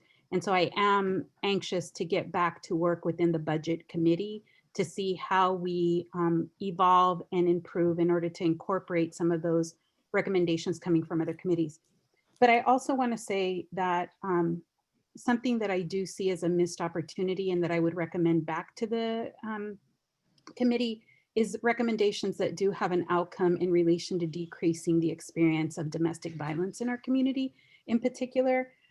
So when we look at investments in place-based policies, like reducing the amount of liquor stores in neighborhoods, increasing affordable housing would be another. And then I would just also call out that we should really pay attention to vulnerable women, in particular immigrant women. So opportunities where they can participate in maybe micro business development, opportunities to higher education, English literacy, right? All of those things go a long way to building self-sufficiency among immigrant women. And they're a really important way that we can dedicate our community dollars to preventing, in particular, domestic violence. And I do think that self-love and self-worth are things that we as a society do not promote and invest enough in. And we do have a lot of erosion of self-love and self-worth when you think about anti-immigrant sentiment or the anti-Blackness that's in our communities. And so campaigns within the community that show that love and appreciation culturally, you know, just celebrations, all of that I think are great. And I did hear a little bit about that, but again, I would just recommend that in whatever way we can continue to promote that love and respect and trust among our community are other ways that we advance safety, right? And so I just wanted to offer that as opportunities to expand and refine these recommendations as you go forward. Gail? Yes, one of the recommendations I wanted to see pulled was the one, and I'm trying to find it. It's the one pulling police officers out of the schools. So I'd like to see that pulled. I don't see that. Aaron, do you guys have a recommendation that specifically pulls out of schools? No. Oh, okay. No, Okay. Chief Gardner. Actually, the one I wanted to pull has already been pulled, so I'll just take a moment to say, to thank the subcommittee. Great ideas, fabulous work, good stuff. Well done. Thank you. All right. Oliver, you probably can't see me. Oh, I'm sorry. I sure can't. That's okay. Can I have number 7 pulled? Okay. And Mariah, I see your hand is up. Thank you. Sorry, I actually put it down earlier, or I thought I raised it earlier. So I'm happy to see a focus on really some of the stuff here seems to be about creating a sense of place and community vibrancy and in you know, in the community as a place. And so there are some other things that I wanted to just touch on, particularly around the mobility and transportation and equity opportunities that I thought might be helpful to share or might, you know, pique an interest in creating additional recommendations. So in terms of creating new opportunities for transportation and transit equity in underserved communities, there are a number of locally run processes that can be really helpful to be involved in that are the basis for which those decisions are made. So one of them is the regional transportation plan process, which is actually currently beginning and is their community needs surveys are out right now in multiple languages. where the community can put in information about the transit and transportation needs in their communities. And projects get added into the regional transportation plan and get kind of on the list for funding. And if they're never put into the regional transportation plan, they never get on the list for funding. So it's sort of like the baseline entry point that needs to be taken care of before you can promote specific transportation infrastructure or active transportation infrastructure, safe routes to school, stuff like that for communities. So if, having a policy around city and community participation in these processes, really aggressive promotion of community participation in these processes can help to address really more of a systemic aspect of the transportation inequities. Rather than just, the things like that. We need creative solutions like things like scooters, but, it's really, there's much more systemic infrastructure needs that can be addressed through some of these processes. So I hope the committee would look at that. And then also to just double down on what Veva was saying around affordable housing. So looking at programs like affordable housing and sustainable communities, which is affordable housing money that's available for transit-oriented high-density affordable housing developments. Those can be really excellent projects to be in communities and can help transform communities around transit nodes. And also just looking at things like the general plan process, the zoning ordinance process, the liquor license permitting process, and concentration of liquor licenses. Those really kind of land use processes really create the baseline for making transformational changes in communities for community development and infrastructure development and investment. So if the committee has the opportunity to take a look at some of the processes before they put forth their recommendations, I think it would be a good opportunity. Thanks for listening to that long tangent. Marcel Woodruff. Yes, I don't have anything to pull, but I did want to make maybe a recommendation or invite you guys to consider expanding on your number 3 here. I know that one of the pitfalls with investing primarily like in youth is that they can age out of systems. Like if they turn 18, 21, 24, those support systems leave and we kind of like dismiss them. So I would invite you to look at number 3 and expand it into a more multi-generational investment in quality of life, as well as continuing to really invest in youth as well. Oliver, this is Sabrina. Really quick, I want to just bring to attention. You're up next. Go right ahead. Oh, sorry. I just wanted to bring attention to some of the comments around shared mobility. We do have that under finding number 2, site number 10. If you all want to go back and look at that, there is a breakdown of investment for finding number 2, which is in parks, green space, recreation, activities, and shared mobility.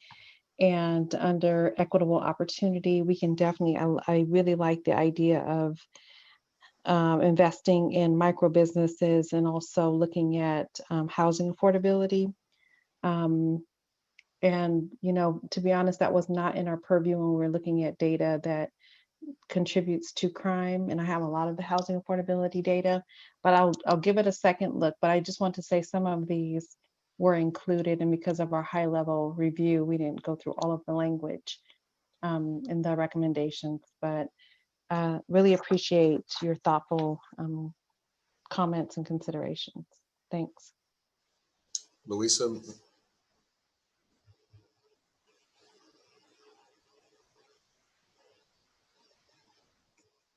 If you're talking, Louisa, you're unmuted, but I can't see you. Can you hear me now? So I wanted to come back to number 3.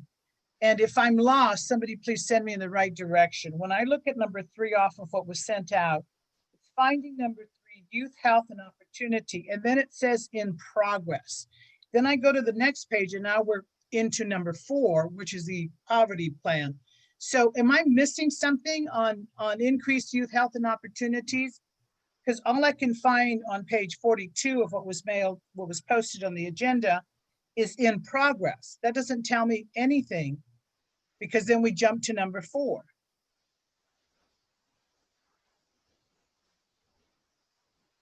So are Now, you we wanting to said pull to- that one or you just want more information, Louisa? Well, there's nothing there other in progress. I don't know what that means. In progress means that it's still being worked on. Okay, well, we have it up here to include, so then I'll pull 3. Thank you. Genevieve Islas. I'm sorry, just one point that I failed to mention in my earlier remarks in regards to the chaplaincy program. In the presentations and information that we heard, it seemed largely to be chaplains of, I guess, Christian faiths. And I want to make sure that we're being inclusive of the diversity of faiths in our community. So I would just recommend to have sort of inclusive language if the community is considering expanding. All right. Okay, those are all oh, Sabrina. Yeah, oh, just one final remark. Some of your recommendations that you all recommended that we included are also recommended for the pull. For example, recommendation number 2, number 1, we have the shared mobility framework in number 2. So I don't know if you want to pull, or this is point of clarity, pulling the recommendation and maybe looking closer at the finding 2, recommendation 1, recommendation 2, so forth, because that's how we organized the presentation, was by finding first and then by recommendation. So that's just a point of clarity for items to be pulled, because we got a long list from Ashley to pull number 1, 2, 4, 5, 6, and 7. So are you saying pull finding 1, recommendation 1, finding 1, recommendation 2? So point of clarity. Yeah, they should be all pulling recommendations, not the findings. Okay, thank you. So I think, We're gonna need I'm sorry? it sounds like then we need to clarify, because we pulled findings and the recommendations are renumbered at the beginning of every finding. So there is no clear way to pull specific recommendations in the way that they're outlined in the presentation. If you can put the recommendations back up, Sophia. Sophia. I have them in a Word doc form, not in the PowerPoint form. I can put them up in either, but here's what Well, I I have. think well, just really quick, just put, no, Sophia. No, I'll only go back to the one you had pulled up, only because I think That was Sherry's screen, but I can. No, well, I'm only saying that because I think the commission was pulling off of what was on the screen. Everyone that asked for something to be pulled, were you all looking at the recommendations that were up on the screen, or were you looking at a different document? Sophia, can you put the PowerPoint back up? Or whoever has the PowerPoint, can you put that back up with the last page that had the recommendations?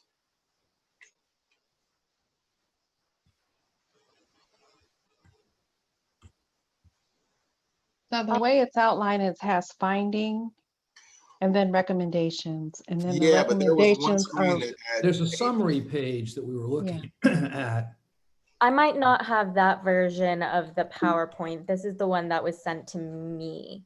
If you can pull the version of that PowerPoint up, then maybe I can add some clarity to it, because it is organized by finding, and then under each finding is renumbered. So for example, if you hold on, everybody, before we do that, I want to make sure that everyone was looking at this page when they were asking to pull the different recommendations, because this clearly says recommendations. So let me just make sure we're even talking the same language. Were people wanting to pull recommendations or findings? We should only be pulling recommendations. The findings are just literally should be supporting evidence for what the recommendation is. Oliver, this is the page that I was looking at when I suggested. Okay, good. I don't remember who all pulled. I know you did, Chief. You wanted to pull number 2. Number 1. Number 1. Ashley, I know you mentioned, I think 1, 2, 4, 5, and 6. If I remember, were you looking at this page as what you were referencing to be pulled from the set of recommendations right here? Let me just make sure we're all talking about the same thing.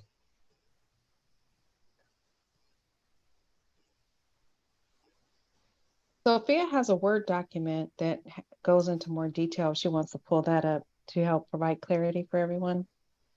Well, the problem is I'm wondering if people were looking at this as far as the recommendations to pull, and then we're going to put up another document. It may further frustrate the issue, is what I'm worried about. So I know Greg was using this document in order to make his recommendations for what he wanted to pull.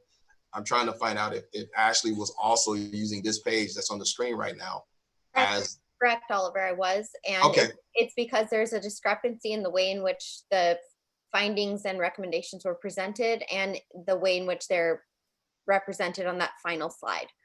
So there are, in fact, I think more than 8 or whatever the totality of the findings are in recommendations, but because the recommendations are sub-numbered under the findings, it is hard to identify them clearly in totality.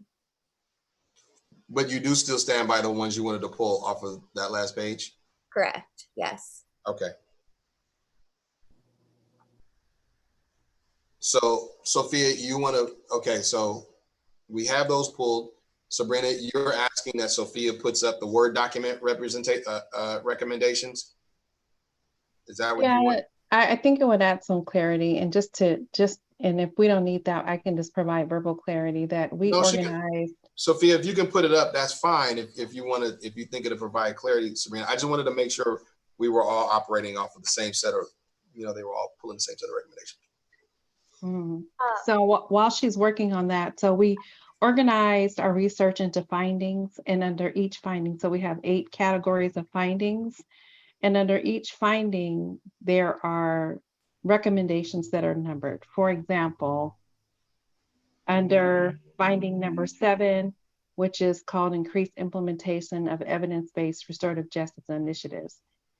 There's a description of what we mean by that. And then there's also recommendation 1 on slide 18, recommendation 2 on slide 19, and recommendation 3 on slide 20. So the way we organized our presentation was by research category, and then they're numbered correctly by recommendation. So each category could have up to 3 or 4 recommendations. Okay, well that is probably a little confusing even for me. So Sophia, have you organized the Word doc?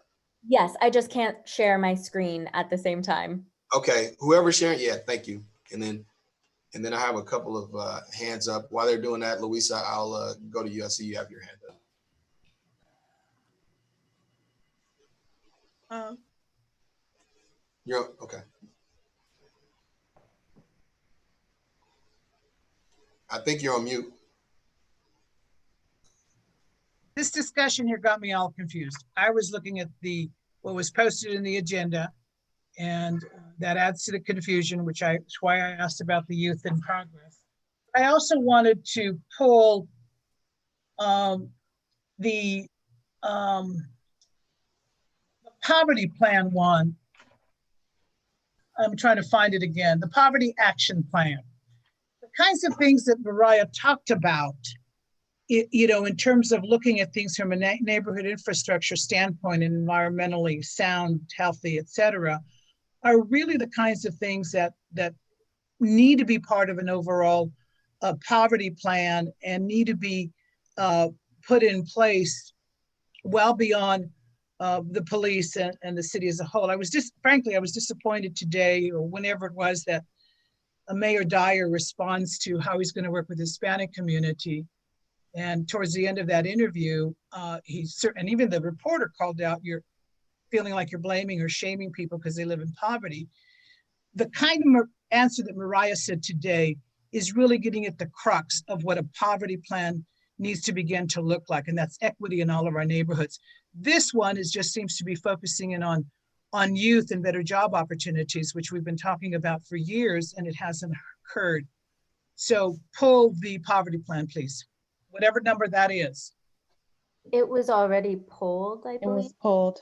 And it also, for reference, includes a focus on addressing homelessness, low-income disadvantaged workers, improvement to employment outcomes, addressing academic barriers. So these are systematic in communities, not necessarily neighborhood infrastructure centric. That can be added to this, but it still is relevant when you pull the data and the trend analysis about why families are in generational poverty in Fresno. Which we need to have a broader actual poverty plan to address that from various components and perspectives. I've already asked, it's already been pulled, so I'm fine.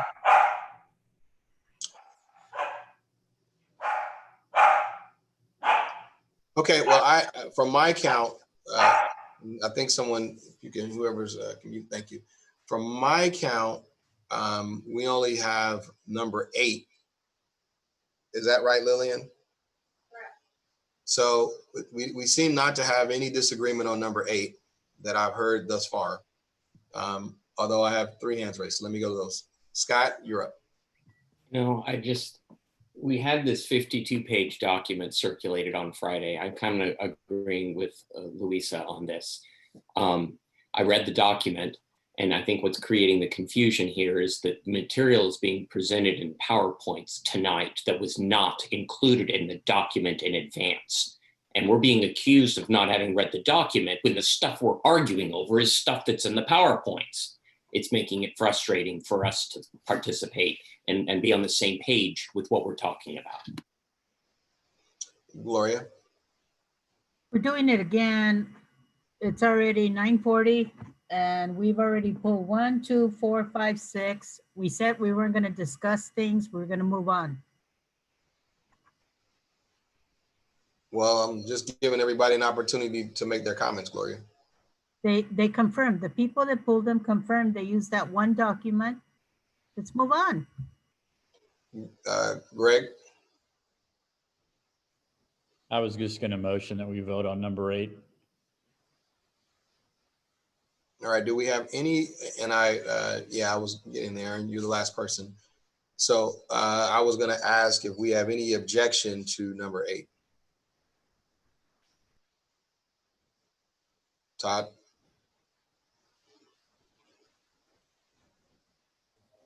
Yes, yeah, I'm sorry about that. It's a little slow on muting or unmuting. Yes, I'm against advanced peace altogether. It's a waste of money. Okay, so other than that, do we have any other objections to that recommendation? All right, then that advances. The balance of it will be discussed at a later time. Last committee we have for tonight is budget, and Judge Oliver, you're up.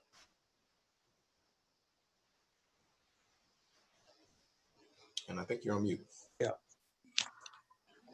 As you are all painfully aware of the hour, I think everybody's really hung in. Let me go through the process. We do not have a PowerPoint. I was advocating parchment paper and a quill pen, but some.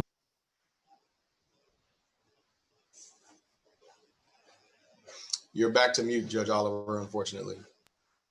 You have before you on the document submitted our committee members. I would only say, I think clearly it is a diverse group in all respects. They were diverse in thought, they were frank in their opinions and thoughtful in their conclusions and rational in the discussion. So all that that was really good stuff and helpful.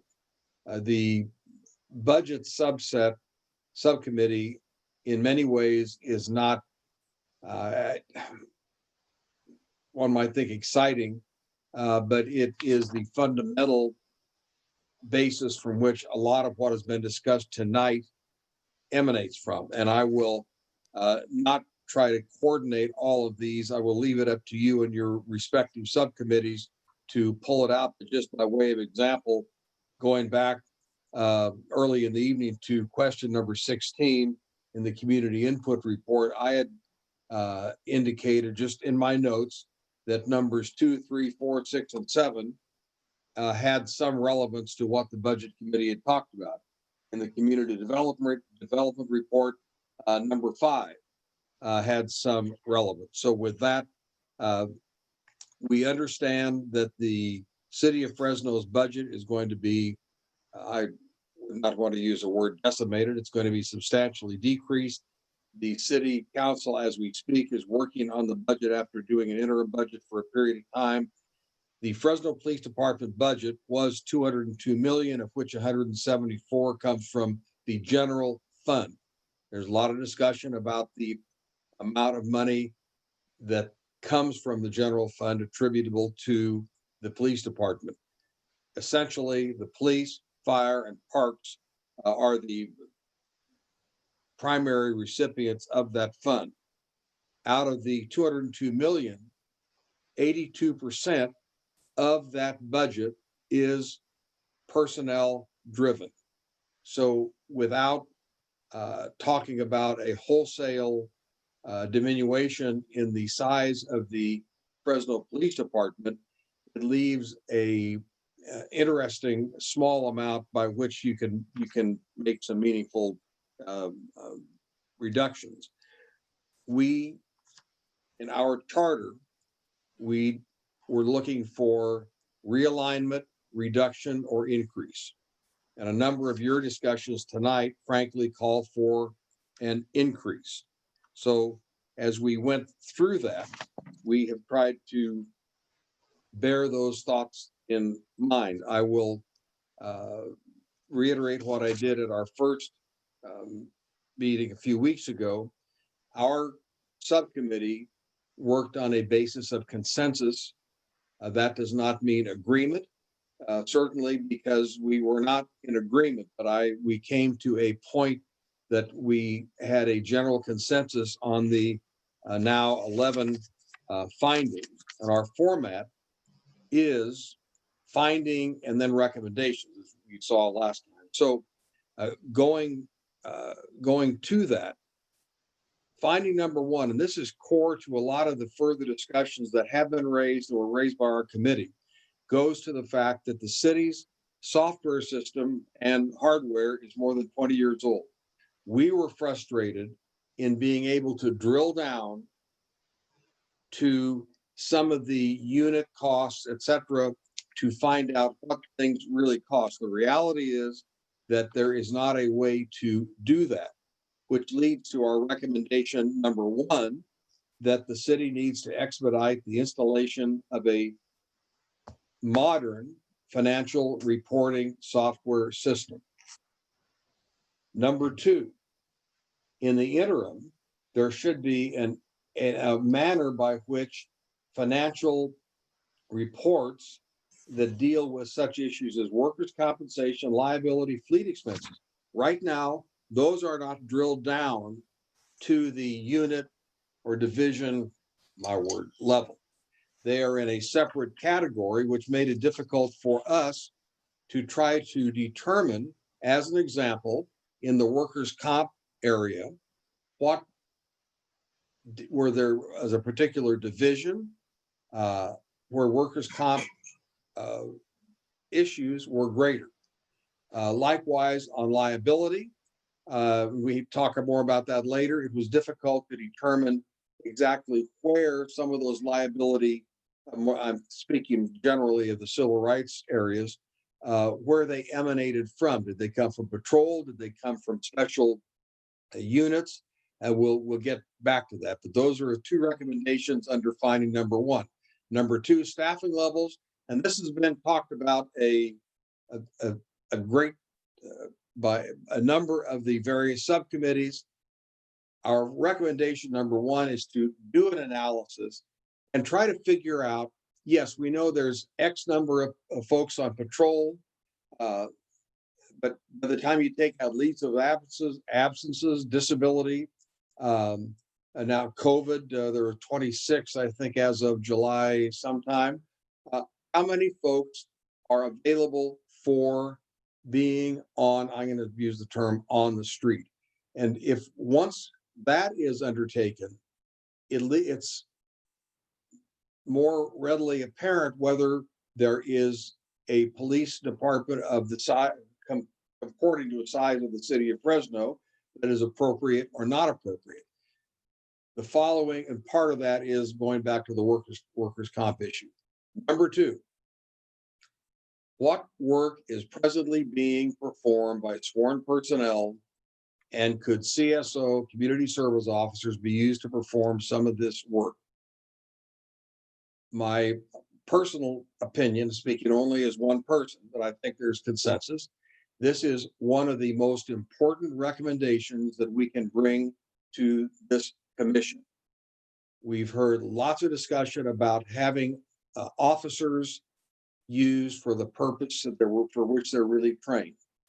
And if we believe that the escalation of a community service officer to a career track, not a cadet waiting to go to the academy, or not some functionary job, but to make this a career opportunity at a career classification and assist this community in having responses to their concerns, to their needs, whether it's reports or other matters, and allow the Fresno Police Department to do those things for which they are clearly better trained. Moving on to finding number three, a lot of discussion about SROs, SNROs. Simply stated, recommendation 1 and 2.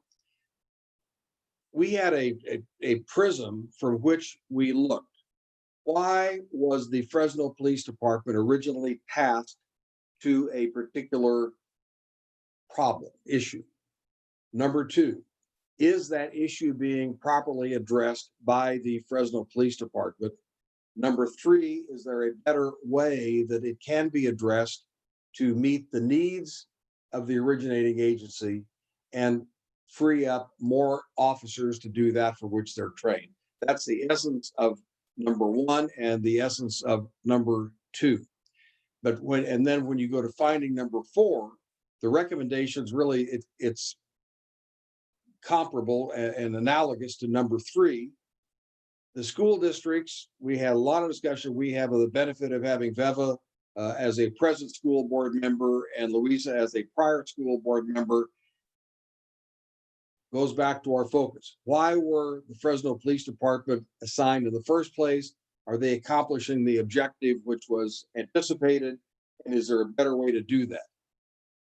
Recommendation number 2 is that is a task for the school districts to make that determination. But if they want that service, then it should be 100% funded by the respective districts. And frankly, it is not now. Finding number 5, specialty assignments. Many of us did not know that there were 3 officers and a sergeant assigned to the Department of Public Works for the recycling task force. Well, why is that? Because the recycling folks or department, whatever department it is, said we need some help because we're having issues with our staff when they go out to pick up the recyclables. Well, likewise with FACTS. We have officers assigned to the Fresno Area Express, and for which that's a budget transfer. But it begs the question, when you look at 830 or thereabouts sworn officers, you pull out the FACTS folks, you pull out the DPU, you pull out the bike patrols, what do you have left for the core function of the Fresno Police Department? It's in our recommendation that there should be an evaluation of these specialty areas, going back to why was the Fresno Police Department given these tasks in the first place? Is that mission being accomplished? And can it be accomplished by someone or some entity better and more efficiently than the Fresno Police Department? Number 6, it was, well, I would try not to editorialize.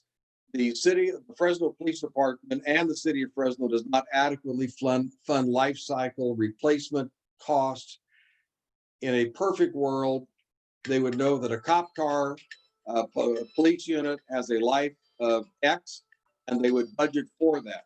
Our understanding, based on the material that we have before us, there is not a There is not a life cycle replacement cost, which is really a budget issue. So recommendation 1 is to conduct such a life cycle and replacement cost. And number 2, if the city in the future is going to make a capital investment, where are these funds going to come from today and tomorrow? There's a temptation by folks in government to find a one-time pot of money and fund something that has an ongoing cost. And there's currently 789 officers, I believe, not counting the ones, there's a vacancy factor of 25 or 30 or 35. Number 7, crisis intervention team. Lots and lots of discussion. We are in general agreement with what has been suggested, that at the conclusion of the balance of the 2-year contract, that there be I think Scott and Ron's committee called it a task force or a workforce to determine whether that is the best way to conduct business dealing with mental health calls. But I think it is important and it's fair to note that with the 7,000 plus calls, they began with a 38% 5150 rate and have now reduced that 5150 rate so far this year to about 20%. That tells us that either in combination with law enforcement presence out of a regular uniform and the mental health folks, that they are reducing the number of folks that are found to be 5150 and therefore deprived of their freedom as a result of being a harm to themselves or others. So we believe that this needs to be evaluated, but in so doing, we think that it is important to note that in cities such as Denver, San Francisco, and LA County, they are expanding their crisis intervention team on the general model that we presently have with some law enforcement presence and otherwise. All we're suggesting is you take a look at it and see if there is a better way to do that. And when we had to spend an hour and a half with the CIT folks, including Dewan, the director of mental health, they are convinced that for now, it is to the benefit of the citizens of Fresno to have a combined unit, but we should work towards that elimination of the police department as part of that. Liability expenses was included only because it's a big number. We are self-insured, and it's also high profile.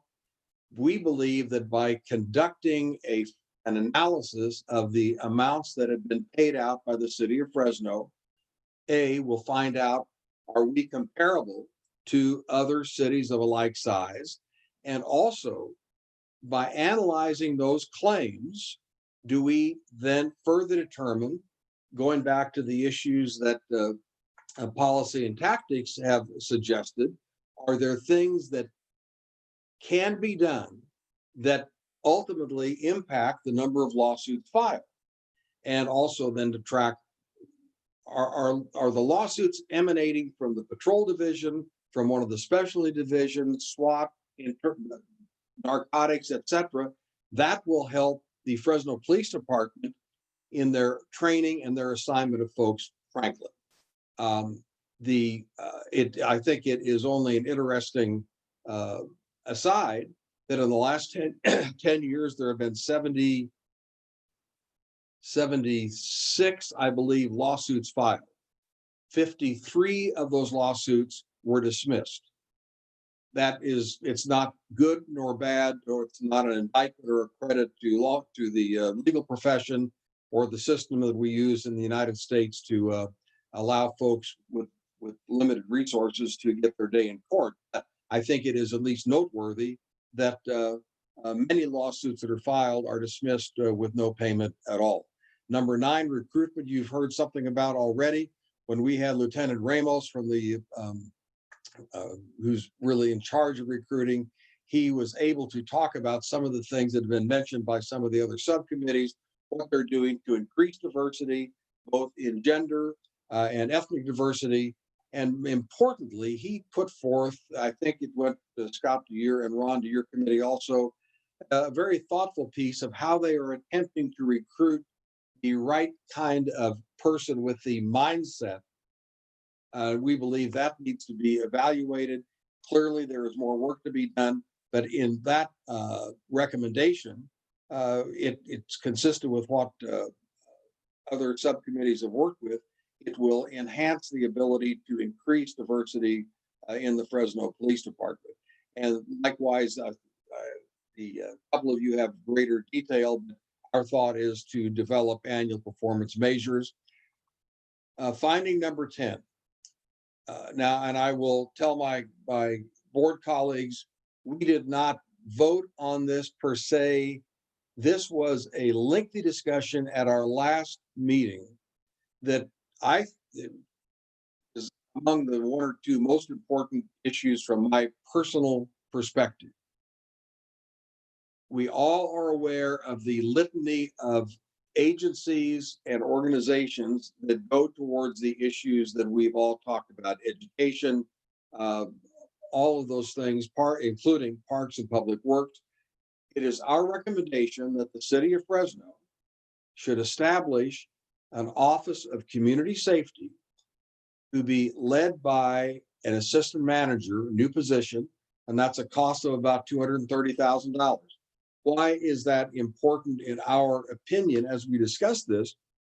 You then have one person, I'm going to say in charge, responsible for coordinating and holding the other disparate agencies somewhat responsible. We think that is an idea whose time has come. All of us have seen far too many organizations doing good work in a silo when they could be coordinated or having one of those organizations take the place of some others. That is the nutshell and 30,000-foot overview of our 10 findings and a number of recommendations. All right, thanks, Judge Oliver. You actually went through and for the most part, read your recommendations, and unless there's great objection, I don't necessarily think I want to go back and reread them, since you really did a really good job of covering not only the finding, but you read the recommendations to the committee. So I'm gonna I think I had thought I saw Luis's, I have Luis's hand raised for a comment. Lisa, So you're mute. I'm here. So I want to pull number 10. Perfect. Right. And let me finish why. Yes, this came up as a very last piece of our discussion, and there's a couple of other similar type recommendations. Yes. I want to revisit 10. Perfect. Sandra? Yes, thank you. I just wanted to reiterate, I know that Judge Oliver mentioned the fact that, and I think Beva mentioned earlier that the budget subcommittee definitely is still going to meet and follow through, because one of the things that's very glaringly obvious, at least to me, is the lack of transparency and the lack of measurable outcomes and metrics specific to the budget. And what was really apparent is that there's only about 1/3 of the entire budget allocated to the patrol division, which means that there's a lot of emphasis on special units that haven't, at least on the metrics or any of the data that has been shared, has demonstrated that there's a positive impact to the special units. And so I think that, having more time, one of my recommendations would be to dissolve the special units and really look at which ones are absolutely needed and develop some clear metrics to measure their outcomes. And so I think you'll notice that a lot of the recommendations from the budget subcommittee is for further study. And that's just because of the lack of data being presented in a way that is digestible to the general public. The other piece I would mention in terms of the liability expenses is that we did have at least an initial conversation about officers being insured and bonded in terms of, we recognize that there's a lot of funding that is spent on not just defending cases, but also on settling lawsuits as a result of officer or possible officer misconduct, and that is definitely another area that is really important for us to follow through. And then lastly, I would mention the conversation around life cycle replacement costs is I think more broad in terms of the city of Fresno, because again, we're told that there's a need for additional equipment, but there's actually no way to quantifiably measure the life cycle stage for any equipment that is within the city and specifically within the department. So I think that in the budget subcommittee, there's definitely still a lot of work that needs to happen about specific recommendations that have dollars attached to them. Pastor Lewis? So my question is, Louisa did she pull finding 10? Yes. Yeah, so is that 11 on the email that I'm looking at? Yes. Okay, good. I just want to clarify that. Yeah. I'd like to pull recommendation 1 under finding 1. I'd like to pull also recommendation 1 under finding 5, and then recommendation 3 under finding 8.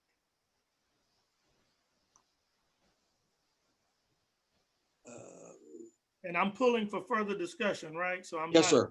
I'm not elaborating on that now. Nope. Absolutely. Okay. Randy Cooper?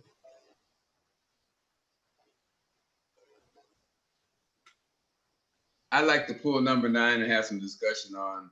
I don't think I really heard anybody tonight talk about the background process for minority officers getting on the force. And that's the #1 indicator. You talk to any chief or any department, they lose more officers in the background portion than any other portion. Bad credit, bad psychologicals, and those natures. So what is it that's holding back minority individuals from getting hired on the Fresno PD? Gloria? I'm pulling 3, 6, 7, 9, and 10. So, wait, when you say 3, finding 3? Okay. Recommendation Okay, 3, got it. 6, 7, 9, and 10. I think 10 is already pulled. Yeah.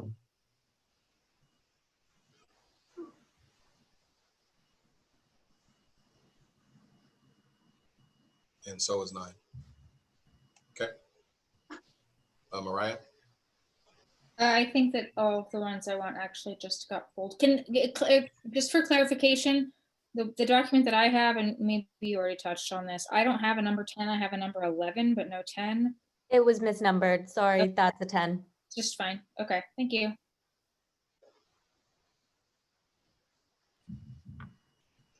All right. So, I don't know if it's Sophia or Lillian. Lillian, are you keeping track of the ones that we have left to actually vote on? It's been really hard, so I think we still have. Can you ask Sophia what's on that? Sophia, have you been tracking I see Yes, we we have, have 1.2, 2, 4, 5, 8, and that's it.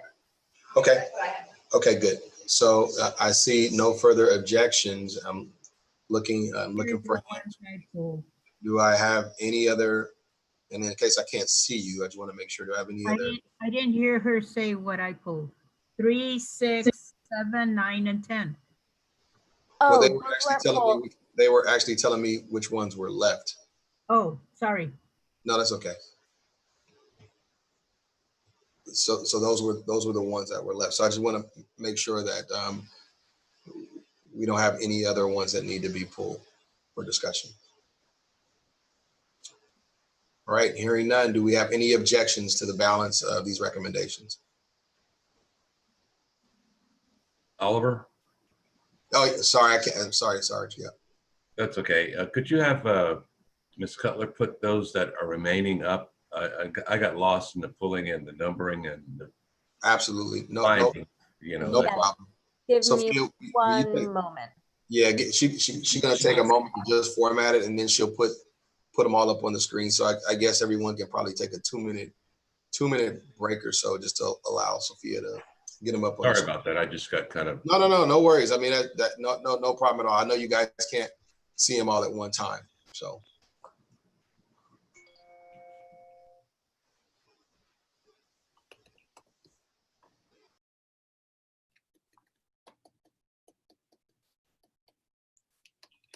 But the good news is this will be the last one of the evening.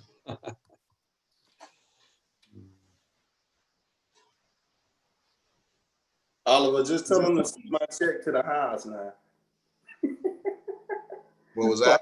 Oh, just tell them to send my check to the house now for all this hard work.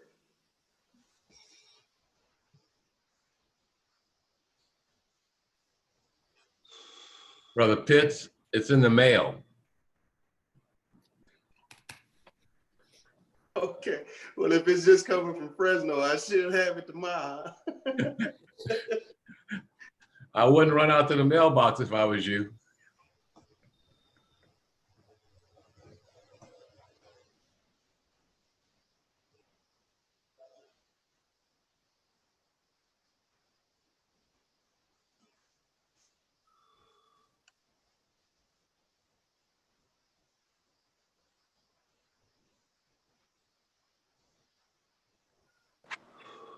Who's paying for dinner?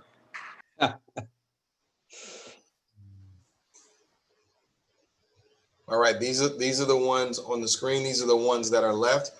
Give you guys a few minutes to review those.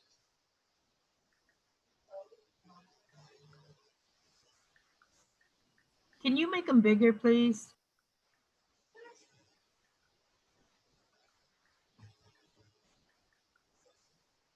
Pastor Lewis, can you confirm you pulled recommendation 5?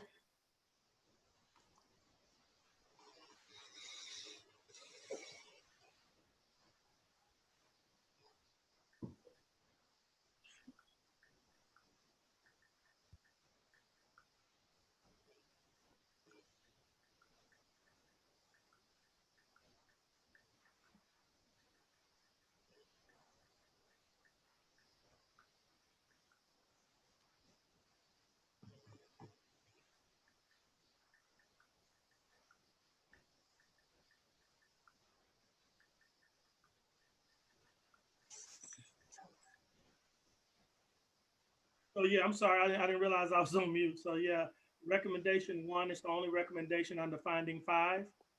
Great, thank you. Sorry about that. No problem. Talking to myself for about a whole minute.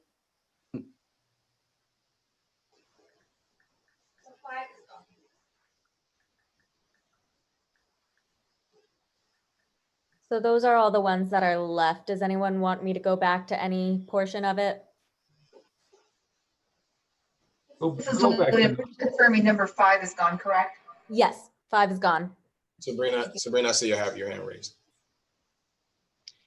I don't want to pull any recommendations from here, but I just want point of clarity because this format is exactly the same as our format, organized by findings and then recommendations, that are numbered. So just wondering if the right process happened previously for our recommendations, being that the majority of them were pulled. Was that the intention, or was it intention to look at each finding and go back under each recommendation? And we could table that, but I just need some clarity. So you don't have to answer now. No, I understand your point, Sabrina, and there are a few things that are obviously I've taken this meeting into deep consideration. So there are going to be some changes for the next one. And formatting is definitely one of them.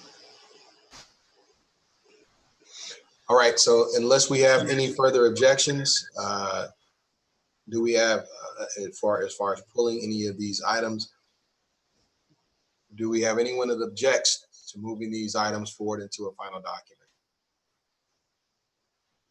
All right, very good. Thank you, Sophia. So we are we are done this evening. In light of, and I just want to take a moment of personal privilege because I'm chairing this group.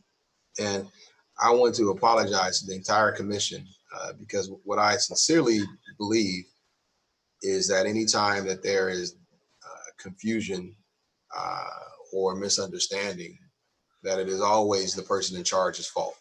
So I'm going to take and own all the responsibility for the confusion for tonight's meeting. I do want to assure you all that I don't take this lightly. And I put an enormous amount of effort into trying to create a process that allows for a significant amount of not only public input, but commission input as well. So if I'm erring, I'm definitely erring on the side of trying to allow more to come in than keep out. However, I do apologize for the confusion. I also am very mindful and aware that we actually have to finish this process and we will not be given any further time extensions. And there's an enormous amount of work still left to do on my part. And I'm highly, highly conscious of that. With that being said, I heard loud and clear what you all need tonight. I can assure you that going forward, we will not suffer these crises of leaderships anymore. The next time that we meet, the next time that we spend time together, I'll make sure that things are much clearer and that there's a level of understanding, and we will move through this process and assure you we're going to get through it. So with that, good evening, everyone. I deeply, deeply appreciate the time, energy, and effort that you all put in to this. And I can assure you we're gonna get to the end of it. And I made a commitment to all of you that when we started this, that we would have a document that we would all be proud of. I still stand by that. So I feel strongly that we will have a document that we will all be proud of in the end. Anyway, thank you all for your time tonight. This meeting is adjourned. Thank you, Oliver. Thank you, Oliver. Thank you all.